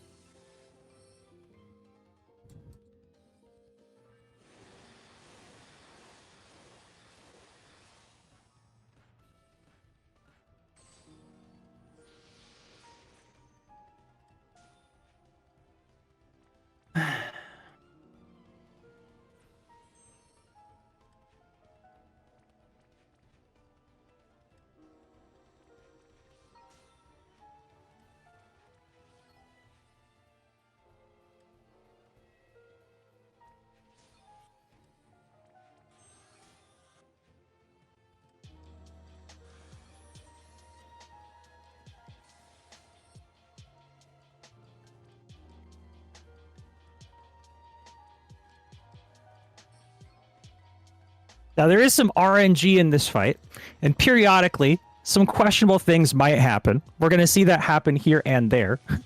And if that does happen, we may or may not have to do a couple of resets. I think we'll have time, though. It should be fine. Oh, God.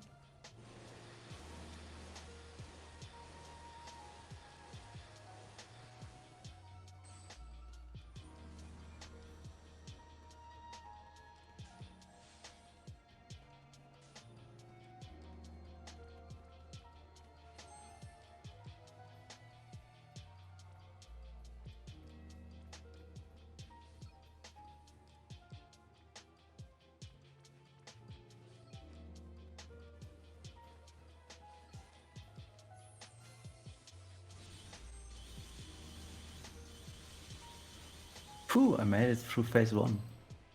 Good job. Just beat phase 1. Phase 1, though, is the easy one because it's weak to magic. Phase 2 is the much harder one. My heart Yeah, phase 2 is where it gets really hairy.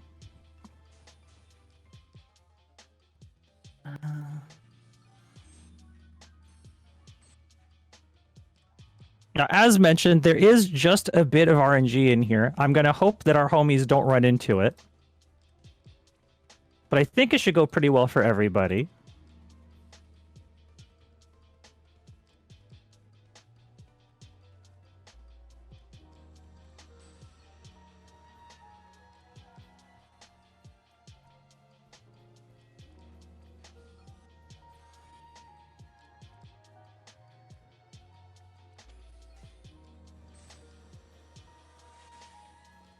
Oh no, my Ashes LB is not ready yet. Oh no. Uh-oh. Oh shit. Oh man. Okay. Yep.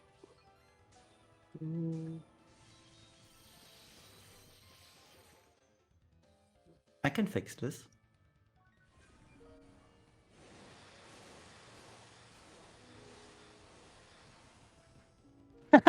I can fix this. I'm sure it's gonna go great for everybody, like I said. Should be no problem at all.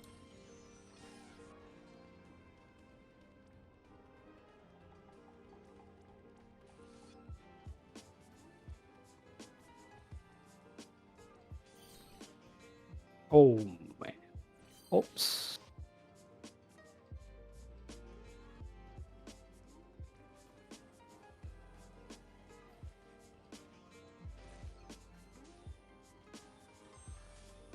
Oh, it's spooky out here, boys.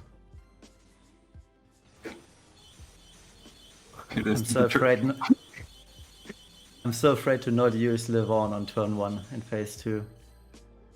But it's gotta be done. Now for the RNG part, who's he going to try to swallow? Yeah, that's gonna be the real threat of it, is where and when swallow occurs. And that is why I'm not using Live on turn 1, by the way.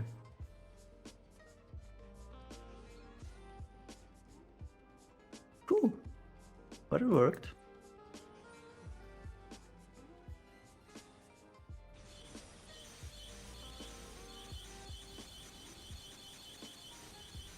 Oh no. I made a mistake. I broke... Oh no! Of all the things you don't want to hear doing a trial, oh no. I broke the boss on turn 2. I should not have done that. Oh. I can fix this. Not an ideal statement, but I have full faith in the homies.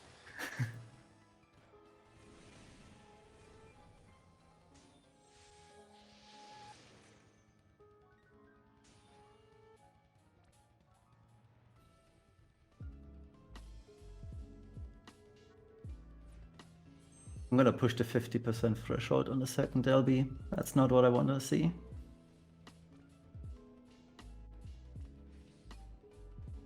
Oh no. I'm so concerned on your behalf with these oh no's. I'm just actually so worried for you.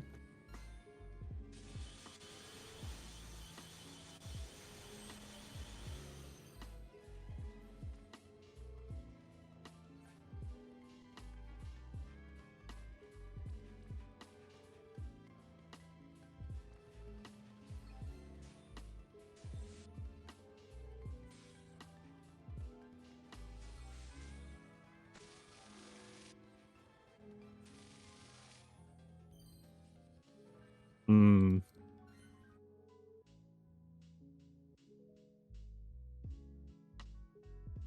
Quite a lot of very specific mechanics. I believe it's one of the most mechanically stuffed trials you've ever had, in that it can berserk, it can stop, it does have a death, it does have uncoverable and unprovocable attacks, it has 4 different elements plus non-elemental, physical and magical damage. And the death is on an RNG switch. So our competitors here do have quite a lot to consider, and quite a few things to juggle the moving pieces behind as we go. It is certainly not a trial for the faint of heart or the unpower crept.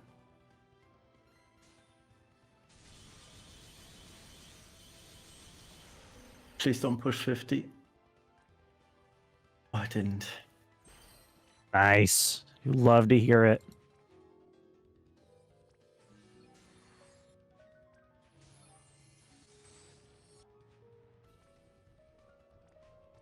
Oops. Now everyone's gonna get barraged.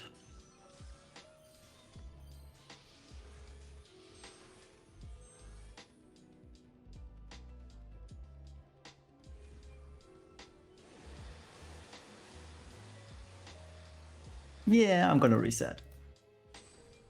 Oh, a late reset. I'm going to cross my fingers for you. That's pretty spicy. It'll be fine though. Can just speedrun this.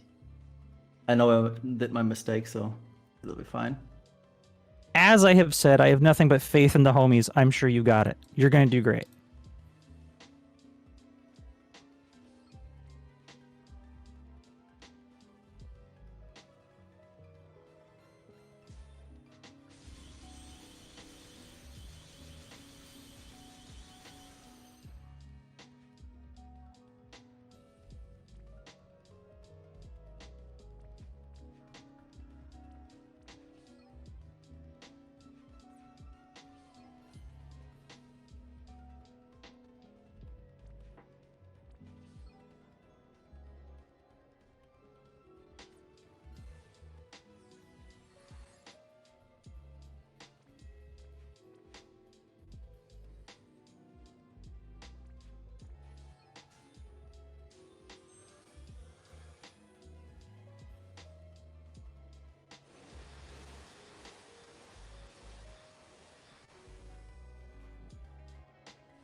Oh.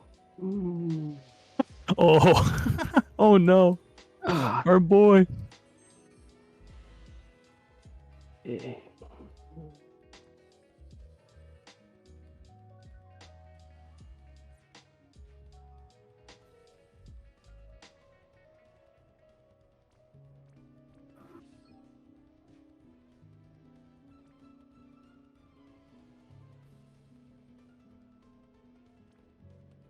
Now, as we've mentioned, the Queen does have some RNG on a death mechanic called Swallow, and that's going to be the most perilous part of the run, because there isn't a lot you can do in regards to... if she picks wrong, you're in some trouble. It's just, unfortunately, how it's going to have to go for the homies. That will be the part to navigate.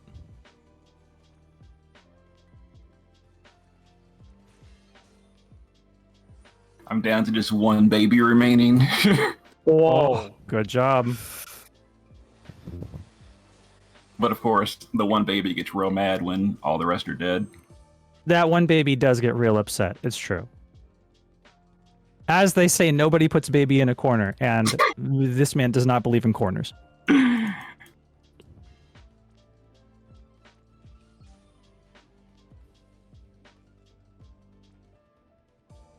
Oh no. Can't even beat phase 1 because Rem dies. Yeah, it is very, it's a very narrow margin with the stats we have allocated. These guys are not a joke. Enemies are quite strong. I have just cleared it. Good job.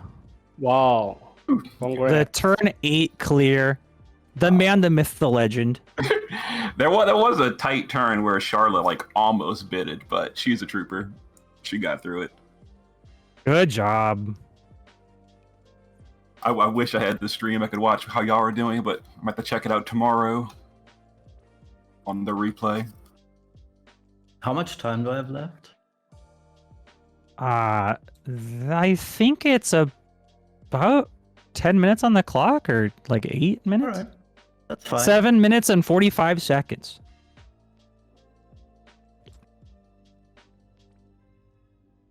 Frem doesn't die now. It'll be fine.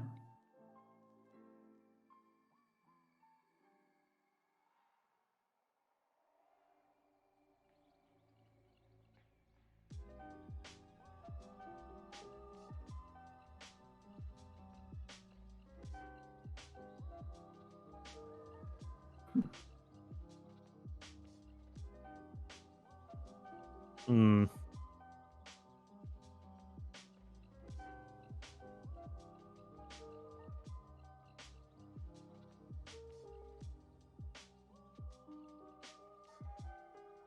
I'm actually gonna try opening the stream. Oh, I think I'm dead. If it crashes my game, it won't really matter at this point. Oh, I think I'm dead. We hit the RNG, boys. Oh, it didn't go well.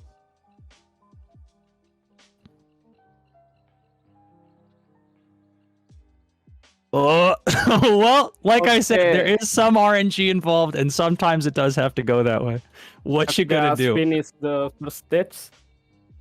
You've got 6 minutes remaining. I can actually see the timer now. I'm watching the I stream. don't think I've got enough time, but I'll try. Rem survived.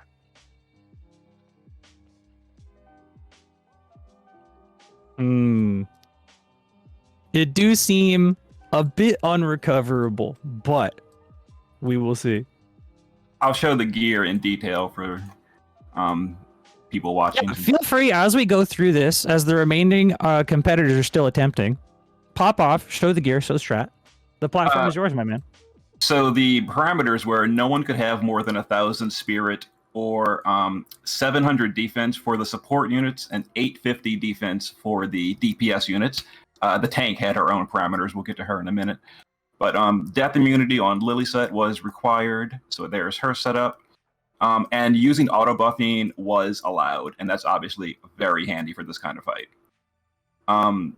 Dethroned Heroine Ash had to have death immunity, Irene's Ring, and a source of Thundeja. So we were given the Arcana, death immunity. And she was like right there on the edge of the maximum parameters, 840 defense and 974 spear. And she couldn't have more than, I think it was 3,000 magic, but she's nowhere close. Like, she's just support for me. And then Rem, I used her as the DPS. I had Rem right on the edge. The max was 3,000 magic. I am at 3,000 magic. She was a little bit lower on the defense, but overall the physical damage in this trial is not much of a big deal. And you're also limited to a max of 150 killer only. So she's got exactly 150 killer. And as you saw from the damage report, she carried the fight. She carried the damage of the fight, that is. Oh. Are you struggling, Simon? Just hit the RNG, unfortunately. Not a lot you can do about it. We did mention it. Yeah. There's, they think behind the scenes, everybody here had not a 100% success rate. So exactly. Yeah, this trial. Sometimes there's just nothing you can do about it. It is challenging. We were given like 4 hours of advance notice to practice, and I did lose in some practice runs. So make no mistake, it is a hard trial, especially with these units. Yeah. Charlotte couldn't go over 1,500 defense or spirit. Now mine's a little lower. I opted for more auto buffing and less like pure bulk, and that it worked out. But she almost died that one turn. People that were watching my clear, but it was overall it worked out. And then Pecchiota is our evasion provoke tank. He's got passive provoke, and he was given he had to equip 10,000 needles for the AoE Mirage that was useful on a few turns, but most turns he was doing the carbuncle reflect thing to redirect the swallow. That allows the swallow to go to one of the death immune support units like Lily Set or Dethroned Heroine Ash. Let me peek at the stream real quick. How you guys? You've got 2 minutes and 45 seconds. Is anyone gonna? That's going to be a close call. It's enough time to maybe get back to the RNG point and not much else, regrettably. But we're going to go back in. I'm going to see what happens. Oh no! Oh, Rem got the. Oh, Charlotte is dead, so the run is over. Oh yeah, if the tank goes down, that it's almost impossible to recover in this trial because unless I use Levon on turn 1, which would have saved it, but using Levon on turn 1 means I can't kill the ads on turn 3. Ouch. It's just variance RNG on the boss's side or on the cover side, the cover mitigation of Charlotte.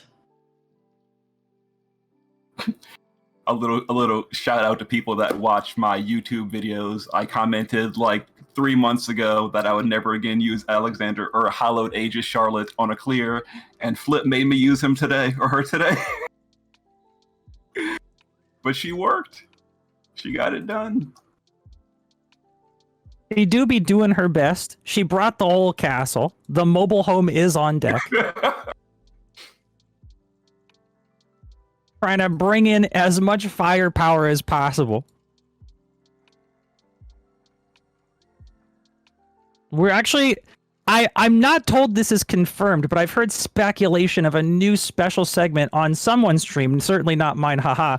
But also, is it Holiday Egg Charlotte Mondays? Mobile Home Mondays? Perhaps. Now, I'm not saying that's confirmed, but it's not nothing. Mobile Home Mondays incoming. We'll put it to a community vote. There is no community vote. Asterisk, that is not true. No one is sponsored. I'm just making sure you're all. That's not actually happening, but. But it would be amazing if it did, wouldn't it? Indeed. Stein, since I know you're currently deep in the fight. Oh yeah. There is 30 seconds remaining on the clock. I'm not sure if you got to transition to the next segment or whatever.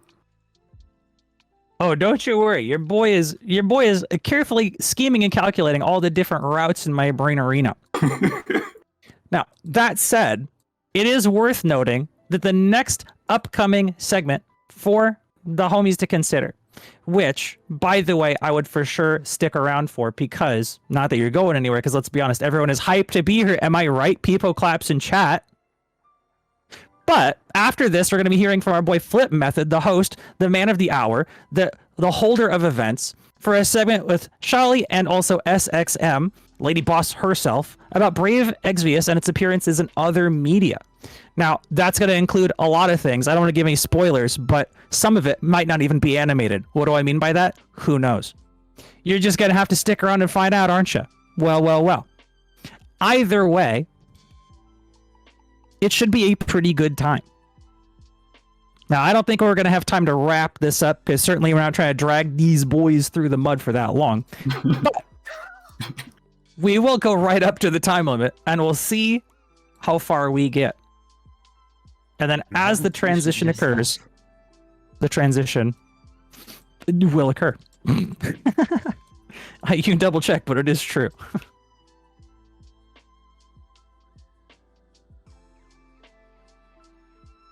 Hey, no, sugar sandwiches aren't animated. It's not pre-recorded. Don't worry. I see chat. I see all of you. The most infuriating part is I know this strat works, and it's just variance that's not playing with me today. I will upload a video of this on my YouTube channel. Demon, I couldn't use Queen. It wasn't an option. I wanted to. They didn't let me. They said, yo, Queen's too busted. Queen's too OP for this old trial. You have to take some other people. And I can't prove it, but I think Hal wanted Lilith in here. I'm not saying that's true, but I think that might be true.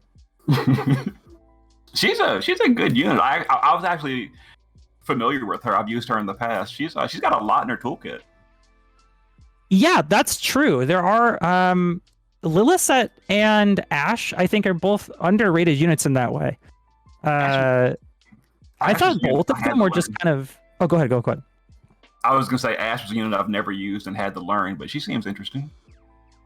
Yeah, I had thought that both of them were just kind of chainers, but Lilith having the break resist, decent.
Hello, hello everybody. So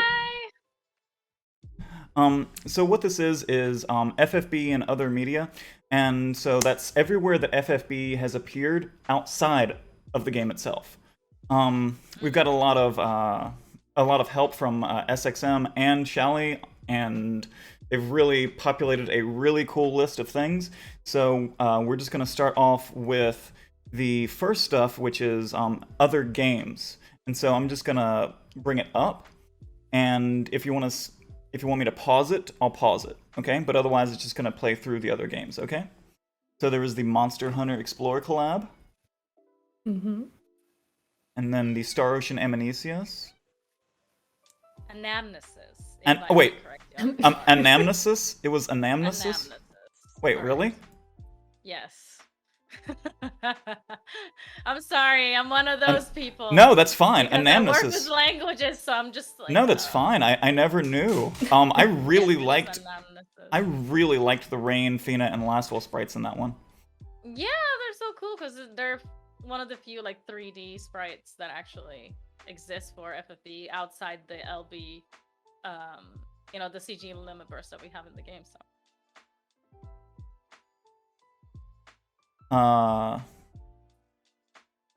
Then other collab, of course, War of the Visions, They've got, it's still the same universe. Imperial Saga, which I don't even know what that is. Imperial Saga is a very long-running series in Japan, specifically.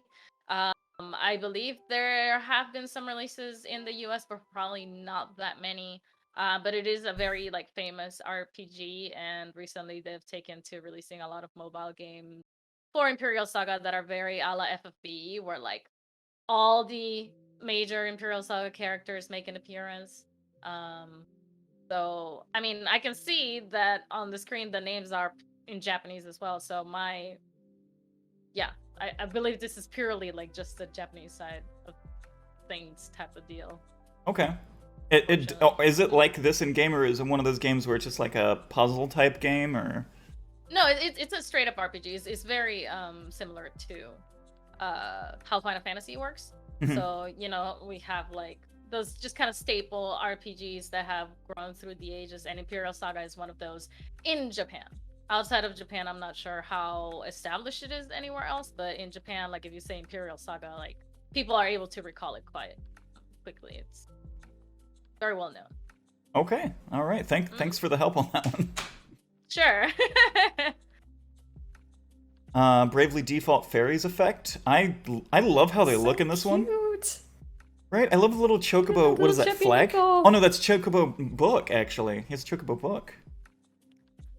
So those weapons, I'm not entirely sure if we have them in global, because in the Japanese version of FFBE, these are the weapons that you can get through the chocobo explorations.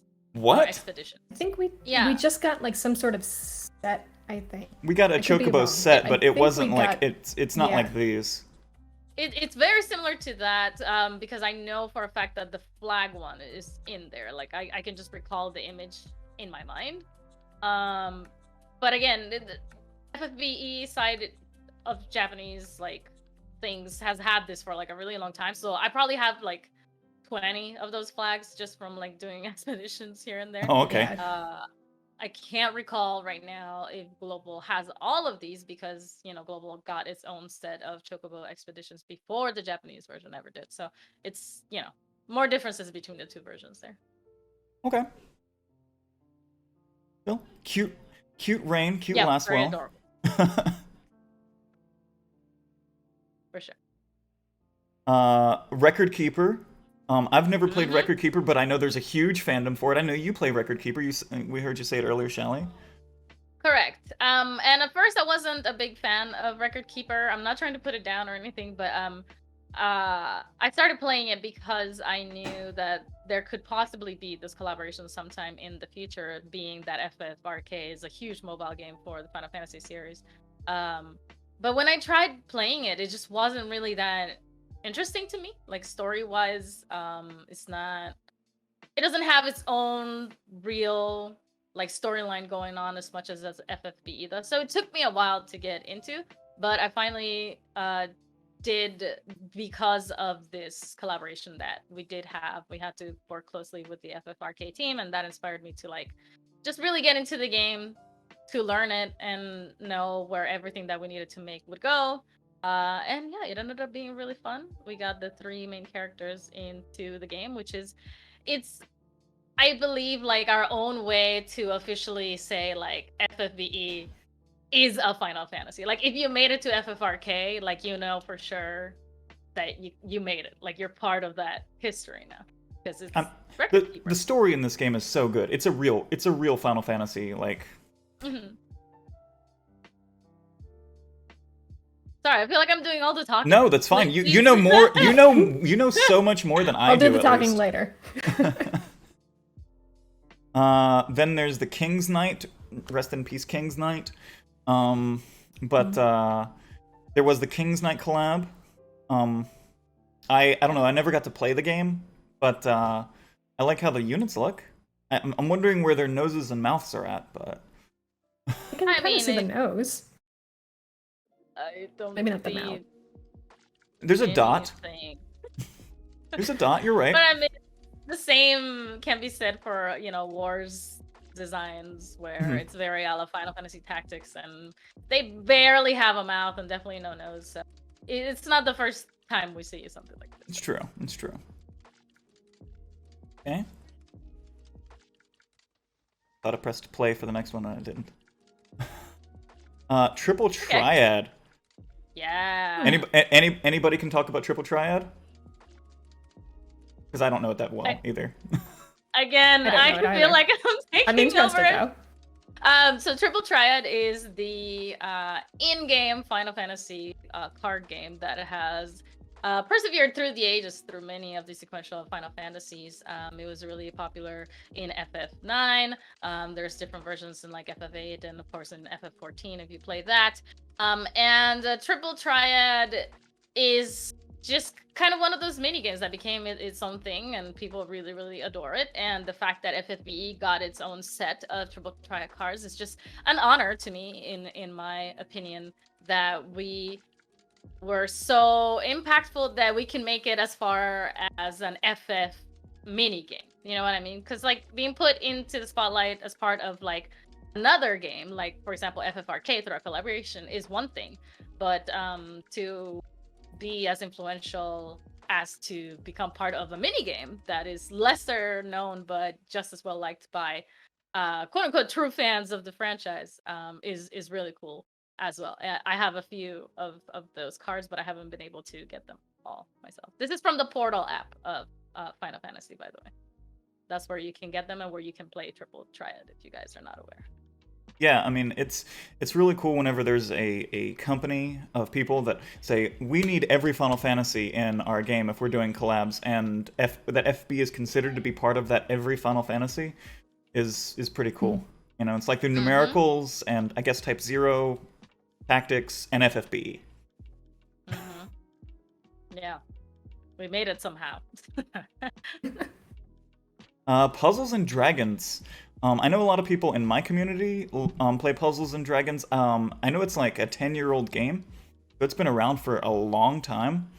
And I had no idea until doing the research for this segment that Puzzles and Dragons, who's done collaborations with McDonald's even, they've been everywhere. And whenever they did, they did do a Final Fantasy collaboration, but they also did a Brave Exvius collaboration separately. Yeah, so they were like Brave Exvius and a Final Fantasy collaboration. So those are two separate collabs that they had, right? I believe so. Puzzles and Dragons is a huge game in Japan, who, like you said, has been going on strong for like years and years and years, and it's just never off the charts. And they have the most insane collaborations. Like I have no idea how they manage, but they have basically done every single like game title or anime under the sun. Like I think that they are so established that they have that power to be like, hey, we're Puzzles and Dragons, like would you like to collab with us? And somehow they can make it happen. You know, I wish we had that kind of power, that way we could get all the collabs that we want to do, but we're not there just yet. But you know, the reverse is also still good. Like the fact that FFBE made it into Puzzles with Dragons exposes all of that particular audience to our game, so it benefits us just as much as it hopefully benefits them. So that was also really cool to see, for sure. Brave Frontier. Now, if there's anybody who can tell us about Brave Frontier and FFBE. Well, Brave Frontier, obviously, I always call it my baby because that's the project that I started off in Gumi at. When we were told that we were getting FFBE characters into Brave Frontier, it felt very surreal because, as I explained earlier today in the stream, FFBE was modeled after Brave Frontier, so it's kind of cementing even more that connection between the two games. Yeah, it was just really fun to have them. There were two versions of the three main characters, actually, Fina, Rain, and Laswell, because there were separate versions in the Japanese version of the game, and then there were versions that were made for global as well. And I believe the ones that were made for the Japanese game were free, while the ones that for the global game you have to actually for. Or it might have been vice versa. It's been a really long time, so I cannot really recall. But yeah, there's two Rains, there's two Laswells, two Finas. So you kind of have to collect them all and to have the whole party, if you would. But yeah, it was really fun working simultaneously on both titles because it means a lot to me personally. It was really good. Sino Alice, which is a game that recently came to global side. Now, I don't think this is a collaboration that their global version has had yet, but their Japanese version did collaborate with FFBE. And I, for one, like the art and sprites. I like the way that they drew the characters. Fina's bow looks a little weird. It's like bulkier, but yeah. Very, very popular series, and that it seems like everybody's reaching out, like asking if they can collab with FFBE, and to me, that means you made I'm it. not entirely sure how the negotiations go. I feel like there's probably a lot more push from our side than other titles, but Okay.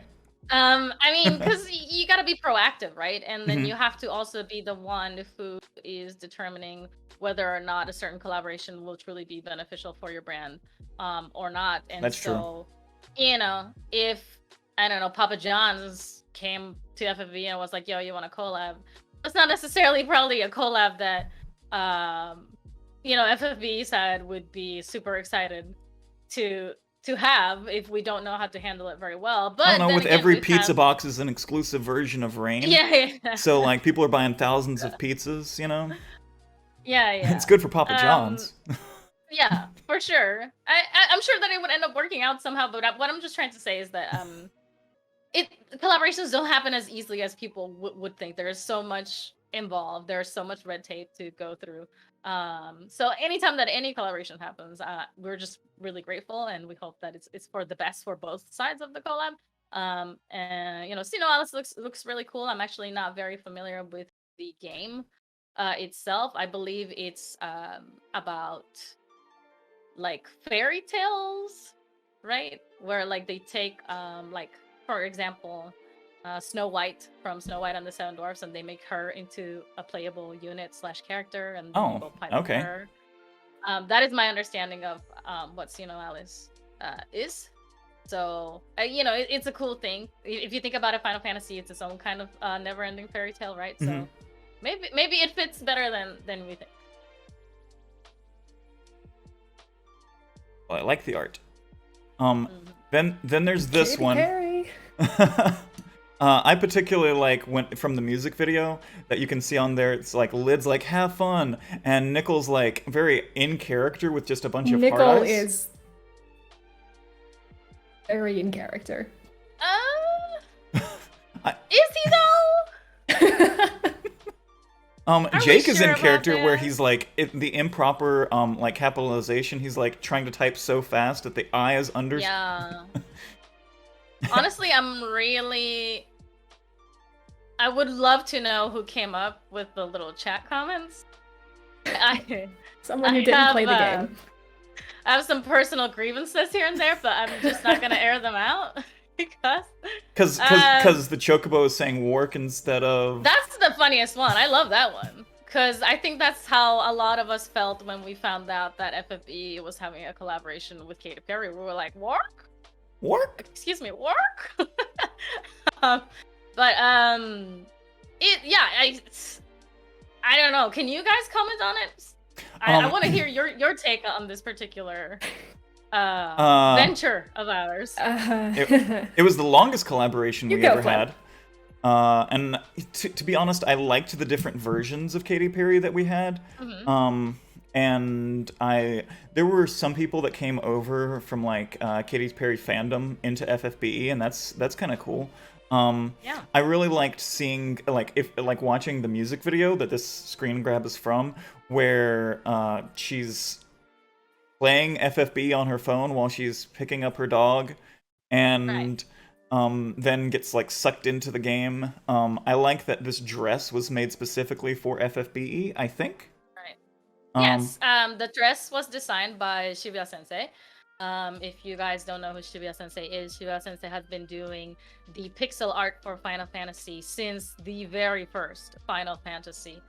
She is like the legendary artist of the Final Fantasy franchise, along with Amano Sensei, who does all of the cover art, with the wispy like hair and like ink drawings that you see everywhere representing Final Fantasy. She actually designed this dress, and she designed it based on the blue crystal that we all love and adore from FFB. We love getting blue crystals. Oh boy. Yeah, that's the image that it's supposed to represent, and they had it specially made for Miss Katy Perry, and that's what you see her wearing there in the video. And we ended up getting that unit and a few other versions of Katy Perry. And I don't know. Even her dog is in the sprite as well. Her dog, yep. And the TV head guys with the eyeball, and there's a whole bunch to it. That was such a trip. Yeah. Just That was watching probably it, like, what am I looking at? Yeah. Yeah. Okay. That the TV thing that you guys are referring to, by the way, was actually taken from her concerts. So they were reviewing footage of the concerts that she was doing, and they tried to adapt that into her LB animation.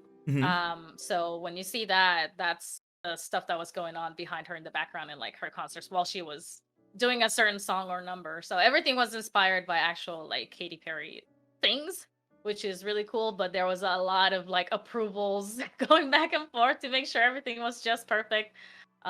So that part was a little bit trying, I guess you could say. Whenever you're working with someone who's as prominent as she is, everything has to be perfect, So. Yes, they will take nothing less. We've learned that for sure. Yeah. Okay, let's see what we got next. The Chill Hop collab. I love this one, and the Chill Hop is actually playing as a subtle undertone to the stream. Nice. So the Chill Hop collab, I've been watching the Chill Hop channel for like, I don't know, a year now, and that there's all these like custom animations, and that it wasn't just like with Brave Exvius, but it was with the Exvius universe. So it was Exvius and War of the Visions, and as he's like, as the little raccoon is on the walk, it like he transitions to the War of the Visions universe. It's remixes of the. I loved this one. Yeah. Another collaboration that I don't think anybody really saw. No way. Yeah. No way. I mean, it's cool though, because I really love anything that we are able to like put out. It's just fun to experiment with new things, and luckily FFBE seems to be a brand that is more open with its advertising compared to other like FF titles that are a little bit more restricted in terms of what they're allowed to do and what they're not allowed to do. So I'm down for some chill remixes of my favorite game music. Like, why not? This one's a quick one. There's an app in JP, like a messaging app, like Facebook Messenger or something like that, called Line. I use it daily. Yeah. And yeah, it's like WhatsApp. Yeah, like WhatsApp, and there's just a whole sticker set, like like your emotes, but it's just FFBE sponsored. Correct. I actually have other stickers that I don't see in there, so there are more. Oh, there's more than just the set. Stickers. This Yeah, is like yeah. this was like the Wave 1 set, so I didn't know that there was a Wave 2 set. Yeah, there's some stickers that are the actual sprites, but they're animated. So when you Mhm. send it, it animates the sprite, and they ask the voice actors in the Japanese version of the game to voice what the characters are doing. Oh my god. Like Yeah, voiced so it's voiced really cool. emotes. Yeah, so like for example, I don't know, like the sticker will say that I'm ready, and it's Rain with his like sword, like getting Mhm. ready for battle, and he'll just shout in Japanese like I'm ready, and then that's the sticker. It's like a whole kind of like GIF moment. Can we get those Yeah, for so I don't know, WhatsApp? I don't know how that would work, but maybe someday. I don't know. SXM, can you talk about this one? I feel like you know this one. Woo! So Rikodoki is basically the social comic that JP has been posting pretty much every day forever until ever. Yeah. And I don't know if it started exactly when Brave Exvius started or a little bit later. Would you It know, was a Shaly, little or bit no? later. Yeah, it was a little bit later. A little bit later, I think.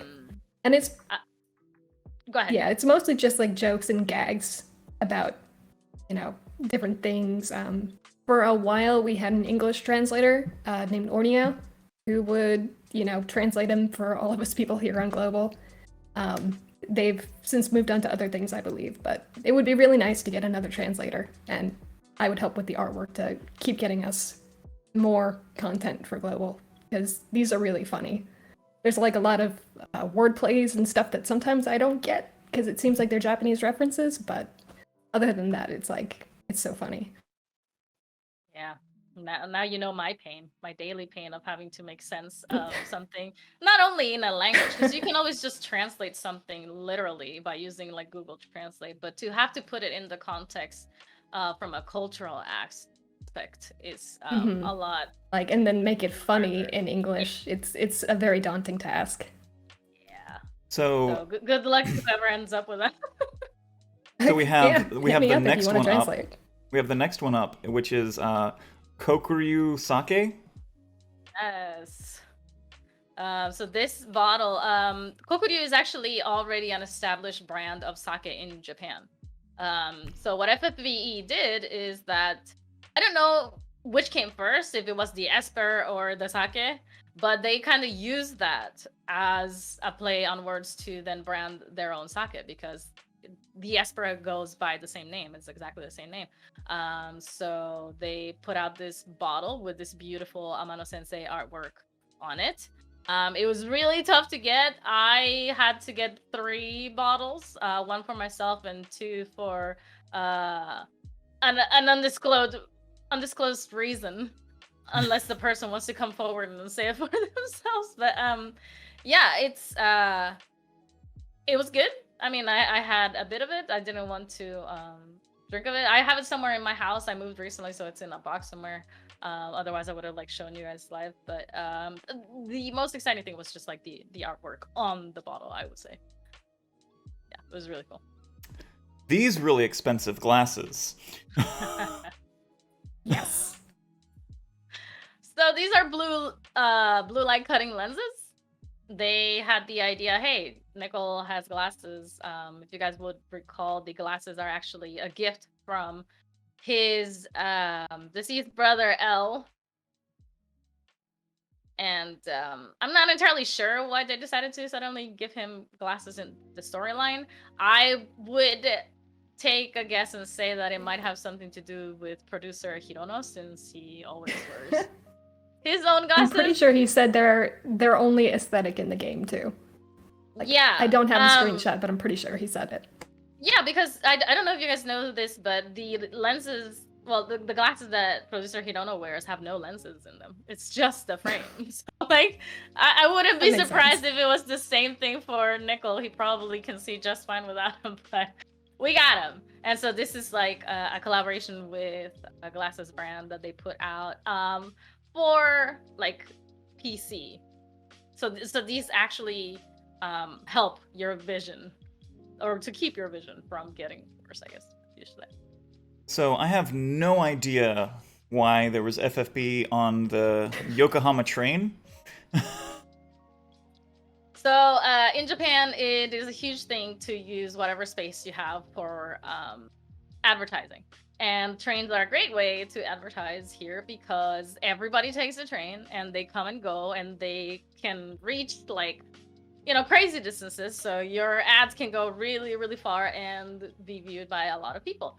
And so I believe it was for Final Fantasy's 35th anniversary, where it was just a celebration of Final Fantasy in general, that FFB kind of collaborated with these particular train lines in Yokohama, which is a city or district in Japan, I guess you should say. And very specifically, those train lines were like FFBE ads, not just like Final Fantasy 35th anniversary celebration or whatever, but like FFBE ads. So I think we got kind of like a good deal that we were featured so heavily during like a Final Fantasy celebration. So that was pretty cool to see. Okay. And next up we have FFB Ultimania. So this is just a like the actual Ultimanias that you used to be able to get for like the classic FF games, but this is a digital version, so you can go back and you can look at all the different stories and you can collect full character art and just full character art that you can't get in actual Brave Exvius. Like design art and just everything. It's like art books and more, but it's a digital thing. Yeah, and there's like little features in there as well that are kind of hard to understand, but there is a system embedded into the digital Ultimania where if you collect enough of the currency within Ultimania itself, you're able to summon for like one of those cards that's featured on the screen right now with the artwork. And then eventually that card can transform into like the actual unit itself. So then you would get that unit in your FFB JP version. I've never been able to do it myself, so I can't tell you like the specifics of it, but that is a huge, dare I say, selling point of Ultimania, that you, the stuff that you could collect could eventually turn into tangible stuff I in mean, your FFB. I just use it to collect the artwork because it's amazing. That was like our first opportunity to actually get a digital copy. That wasn't in the Fan Festa, so I was really excited for that. The Ariana Grande collab, another singer. We got her sprites and song in game, and yeah, and her sprites were directly copied from like previous things that she'd worn, right? Yeah, just like with Katy Perry, mostly everything that we took was inspiration from the artists themselves. And I know that this is the reason why Say a Night joined FFBE and stuck around in the first place. So thank you, Ariana Grande, for your contribution to our title. But it was just this was the first type of collaboration that we had of its kind in FFBE, and I'm sure it took a lot of people by surprise, ourselves included, when we were not sure exactly how it was going to work out. And it ended up just kind of like seamlessly just blending into the game somehow, and then that opened the way to then Katy Perry later on. But it was just fun to see what different variations of Ariana we could come up with and the different roles that we would be able to give to her unit. It was a process of a lot of discovery and creative like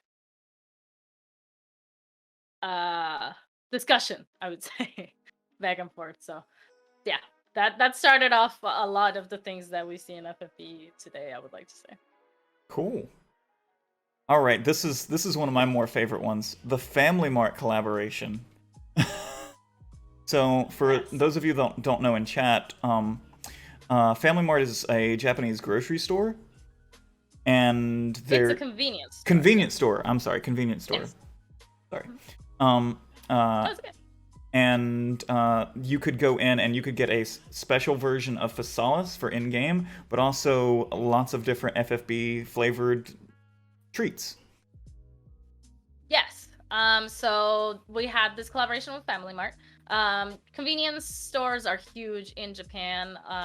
They really mean convenience. In convenience store, like you could get almost anything in there. And if you just needed a quick treat, they have just, you know, some fried chicken on the side or a steamed bun on the side, and that's why you just saw there. They had the, I believe, coconut flavored fried chicken, and then the little Moogle as the bun, which you could have. I had them both. They were good. I preferred the chicken. I don't know if anybody needs to know, but that's just my preference. And then while that was happening, like in the food side of things, they also had this raffle going on in the background where you could purchase tickets to the raffle, and depending on how lucky you got, you would receive one of the prizes that they were advertising. And this included like FFBE towels, FFBE figurines, a bunch of other like FFBE goods that otherwise you wouldn't be able to get, because unfortunately we don't sell FFBE goods in the online store for reasons that are always just like unknown to me. I don't know why we don't have more merch. But yeah, so it was just like a fun thing to just go, you know, grab a snack at the convenience store and then just see FFB plastered everywhere in there. It was kind of very surreal. Like, I'm just trying to grab a Coke, you know? I'm just trying to grab. I I'm not trying to see escape work. my work no matter where I go. Yeah. Okay. Yeah. And then just some of the merch that we have gotten, like the Fina figures or the Mogkin Right. plush, some of the T-shirts. So these are the prizes from the raffle, most of them. Mhm. The Fina, the little tiny chibi Fina in the middle, she was a UFO catch toy. Claw machine toy.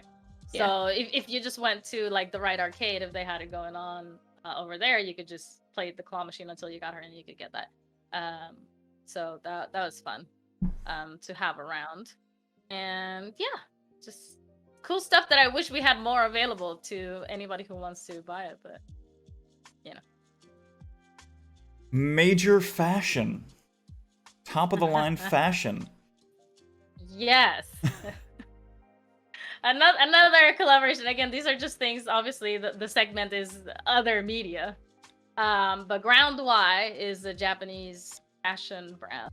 And somebody had the amazing idea to have a FFBE collab with Ground Y and make a fashion line. I'm not sure if you guys recall, but there have been some instances where producer Hirono is wearing a very dressy shirt with like an Amano nickel on it. That's where this comes from. It was from this particular fashion line. The prices are quite steep because it is like a brand. And I believe it's really rare to get at this point in time because it has been a long time since it was released. So just one of those obscure FFB appearances that are not so well known there. I love this one, the bento box. Yeah. It's so cute. And is that like the Final Fantasy 30th anniversary for like, is that what that one says? Correct. So this was paired up with the train advertisements that we covered just a few minutes ago. Mhm. So there is this, I don't want to say tradition, but a lot of people who take the train may have to travel a very long distance, and in some trains they do sell these bentos so that you can eat, you know, while you're traveling for a long time. And one of the bentos that was made to kind of pair up with the trains in Yokohama was the Final Fantasy bento. There was also a Mobius one, I believe. And yeah, it's what you see here. The little container that has the Moogle face on it, that is actually for soy sauce. So there's soy sauce in there that you can put on your sushi rolls. And then the character to the right, I believe, is a famous like character in Japan that represents that particular brand of soy sauce, that little winky face that you see there. So it was kind of like a mix of the two, promoting that soy sauce that I'm assuming is probably made in Yokohama. Now, this next one is something that I wasn't familiar with until FanFesta, that there was a Final Fantasy trading card game, which is actually really popular. And that, again, like Final Fantasy making it into mini games like Triple Triad, there's a whole collection of Final Fantasy cards in the trading card, including Luca. Yes, that's more merch. Probably the only piece of merch that I need to get now. Yes, I mean TCG is extremely popular in Final Fantasy circles. Square Enix streams the tournaments all the time in their channel. Players take their playing very, very seriously. And again, this is one of those moments where FFB is just once again legitimized as part of the FF franchise by being part of the huge TCG game. So that was really cool. And if you did happen to go to the Fan Festas, you may have gotten a Lastwell card for free, a sparkly one. I know I have a couple somewhere in my house. So hopefully you got lucky to get at least one. If not, I'm not entirely sure how you can go about getting them now. But yeah, good luck looking for those, I guess. So now we move on to the Square Enix Cafe. I'm starting off the thing with the cookies. So we'll talk about the cookies, and then we'll talk about the rest of the cafe, because that's the way I made the overlay. Okay. So these cookies, they were not necessarily made for the cafe. I don't think this is just kind of like another way of pushing some kind of merch for the FFBE franchise. I got a couple of these boxes when we had our big fan festa in California, and I brought them over to the after party organized by Cooley, and so hopefully those of you who were there got to enjoy the cookies. I don't think there was anything super special about the taste or anything. It was just like a sugar cookie, but it was just fun because it had like our favorite characters sprawled all over them, so that was just cute to have, I guess. Yeah. So there was the entrance. So the Square Enix Cafe is an official cafe. These are the two different locations, I think. I think I got the pictures of the two, because there's only two, right? To what, I'm sorry? There's only two locations of the Square Enix Cafe, correct? I want to say yes. I believe one would probably be in Tokyo and then another one in Osaka, which is how it usually splits up in Japan for, when you want to cover like the whole main island, those are the two places that you put your business in for some reason. I guess it's like similar to like if you want to expand in America, you go to LA and New York, that type of relationship.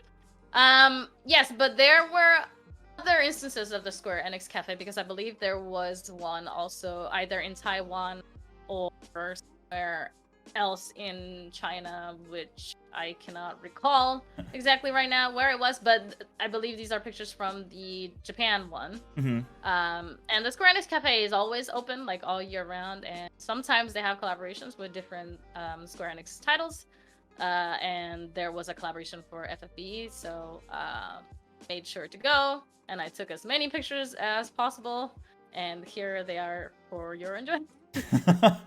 I like the stairs of all the little characters going up the stairs. The full Rain cosplay, and I think that's a coaster that you're holding? Yeah, so the fun thing about the Square Enix Cafe is that every time that you order a drink, you get a coaster. The coaster is free, but it's always random, so you don't know which one you're gonna get. So it's its own like little type of like gacha situation. And I got King Rain, so I felt like I did it. I was just like, yeah, I conquered. And you got the Grand Shelp Burger, I think is what you said? Correct, yes. There's a huge like sword stabbing the burger through the middle to hold it together. I don't know where they got it, but it was really heavy. So like when I took it out, I was just like, oh my god, you could actually hurt somebody with it. But it was good. It was good food. In the Square Enix Cafe, you always order with iPads, so you can see there the menu has like FFBE really big on the main screen, and then you just scroll through the pages until you find whatever it is that you'd like to order, and then you just, I want one of this, two of that, etc. You order. There I think we might be being nagged at for being too wordy. Okay. The others. Yeah. Okay. They're like, hurry it up. Okay. So then we have the then you at the Square Enix Cafe. And our next slide should be the musical. And this will be our last one as we're talking about the musical here. SXM? So basically, it's a musical, and it's FFBE. I think they were planning 30 runs initially, and then it got canceled last year because of COVID. And it was surprisingly very good. You know, when you hear Brave Exvius the musical, you don't really know what to think at first, but it actually follows the plot of season 1 pretty directly. Like, you know, the costumes, where they're going, in what chronological order they're going there. They're singing about the lines that are actually the dialogue in the game. So all in all, it's like really good. Maybe Rain's a little bit more like a shouting shonen male character than I would like, but other than that, it's really enjoyable. So all right, I'm gonna go ahead. I'm gonna play a clip from the musical real quick. Oh, we're doing that. Okay. Only a minute. Still haven't seen it. I was trying to explain earlier to that I actually had tickets to go see this live because the pandemic happened and that was So this would be the finale, right? Yes. They did like the same song at the beginning of the movie. This is kind of like they're wrapping it up again.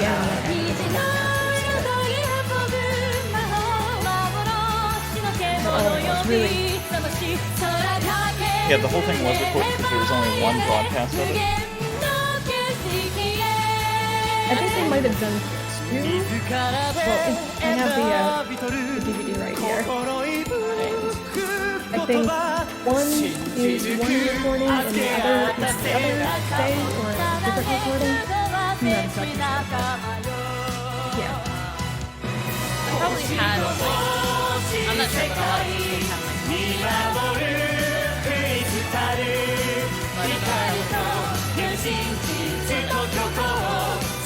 it could be, or it could be like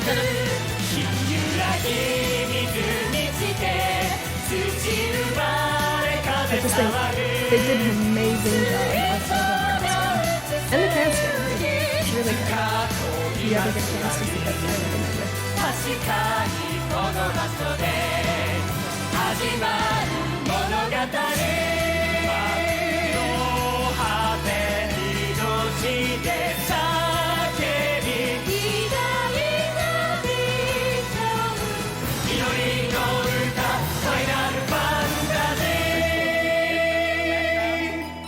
Oh, it's so good looking. Right, and like all of the espers and effects and magic, they all did that with like projection onto the scene.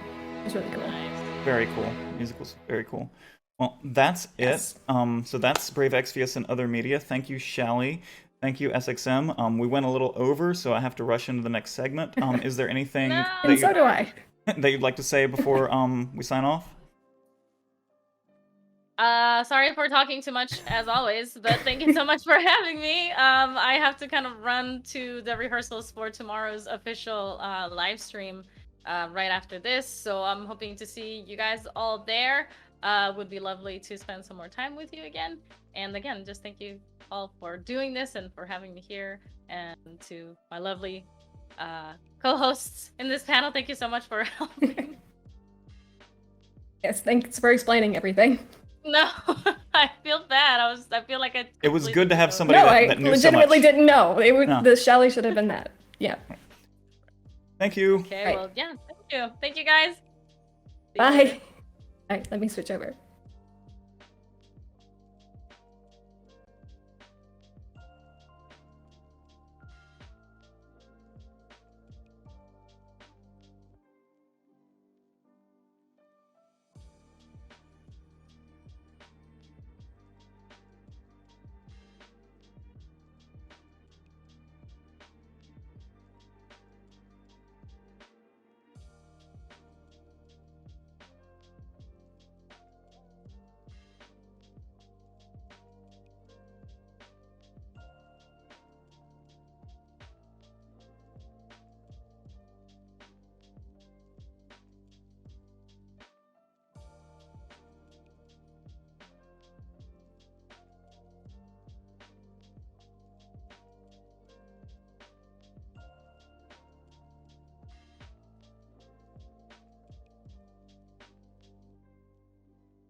Okay. Ready to go.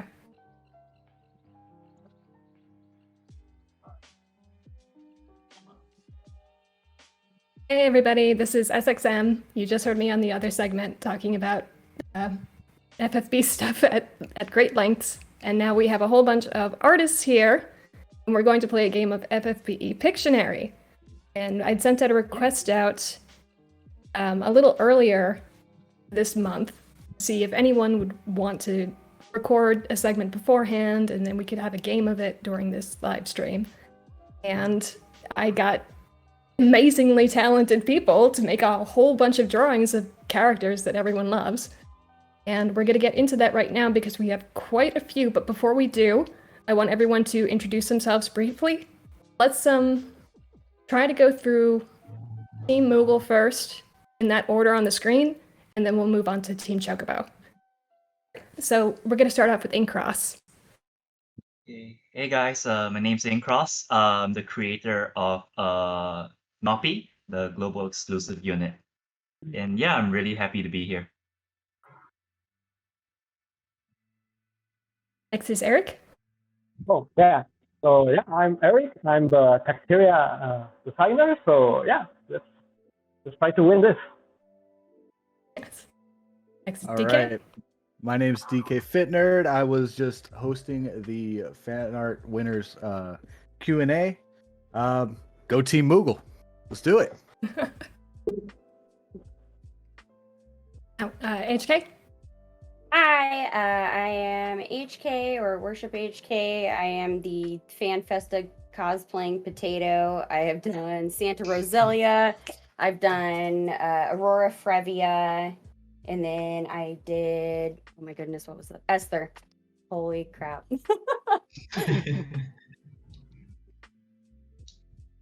Okay, now Samalera on Team Chocobo. Yeah, so I'm Samalera. I'm a fan artist and also the creator of the fan unit Bulwark. Allie? Hello, I'm Allie. I'm the creator of Mater Kailistis, and yeah, I'm ready to see some really awesome art.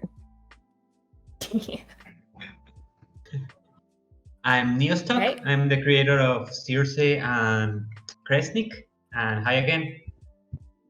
Hello. And last is Sinzar.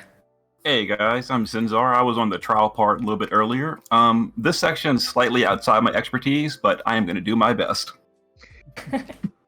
Okay, so we don't have anyone on camera right now, so you're gonna have to use the honor system. Whoever shouts out what the character or theme is first, and then, you know, we'll all agree that that's the person who said it first, and we'll say what team they're on.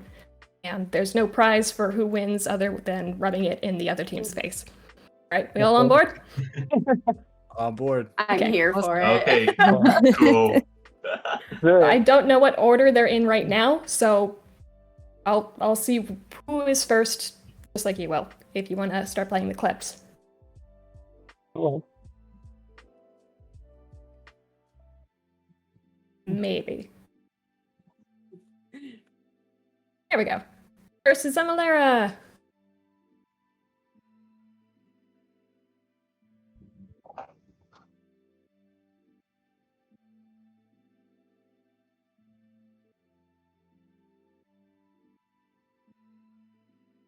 Lotus Mage Fina?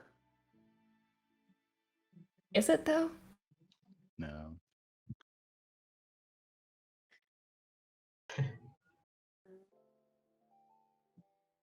Oh man. Oh. Oh my god. Murphys. What was that, Eric? Mirfus. Murphys. It was me. No. No? Not Murphys? Oh, it's not Mirfus. Any guesses? I think Incross should know Yeah. who this is. Sophia. I say it. Who said it? Oh, but Which team? I thought if anyone would get I'm it, in your it would same be- team. Okay, it's okay. Team Chocobo? Okay. Yeah. I'll give it to Team Chocobo. Should we say like Moogle or Chocobo? That way we know what team, and then Yeah. whoever said Okay. that That's a good idea. That way we're not confused on who's saying it first. Okay. Oh, I wish I got that. Warden, well, What? What? Warden How did you get that Welter. so quick? Oh my god. I recognize man. the pose. I love this sprite so much. Okay. Oh my god. You Oh, win. it's so pretty. Harry I is don't know on what- Wow. Team Chocobo. That's 2 for Chocobo. Is it Warden Welter? Technically, idea. but Who would have I'll it? let her have it. Oh wait, no. But Oh my god. Now we Wow, just it's have to sit really and watch good. it go. Oh wow. Wow. Okay. I'll take this that's moment to say really you cool. guys did an amazing job on all of the artwork in this segment. Like, thank you so much for participating and just doing like such a badass job at it. This reminds me of a unit from like way back in the day, but I do not think that that's it. It's from the Chamber of Arms, the 13th boss. Okay, good. Then No, I I have think- no idea. There was a unit that I didn't get early on who says his name a lot. I don't know what it is now. Right, this is Twin.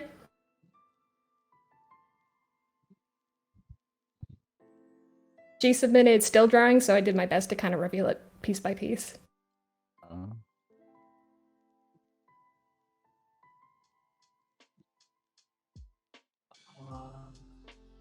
Hmm. I feel like I should know. Frisia? Yes, Sinzar. All right, Oh my god. Nice. Wow. third for Team Chocobo. Holy crap. That was a good guess. When I saw the blue hair, it gave it away. Yeah, I knew that would give it away. I tried to delay it. This Not one's your DK. expertise, my butt.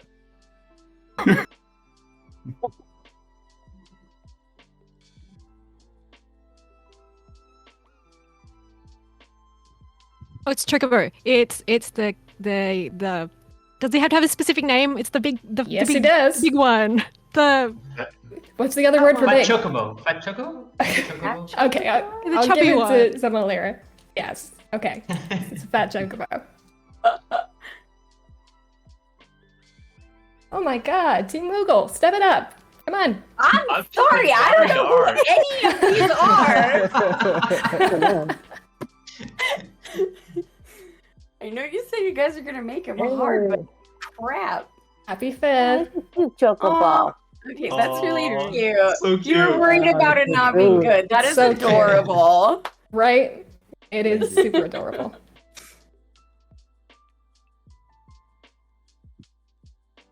This is Incross. Ooh. Wow. See? This- Oh wait, who said that? Chris. Me. Oh, Team Moogle, Christine. Christine, yeah. Okay. Oh, Team Moogle. Yes. oh my god. Yay. Dang. Do you like them seasonal Slightly units? obsessed with her. Yes. I saw the little arm muffs or the little arm warmers. He's so cute. Super aw. cute. Hey, the movie. Snowman. Aww. Man, that came out so good. So cute. Right? Yeah. Aw. Dang. And Incross got that done in like less than 24 hours after they said they would. I'm like, oh my gosh, so talented. I had some time. Is this to end again? Oh.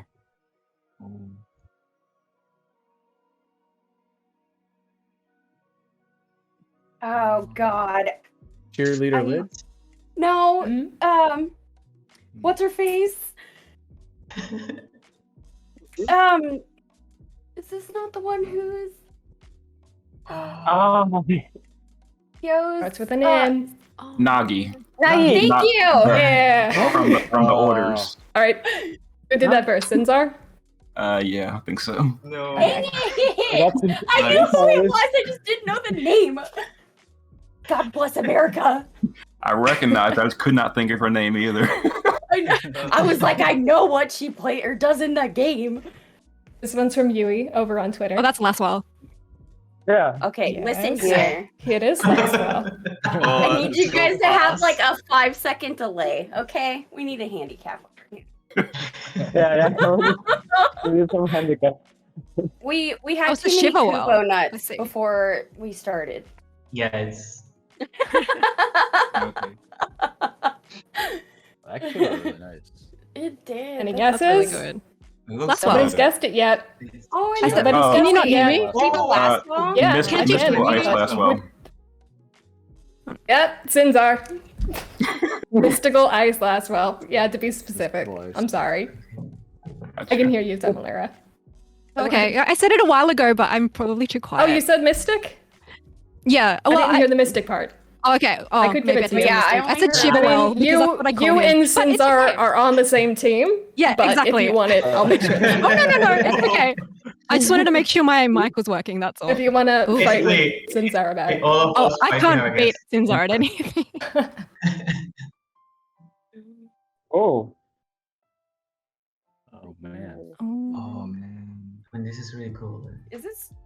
This isn't Jake. No.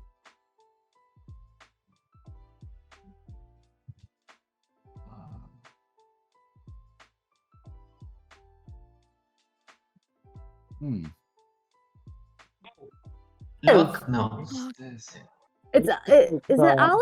Oh, it's Evan. Olive. Oh, Olive. you all kind of like froze on the same time. So who said it first? I did. said Olive. You did? Okay. Yeah. I'll give it to swear to God. HK.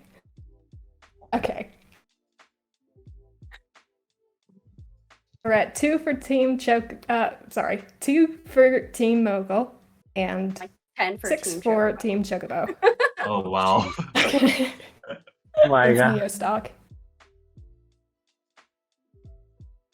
Anima. Oh, that's God dang it. So that Ari? Did Ari say Yeah. that? Yeah. Okay. Chocobo. My girl.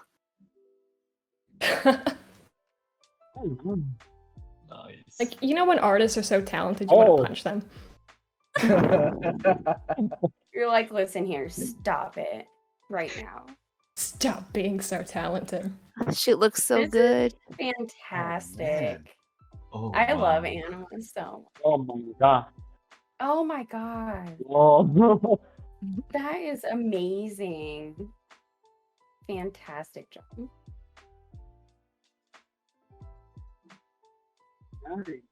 I love the man. Final Fantasy like color scaling that's being applied to these. Yeah. It looks Like the really gradient. cool. It's so great. That is Right, a really here's nice Eric. gradient.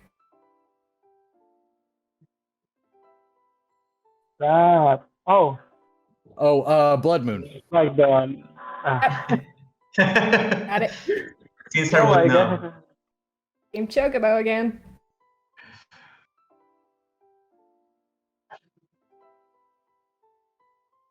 Kind of reminds me of Skeletor. I was gonna say something completely different. For some reason I was thinking oh god, what is it? Soul's darkness thing. Oh. Yeah. Oh, the Chaotic Darkness. There we go. That's what I was thinking when I first saw the face. I was like, heck yeah. Oh, is that Lilith? Ibarra? Is that- Yep. Is it? Oh, boom. I'm okay. Just give I me mean- seasonals. I got this, guys. I can carry this on seasonals. Okay, cool. He's so Please be carry. seasonal. I love It's- Ibarra. One did a really good job with those. Pretty. Give me that sassy demon waifu. Emilara again. It's so I guess cool. I You should can say see everybody's vengeful. specific. Styles. Like their drawing styles. Yeah. Yeah. Yeah. Yeah. It was so tough though, like trying not to fix anything or like erase or redraw. Siren? My facing. Yes. Yeah. Yep. Who was that? Oh, Is that Neostock? Me. That was Neostock, Neo. yeah. Yes. Okay. I got the wrong Oh my bird. god. So glad I did. Wait, yeah. Right? It's so amazing. Ah, that came out so good. It is fantastic. Hey, look at the cow. Wow. oh, I like how she drew the bandages last. That would have been a giveaway. I was trying to be really sneaky. Yeah. You did a good job. And all this art is just amazing. Mm-hmm. And here's Eric's. Started at the bottom to confuse you. I know. I was like, what?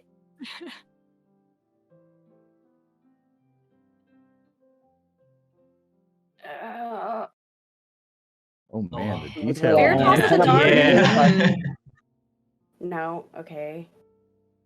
I mean, it's nice butt.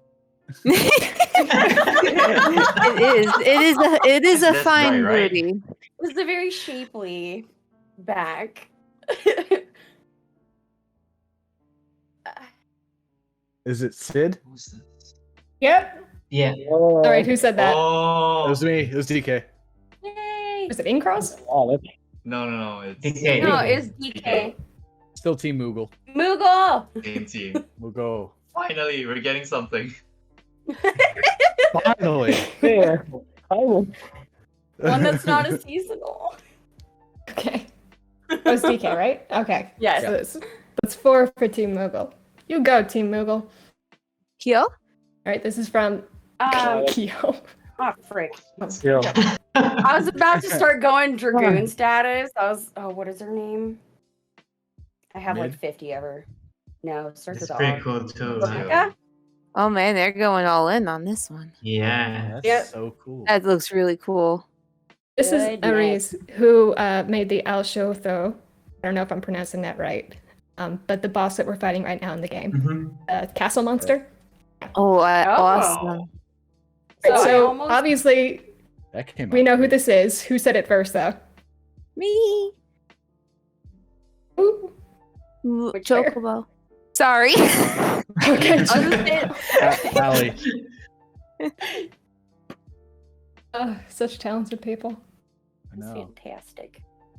I almost wore my FanFesta Hyo shirt for this segment.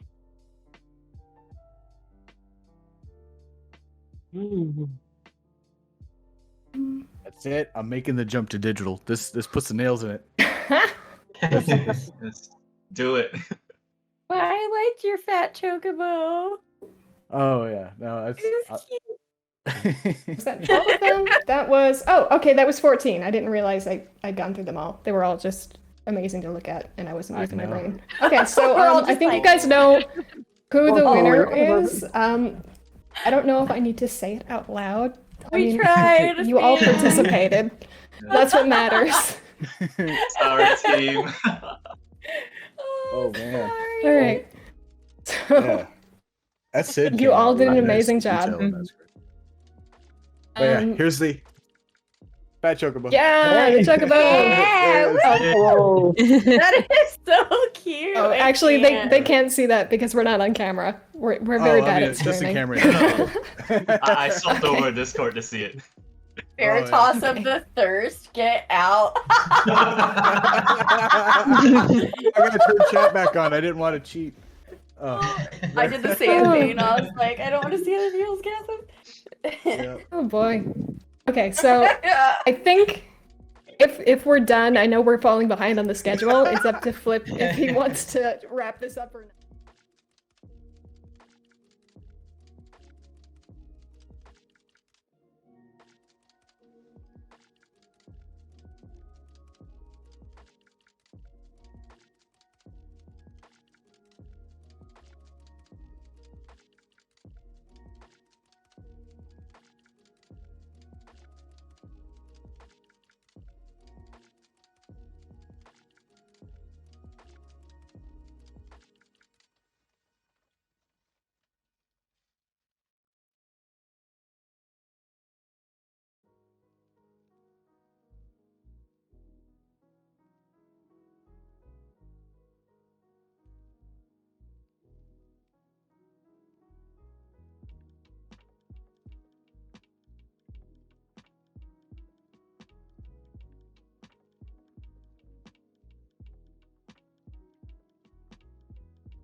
Hello, everybody. So, welcome. This is the Future of the Game segment. We have Deus Gaming, Saiyan Knight, and Dream.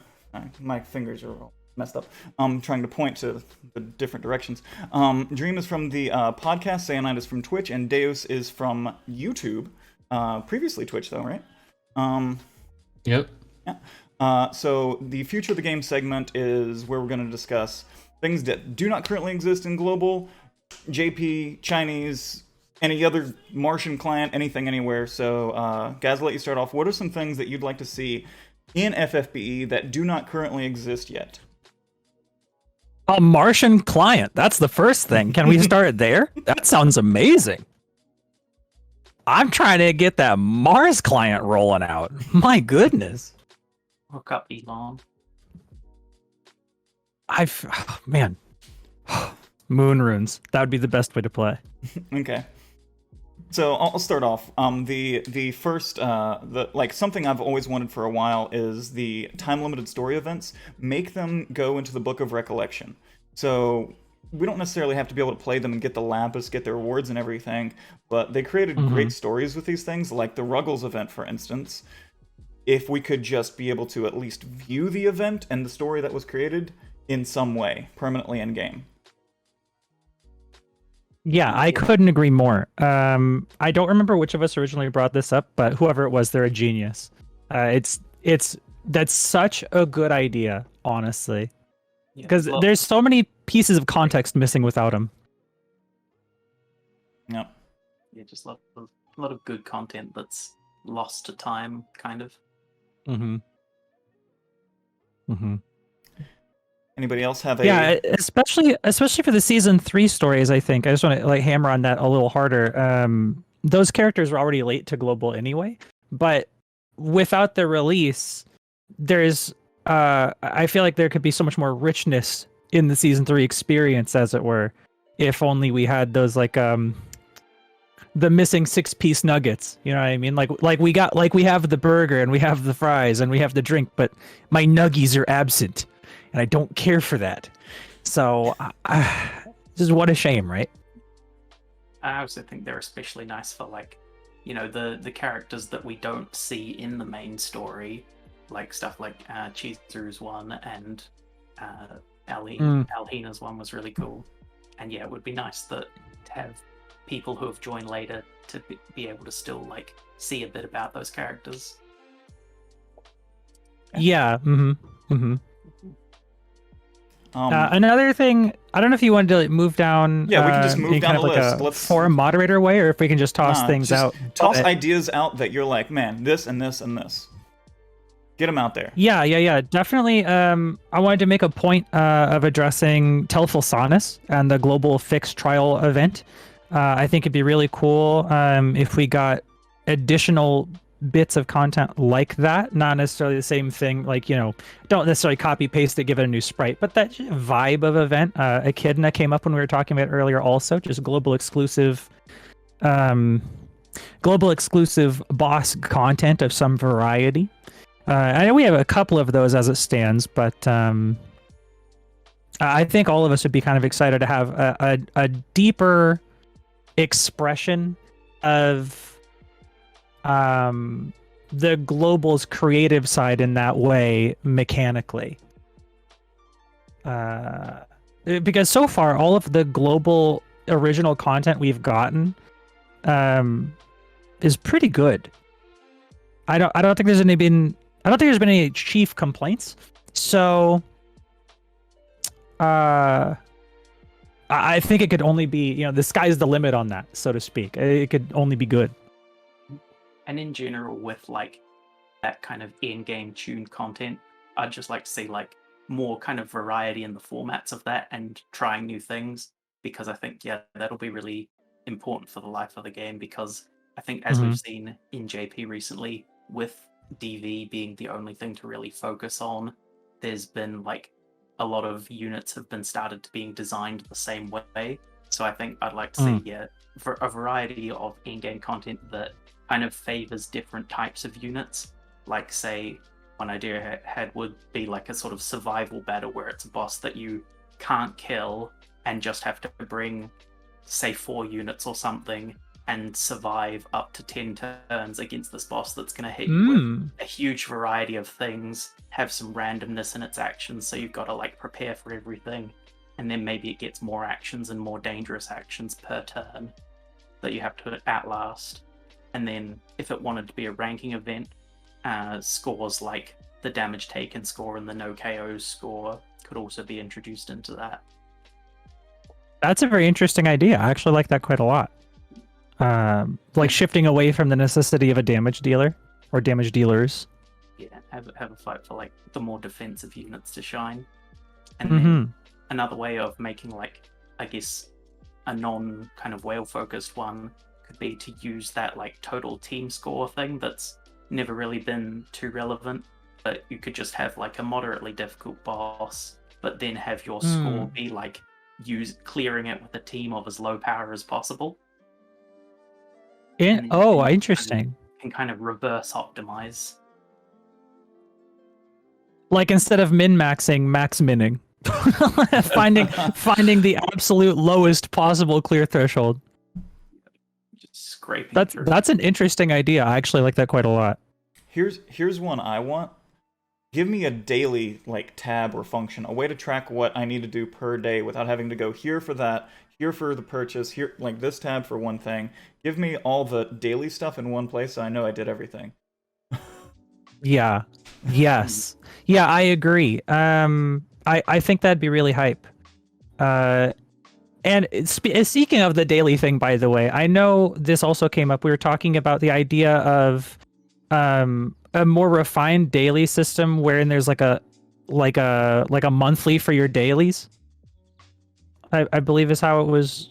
Like if you complete all your dailies every day, you get like a token, and then if you have enough tokens at the end of the month, you get a thing. Well, that system exists on the Chinese client, Deus.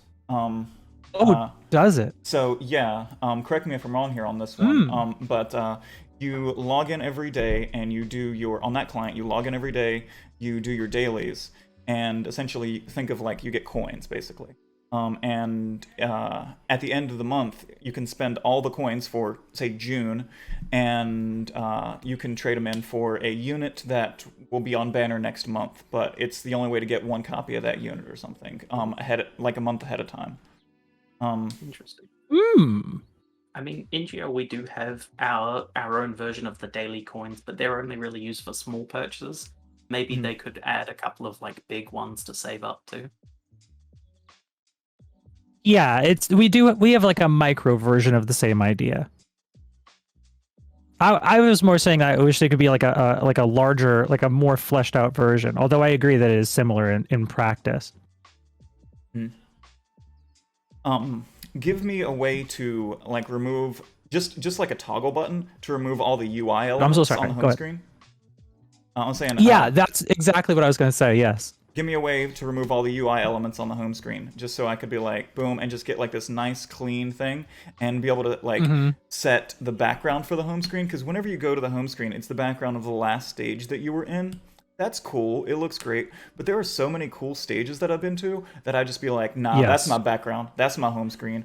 Like that, like that one where that giant monster like keeps slapping the window. That's a cool background. I want that one.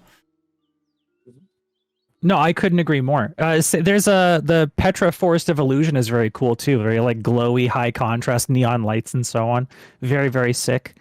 And we can, without energy, kind of change our background at will by using the Room of Recollection, because it'll count that for the thing. But then you have to memorize every background of every stage by name. So it'd be very cool to see like an entire dedicated just pick a background section for that to like scroll through, but like, yes, that one, thank you, don't mind if I do. The same with the music from the vision cards. I think would be a cool addition to the home screen if you could pick like an unlocked vision card song background track. Give like an extra way to use those. I did not know that vision cards had music. They do. Yeah, if you go to guide or if you go to menu, the little open book menu, and then guides and vision cards and click on one, you can hide the UI border and just look at the big like card larger, and they each have a specific song associated with them. With except for Kingdom Hearts and Full Metal Alchemist, Yeah, the those use the home class. like the normal home music. But everything else, I think, has an associated song though. Give me load preset teams with vision cards. Yeah. Yes. Yeah, make vision cards into equipment. I don't know why they're not. If you unequip all, they come off. If I load team, they do not come back on. Don't know what's going on there. That's a dream. A load bug. But in general with vision cards, like I'd also like to see a lot more just kind of sorting and filtering options for them for like the different stats, leveled versus unleveled, or like filtering based on unit ones versus summon ones versus character cards.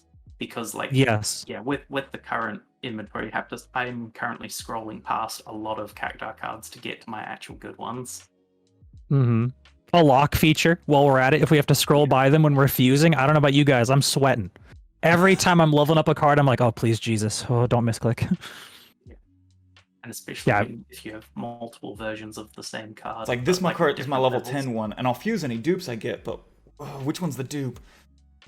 Yeah, like a level 10, and then like 2 level 1s, and you're like, which one? Double check, triple check, quadruple check, and then even if you're hitting accept, you're like, please though.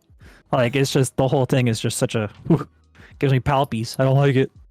My poor heart arena. I've actually run into a lot where you shouldn't be able to like fuse. It should like give you like an extra warning for fusing anything below level 1. Like if you're fusing a level 2, like, oh, you sure you want to do this? You might be working on this. I mean, we already went through like 3 warnings when fusing most units, so why not add some for vision cards? And if you think about they it, do warn the heck out of us on units, yeah. Yeah, vision cards are more rare because you have to get the unit, then you have to level them up, and you have to do so much more work for the vision card to just accidentally fuse it with no warnings. Yeah, that definitely is spicy. Yeah, just on the topic of filters, in units and stuff as well, it would be nice to have some like sort filters for like EX levels and stuff, and especially like bonus units as well, and have those also be applicable to like the friend list when you're selecting a companion. Because especially now with like farming events that different EX levels matter for bonus, you want to be able to more easily find whatever max ones are available currently. Yeah, I couldn't agree more. Especially because we actually have a bonus sorting filter in the arena right now. You can sort by bonus units for arena. So like, how weird is it that we can't do that for King Mog? Like, that seems so odd, right? I'd assume there's a slight extra complexity because of how multiple events with different bonuses can be on at once, and permanent stuff like Chronicles. But it should definitely be possible. Yeah, I'd imagine it would be a little rough to implement on that front, because the filter wouldn't know which event you're trying to get a bonus for. If we're talking about filters, I would love to have a filter for like chaining families, like another little tab you go to and you're like, I need an SR chainer, and it just filters you everybody that has SR chaining. So you know, like, the wiki's nice, but like, give me everything in game, you know? Yeah, no, I could agree. I could not agree more. Especially because when you like click on a chaining family attack, it says like little details, and it'll tell you the name of the attacks that are in the family. But unless you memorized every character and every attack name, you would still have to go to the wiki to see who has that attack. Yeah. Like Bolting Strike, okay, Bolting Strike, but like the ones where it's like, yes, Hyper Wind Blade. That was, like it's excellent thought. Excellent thought, though. I appreciate it. Execution's a Speaking little of filters, yeah. There's something I really look forward to. Hopefully, they can put in filters for status resistance, like Stop and Charm. Oh yeah, and a lot of other things. For materials, especially, you can't currently like filter for Yeah. the ailment immunities. Yeah. I tried to like, is it here now, please? Can I filter, please? Nope, still not yet. So You'll have to Maybe memorize someday. exactly what has stop and charm resist, or use like Ligard's tool for that. Yeah, same with the experience up equipment is like that. The like EXP 50 and so on. You can't filter by that, and that'd be really cool. At least Same we've with now got ones for like killers and LB damage. there was another one. Where you can sort by evoke damage but not evoke magic, or vice versa. Like you can only sort by one of the two. I just saw That what seems is probably one of my favorite suggestions in chat. They said a button to just collect all the expeditions at the same time. Oh my god, that's amazing. Oh yeah. Oh yeah, like return all or you collect have all. no idea. Oh my god, that'd be amazing. Every time I go to the expeditions, I'm like, I'm doing these, but god, this is like. Is it over yet? Is it over yet? Send all with max. That is send funny. all with item. Collect all with item. Just please. And actually, one little thing with expeditions, I wish the autofill was sort of a bit more optimized for like doing lowest rarity first that still has max bonus, but also like not using the story units at first because they're needed for some of the specific ones. That's so specific. But I also agree. Some of them That's you'll a get the really same quest. specific filter, but it would be great. Some of them you'll get the same quest. You'll be like, I can't send Fina out on one. She's already out on one. That needed Fina. Yeah. Yeah. Although, if I may be a bit presumptuous, a bit bold here, and just toss something out into the universe, I'm going to will this one in there. If I have 3 potions and I need 4, give me a button to buy more potions, please. Oh yeah, that would be really nice as well. I don't listen. I'll just throw myself under this. Maybe I'm a big dummy. I don't know which town has potions. All of them? Sure. But which ones have shell drink? Help me, bro. You know what I mean? Like, give me the button. Just buy, slide. Thank you. While you're at it, add buying like a shop for the few required materials that don't have one currently. So it's like, oh, I need light curtains. Those are annoying to craft. I don't want to use that. It's weird that we have to craft those, right? There's no way to farm that? How strange. Right, yeah. I mean, it's not like a thing that I'd like to. That wasn't like a suggestion. It's just an observation. On the same thing of expeditions, give me a better way to get the Esper food so you can level up their nodes more. Because currently, getting the convoluted system of going to the expedition, then going to craft, or then like it's such a long system to be able to get it there, and then even when you do it, Like it gives, the ore, you mean, not ore. sites? Yeah, the ore, and then even when you do it, it's like, here's 1 point. Actually, that's going to be changed with Arena and Coliseum and whatnot. So. Oh really? When the Arena update comes, so yeah, it'll be more accessible, way more accessible. We actually get. I would hope so, because right now I think playing somewhat averagely, I calculated out that it takes about 2.5 years to max Bahamut, and that's maybe a bit excessive. I'm not trying to say it's fully excessive, but hey, it's a bit much. It's just something. Oh my goodness. And speaking of things that are a bit excessive, kind of on the opposite end of that, we've recently had an updated system to how we display tactical information in battle. So you can see current resistances to elements instead of just what they have at base and then doing the math yourself or whatever. But we don't have a way to see the percent of a buff. We only have the duration and the current stat. This has bothered me for so long, especially with units. Like, I feel like they have a break go ahead. they have a break currently. Which percentage it is, you don't know if it's the good one or the bad one. With units, like, old Machina or both versions of him potentially that apply like 3 different breaks of different strength and durations all at the same time, but there's no good way to really tell what strength is currently active.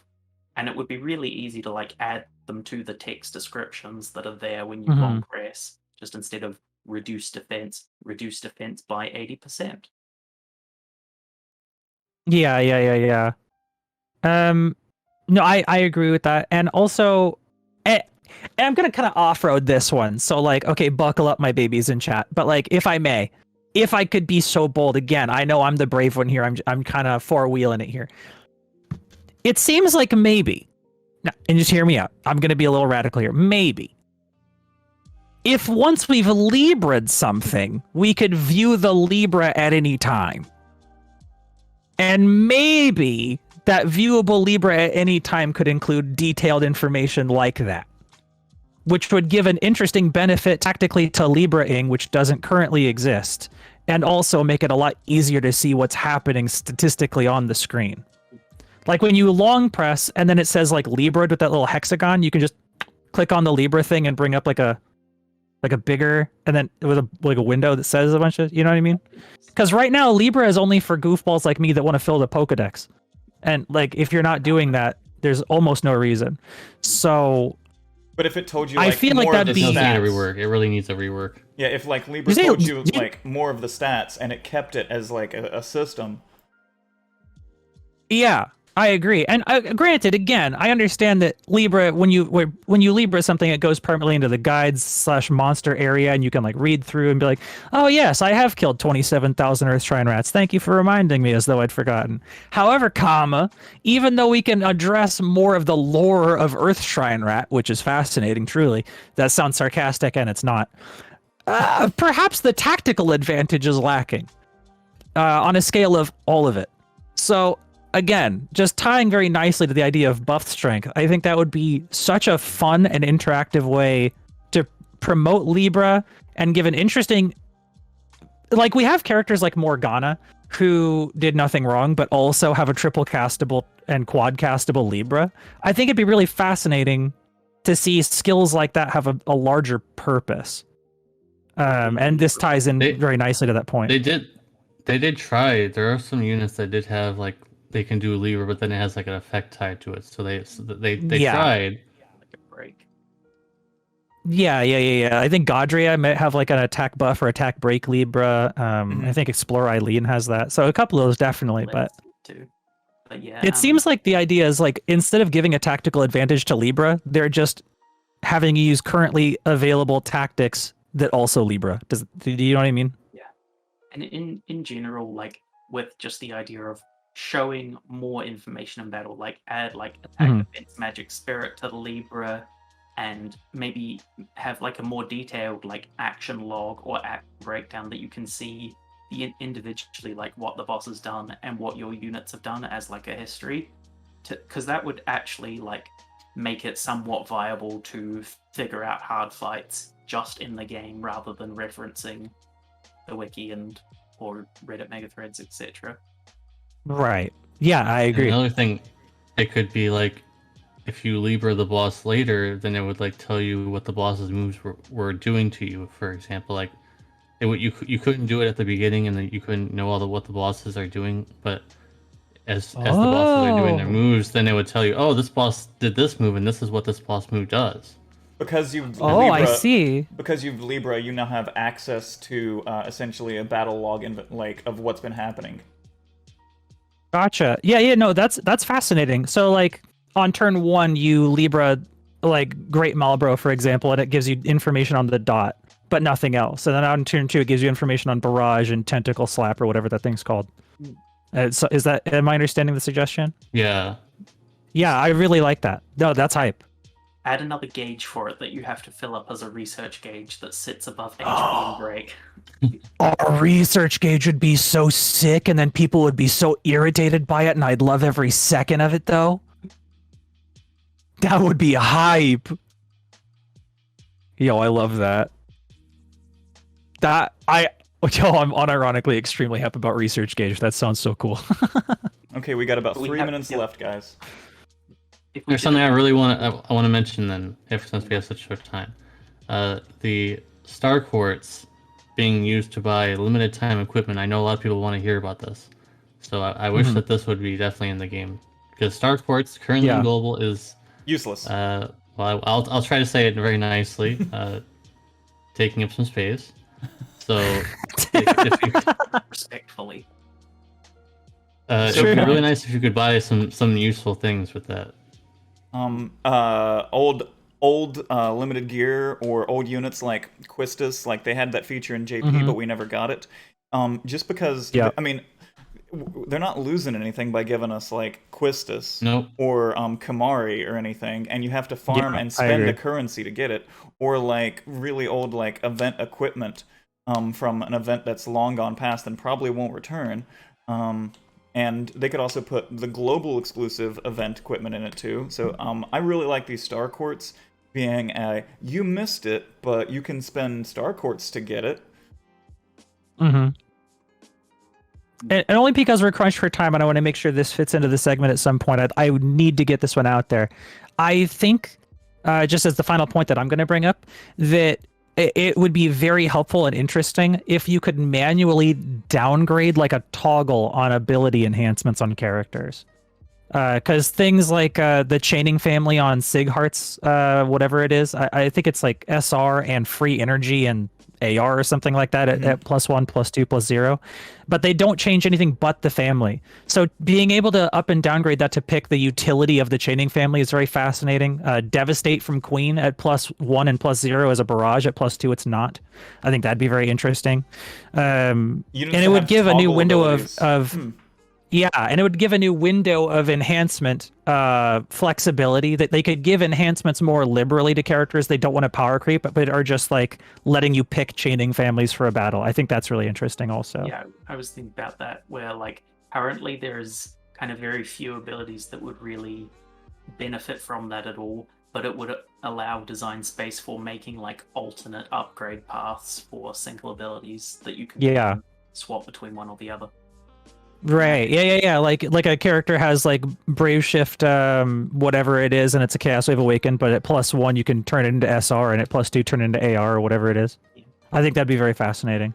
And in general, just with enhancements, I'd like to see more ways of old units being upgraded and refreshed to be useful in some way. Yeah. And then having different types of content that actually incentivizes using them as well. Because I have 1 million units. Let me use some of them. In JP, they had the 3 and 4 star trials. They weren't particularly kept around, and they didn't really use them. But something like that idea. Let us use the old units. It was fun.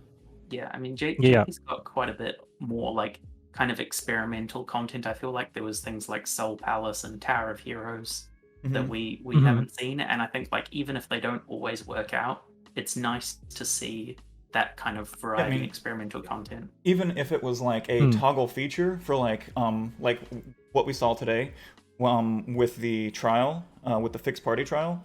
Like imagine if just every trial had a clear it with only 3-star base units, clear it with only 4-star base units, and it's just the same trial and like same parameters and everything, but like you have to clear it with the 3 stars, the 4 stars, etc. All they're doing is just limiting the units that you can take in.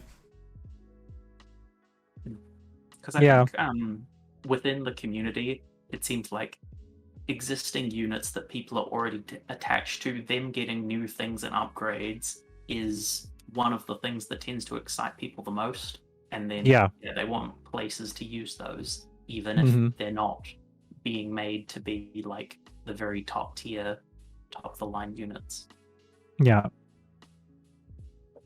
Actually, I said I had no more points, but I do have just 2 on a shotgun out like 10 seconds of pop, if I may. Okay. A trophy case for emblems, so we can display more than one.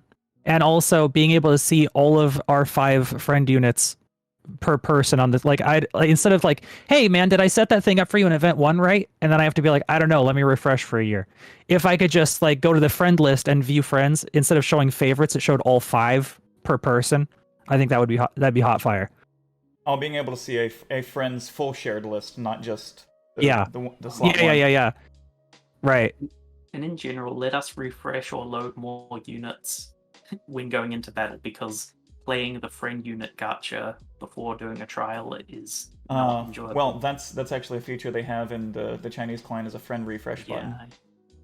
It does see mod, right? That you can't see all of your friend units all of the time, that you can take in all 5 slots, just they're all available with a cooldown of the 4 hours because they're already on cooldown. They could just all be available. But, you know, it's. And even a very simple saying. solution, they don't even have to redesign anything. They could just make it so where you click on your friend, and you can just slide past and see all 5 of their units. Yeah. Without having right. any kind of change of a UI, for example. Yeah, That'd just be load up pretty the neat. 5-unit party. Don't even bother. Don't do new menus. Just show the 5. I agree. All right. Is there anything else you guys want to bring up? Being able to UOC 3 and 4-star bases. That actually is a thing on the JP version. Actually, Perfect. I know. Then It's, no. I know. It's a I surprise. rest my time, officer. Just give us more of these mystical JP and CN features then, on time. That would be very nice. Oh, I think one more thing that I just briefly thought of is like on some, because you know some weeks there isn't much to use energy on. So if there was a way to like bottle up your energy for later and turn it into pots, that would be really nice, even if it isn't perfectly efficient. Like Oh, you have to interesting. use, Like say, it's a half 15 ratio energy or for one something? pot. Yeah, or like 1.5 or whatever. So it's like it's not fully efficient, but if you didn't really want to use it anyway, instead of just, you know, grinding for the sake of grinding or leave it sitting full, you can kind of save it for later. Or save How would you feel about the idea, playing into that, how would you feel about the idea of a 1-to-1 energy conversion ratio into pots, but it costs a resource, like a new resource we have to go acquire somehow? I think in the like that would result in you kind of farming to not farm, which is just kind of True. counterproductive. So Yeah, true. You're probably right. No, I hear you. Good call. Good call. We could use Gil. No one really uses that. Then you have to farm Gil. Or stack quartz. No. Oh. Star Wars. I think in general, just like the simplest option is making it not perfectly efficient, and then just have a slider that you can just dump your energy into when you're don't feel like. I've already farming farmed out the everything. event. I don't need to farm it out more, but I'll save my energy for next week. Dump all your energy for the day into it. True. Yeah. I wonder if that's why they don't do that, so that you can't just day 1 burst to King Mog to 90. I mean, people do anyway. Well, yeah, but I mean, I wonder if that's the reasoning, though. All right, guys. So thanks for all the good ideas.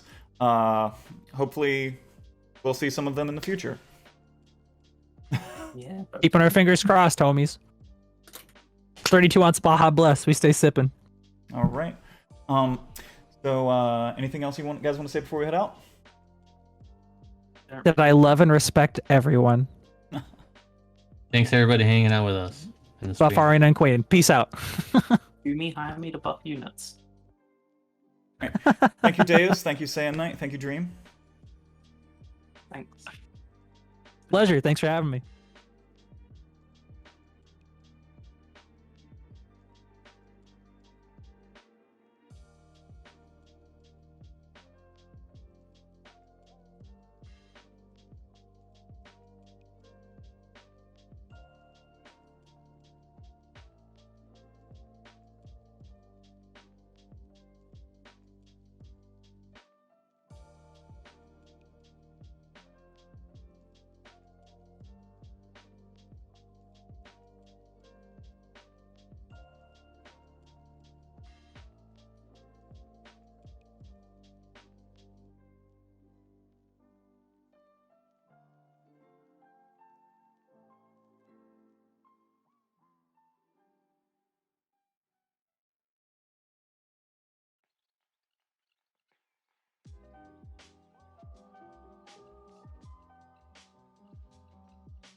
Are we live? We're living this Joe Hello. Rogan style, dude. What's up? How you doing, man? How you doing in the darkness, Charlie Murphy? Doing all right. You're in the darkness. I am. It was, as he mentioned earlier, it was daylight when we jumped into this call, but it is no longer and then daylight. I saw a couple like ghosts behind you at some point. You know, it was very scary. You didn't see them. Yeah. I do apologize for my stream quality, everybody. Hello, I'm Justin, by the way. But yes, I'm out of state, dealing with some family stuff, so I'm out here in the woods, Blair Witch style. That's not the real story. He's investigating the actual Blair Witch murders right now. He's the number one man. You'll see it coming to a theater in 2024. It'll end it with him standing in a corner, looking at a wall. That's what's gonna happen, guaranteed, 100%. I'm gonna think about that tonight. That's, I mean, you know what? That's why you're there. 100%. That's why you're gonna think about it. 100%. All right, saving the best for last. It's me and you and I. We're last. Apparently. Okay. Yeah, me and you and I twice on over, dude. CM of 2 games at the same time. I don't think anyone's ever done a CM of 2 games in the same universe. Ever? Community. Oh, I see. Okay, yeah. FFB and War of the Visions at the same time. What is that like, honestly? Because you have to balance 2 communities who want the same thing, but for themselves, and they don't want the other. Why did FFB get better login awards? Why did War of the Visions get? Justin, what happened there? Is that your fault? What happened there? You got to tell me. Well, I don't think it's 100% my fault, but yeah, it is kind of interesting. It's not, but yeah. Everyone thinks it is, but it's not. But what is it like? It can be. It's interesting, right? Like, I'm fortunate enough to work on 2 games that are related to each other and they share the same universe. So when I hear somebody say like Rain, I know what Rain means. He exists in both games technically, and that sort of stuff.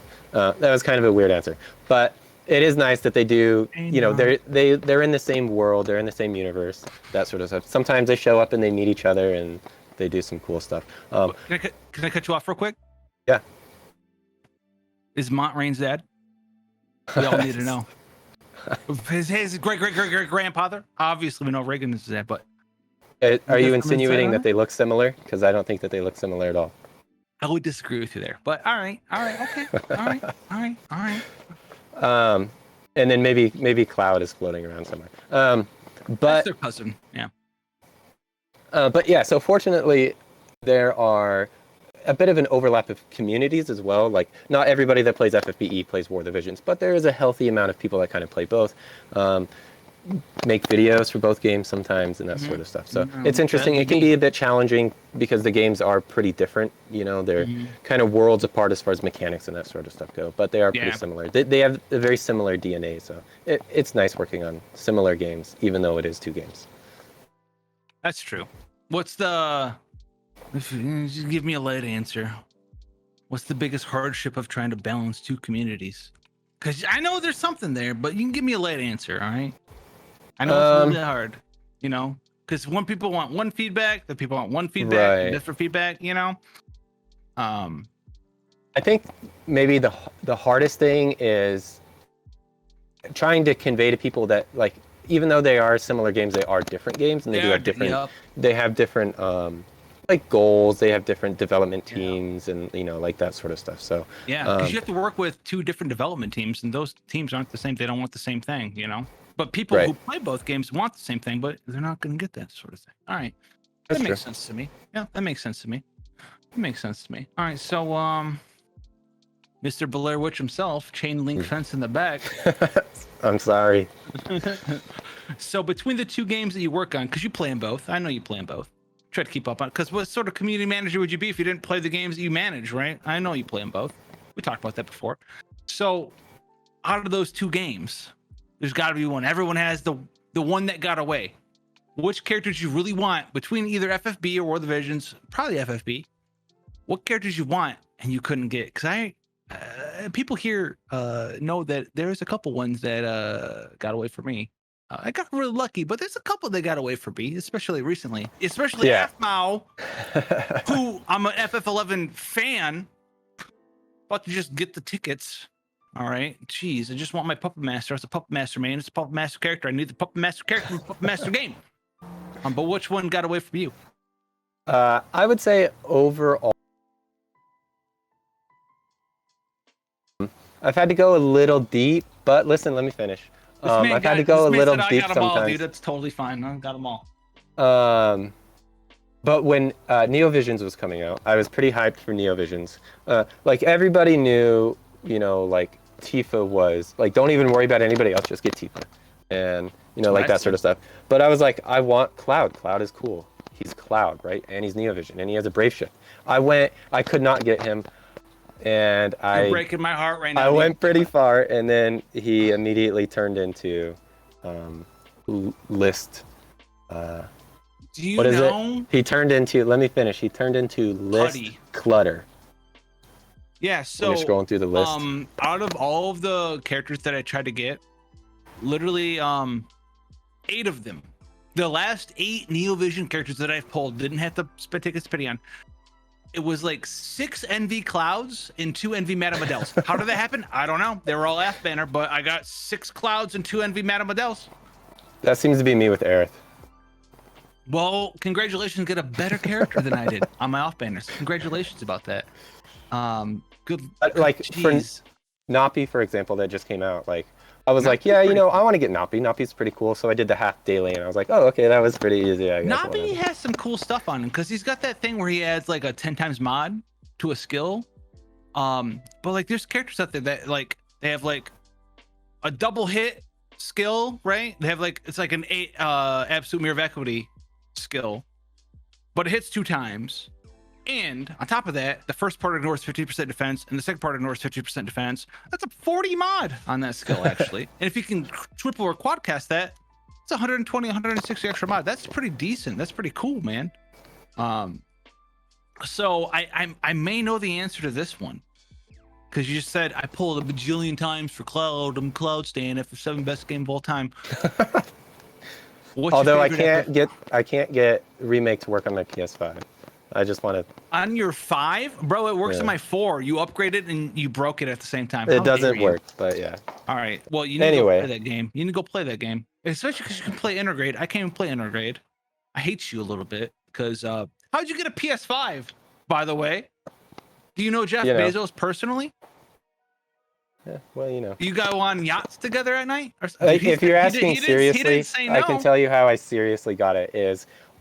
When Best Buy was launching them originally, the website was super duper extra super broken. So I just waited until it was fixed, and then I just got it then, because everybody gave up. You just loaded up with your Blair Witch internet and dialed it on in there. All right. So I kind of know this. I probably know this one. What's your favorite FFB unit / character? Cloud. I mean, Cloud Strife. No. Buster Sword. Oh. Man went all in, didn't get him, but it's not. I wouldn't. Strife. So he's FFBE, I guess. Like he exists, right? But he's not FFBE. Okay. But if anybody's seen a couple videos from me where I show up on other streams and that sort of stuff, they would know that my favorite unit is actually Sylvie. Partly because Sylvie is dope. I won't disagree. You got me there. All right, enter the interview. He's got Sylvie is. I'll see you guys later. She's cute. I'll just continue on. She's cute. Like, what's not to like about cute characters, right? That's the #1 reason to pull on anything. Cute. She's pretty useful, or she has been pretty useful for a while, I guess. She's got an upgrade. She did just get an upgrade, but she was also because right when I started playing FFBE, the summer or the spring banners were up, and there was Esther and Sylvie and that sort of stuff. And I actually pulled her. She was like my first real unit that I pulled, kind of. Oh, and I was like, oh, this is. Who is this? And then, the rest is history, I guess. I'm just going to ramble here. But so she's cute, she's cool, and she was my first. Your first 5-star? Yeah, that kind of checks out. Not my first, but she was the first one that I was like, okay, she looks cool. Yeah, Sylvie is you could argue that Sylvie lasted longer than Esther. I mean, you don't even have to argue that she did. She did too many things. I mean, good stuff. When her upgrade was coming out and the news came out for that, I was reading through some posts online and stuff like that, and a lot of people were saying that they still use her as much as they can. Oh yeah, so she's got some stands out there.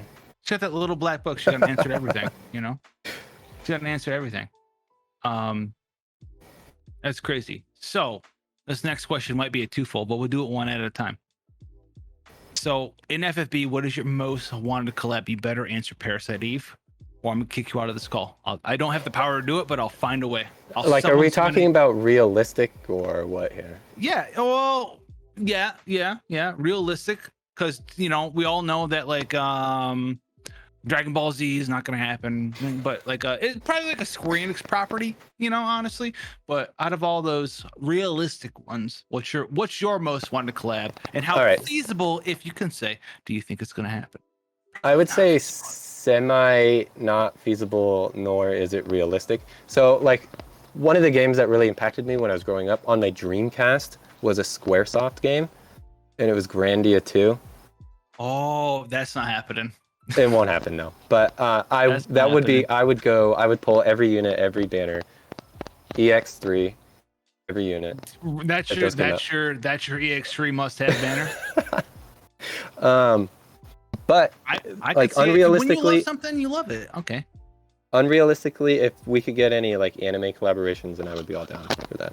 Oh, that'd be kind of cool. So you'd have anime pixel characters, which is like obviously there's a couple, right? But like if you could see like imagine like Eren from Attack on Titan, and then he brave shifts into like his Titan form or something like that. Like, come on, that would be the coolest thing ever. He's gonna be so big, it'd be like White Knight Noel over your whole screen. White Knight Noel 2.0.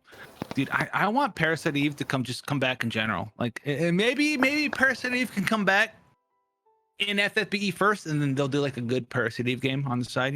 Yeah, I love Parasite Eve. That's what I want the most. I want Parasite Eve. Well, people want what they want, I guess. Are you trying to diss me right now, saying Parasite is bad? Is that what you're trying to say there? I don't know about that. All right. So we talked about collabs, and the last character that I really went ham for was Venera when she came out in FFB. She's cool. Very high floor, low ceiling character. Did a lot of cool stuff. Make her a dodge tank, yada yada. Are we going to see more? Do you know if we're going to get any more FFB War of the Vision stuff in the future for FFB or War of the Visions? Either way. I mean, I obviously can't give you like a cemented answer here. No, but I want a cemented answer. Your foot, your feet, they're in blocks right now. You are with. No, I'm kidding. But the games are pretty closely related, right? They do have frequent collaborations and stuff like that. So yeah. So is there gonna be any more? A shrug is all I can give you. Oh well, I mean, they did make the cinematic universe basically. It's like second to the MCU, beats out the DCEU. Is it? Oh yeah, dude. There's the DCEU down here, and then there's the FFBE universe right here, and then there's the MCU like up here apparently. I want to see the or the Brave Exvius CG universe. That's what I want to see. Oh, the FFBE CGEU. Okay. All right. So we're talking about FFB stuff and War of the Vision stuff at the same time. We learned about your favorite characters, your least favorite characters, the fact that might be some stuff coming in the future for FFB or War of the Visions collaborations. But since you're a stand for both, you have to have a favorite, right? And in between those favorites, who would win the fight and what character would it be? An FFB character or War of the Visions character? So what do you think the strongest FFB character is lore-wise, and the strongest War of the Vision character lore-wise? We'll compare notes after you pick, but you have to pick first, and who would win in the fight? I mean, it's super difficult to say, right? Like, this man don't want to pick sides. He's like, I work for both. I can't say one's better than the other because one side of the community will hate me. I mean, like, let's take it down to like what you see in the game, right? So, let's look at some of the CGs that go on, right? Yeah. So, like, okay. All right. Well, if you look at like there's a CG of Rain, like, blowing destroying up a galaxy. Yeah. Yeah. So he's pretty strong. You're right. And then I agree in with War you. of the Visions.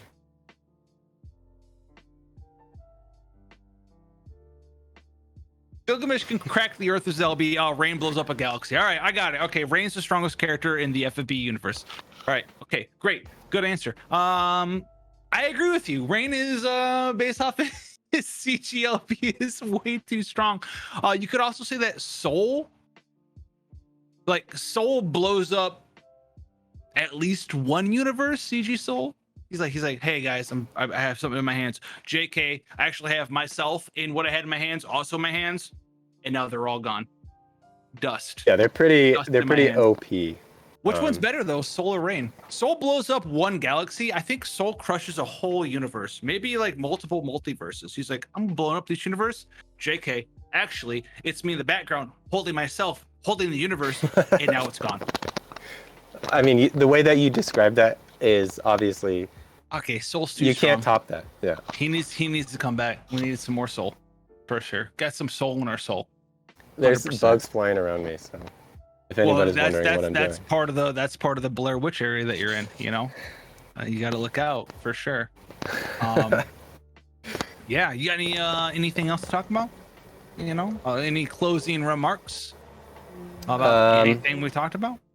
I don't know. Like it's been so I've been working at Square Enix here for a bit over a year. I think my official introduction You're in was 4 months, something like that. Yeah, well, I've been working since May. So a year and two. Yeah, a year and one. Almost Yeah. two. Yeah. But I was doing some work before I was like officially introduced and that sort of stuff.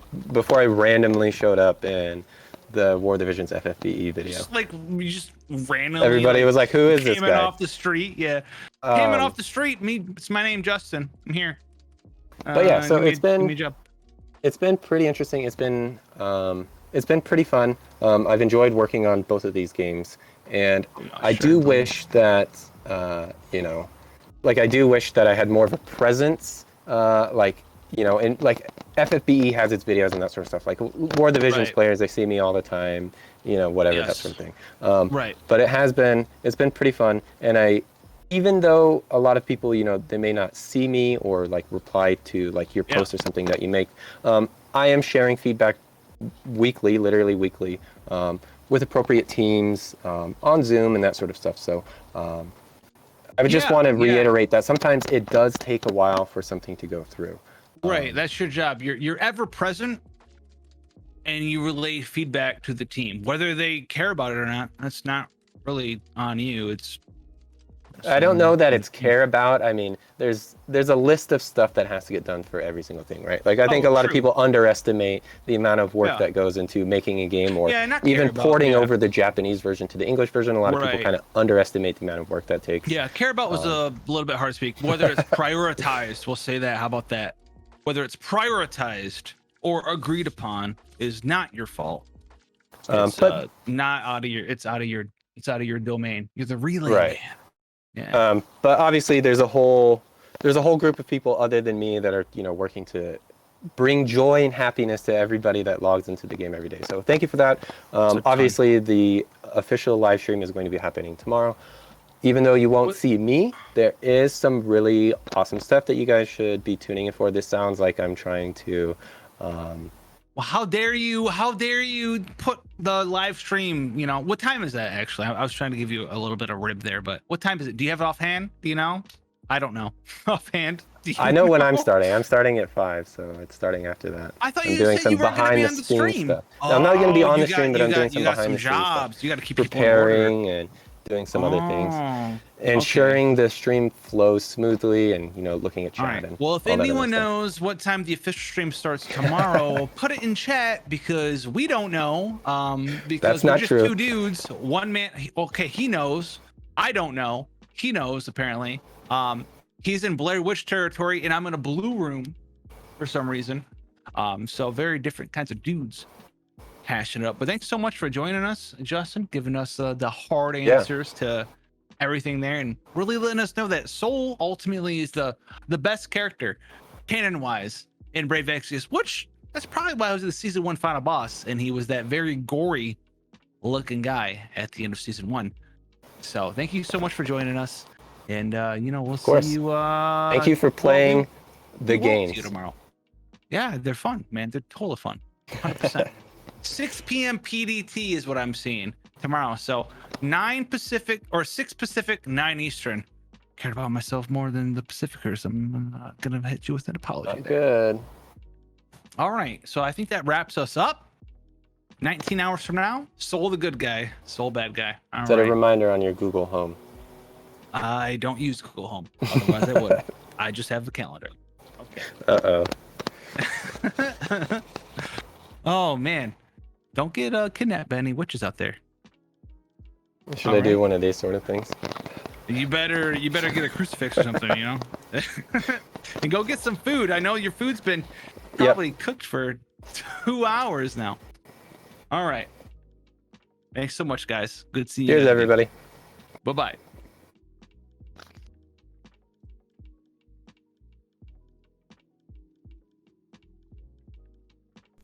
Hi everyone, happy 5th anniversary to FFBE. It's been an honor to me to be here, and first of all, allow me to thank to Sir Flip Method, who has invited me to participate on this live stream. So thank you so much, sir. Well, I'm Spidey Gaming, and I'm an employee who loves to play FFBE and also share my strategy on YouTube. Yeah, I've tried so many mobile games, and I can say that FFBE is the first game I've played for about 4 years. The main reason why I love this game so much is because of its battle systems. I think that's the interesting part of this game besides its storyline, of course. It gives us so many possibilities to beat a boss or clear a trial, so we can do many experiments with different teams. I think it's so challenging and interesting. And also because I'm a person who loves to think what if, such as what if I bring this unit to beat this boss, or what if I use this strategy to clear this trial. Yeah, something like that. And after playing for 4 years, my favorite character in FFBE is Charlotte. Because when she first appeared in animation as Security Charlotte, I know that I'm a big fan of this unit. I don't know why, but maybe her lips. Her lips makes her look so sweet. So yep. Okay, last, I also want to thank to Sir Dwayne Atkins. I met him on FFBE fanpage when I was started to play this game. He has taught me everything about battle system on this game, and also I learned new habit from him. That's write a draft whenever I'm stuck to beat a boss. So I thank you so much for mentoring me, sir. Thank you so much. I also want to thanks to all of you who have supported me all this time. I really appreciate it. And yeah, thank you so much, guys. I think that's all. See ya, guys.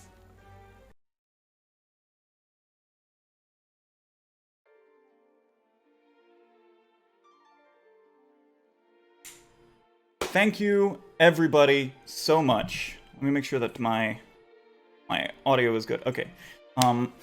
Thank you, everybody, so much for hanging out for this incredible live stream. It was so much fun hanging out with absolutely everybody. We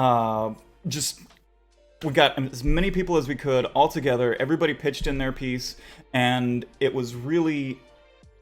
It helped just FFBE, I think, to just have everybody here. Anybody from the artists to the official representatives, the trial creators, YouTube personalities, cosplayers, anywhere in all of FFBE. And there were a lot of people behind the scenes, like my mods, Sylvanari, who helped build the stream, Third Pendragon, who built the Fixed Party trial, Nazda, who did a lot of work for us, Madcap Thulu, who built all of our overlays, and everybody else that just made this stream happen. So I'm going to bring up everybody that stuck around for a minute on stream, and we're going to just say thank you. So here we go.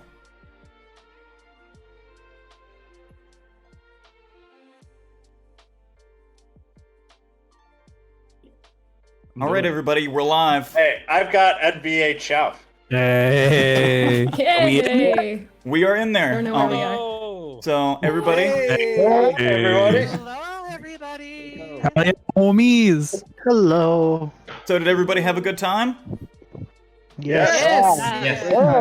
Thank you. It did really good. Can we get a round of applause for Flip for hosting this? But yes, cheers, Flip. Thank you. What a great idea to put this together.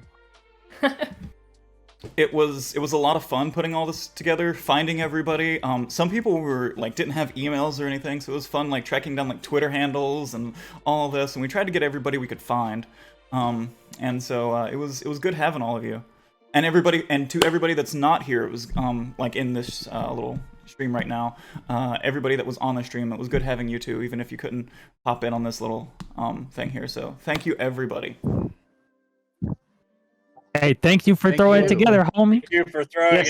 Thank you. Thank you. Happy Putting 5th this all together. anniversary! Happy 5th anniversary, FFBE. Yes. Big 5. Make sure everybody to tune into the official broadcast tomorrow. We'll see what new information is coming our way, and we'll be able to see Shaly again. Yeah, that's true. Big shout out to Shaly, by the way. Absolutely OP. Cracked the dopest. The realest. I couldn't agree more. All right, everybody. That's it. Sign off. Hey, stick around for the It's easy, homies. Wait a party. Stick around. There is going to be an after party. We're Nuts. going to host a DJ who's streaming right now, and we'll go over to her stream in just a minute. Bye, everybody. Thank you. Bye. Bye. Neo Vision Ariana.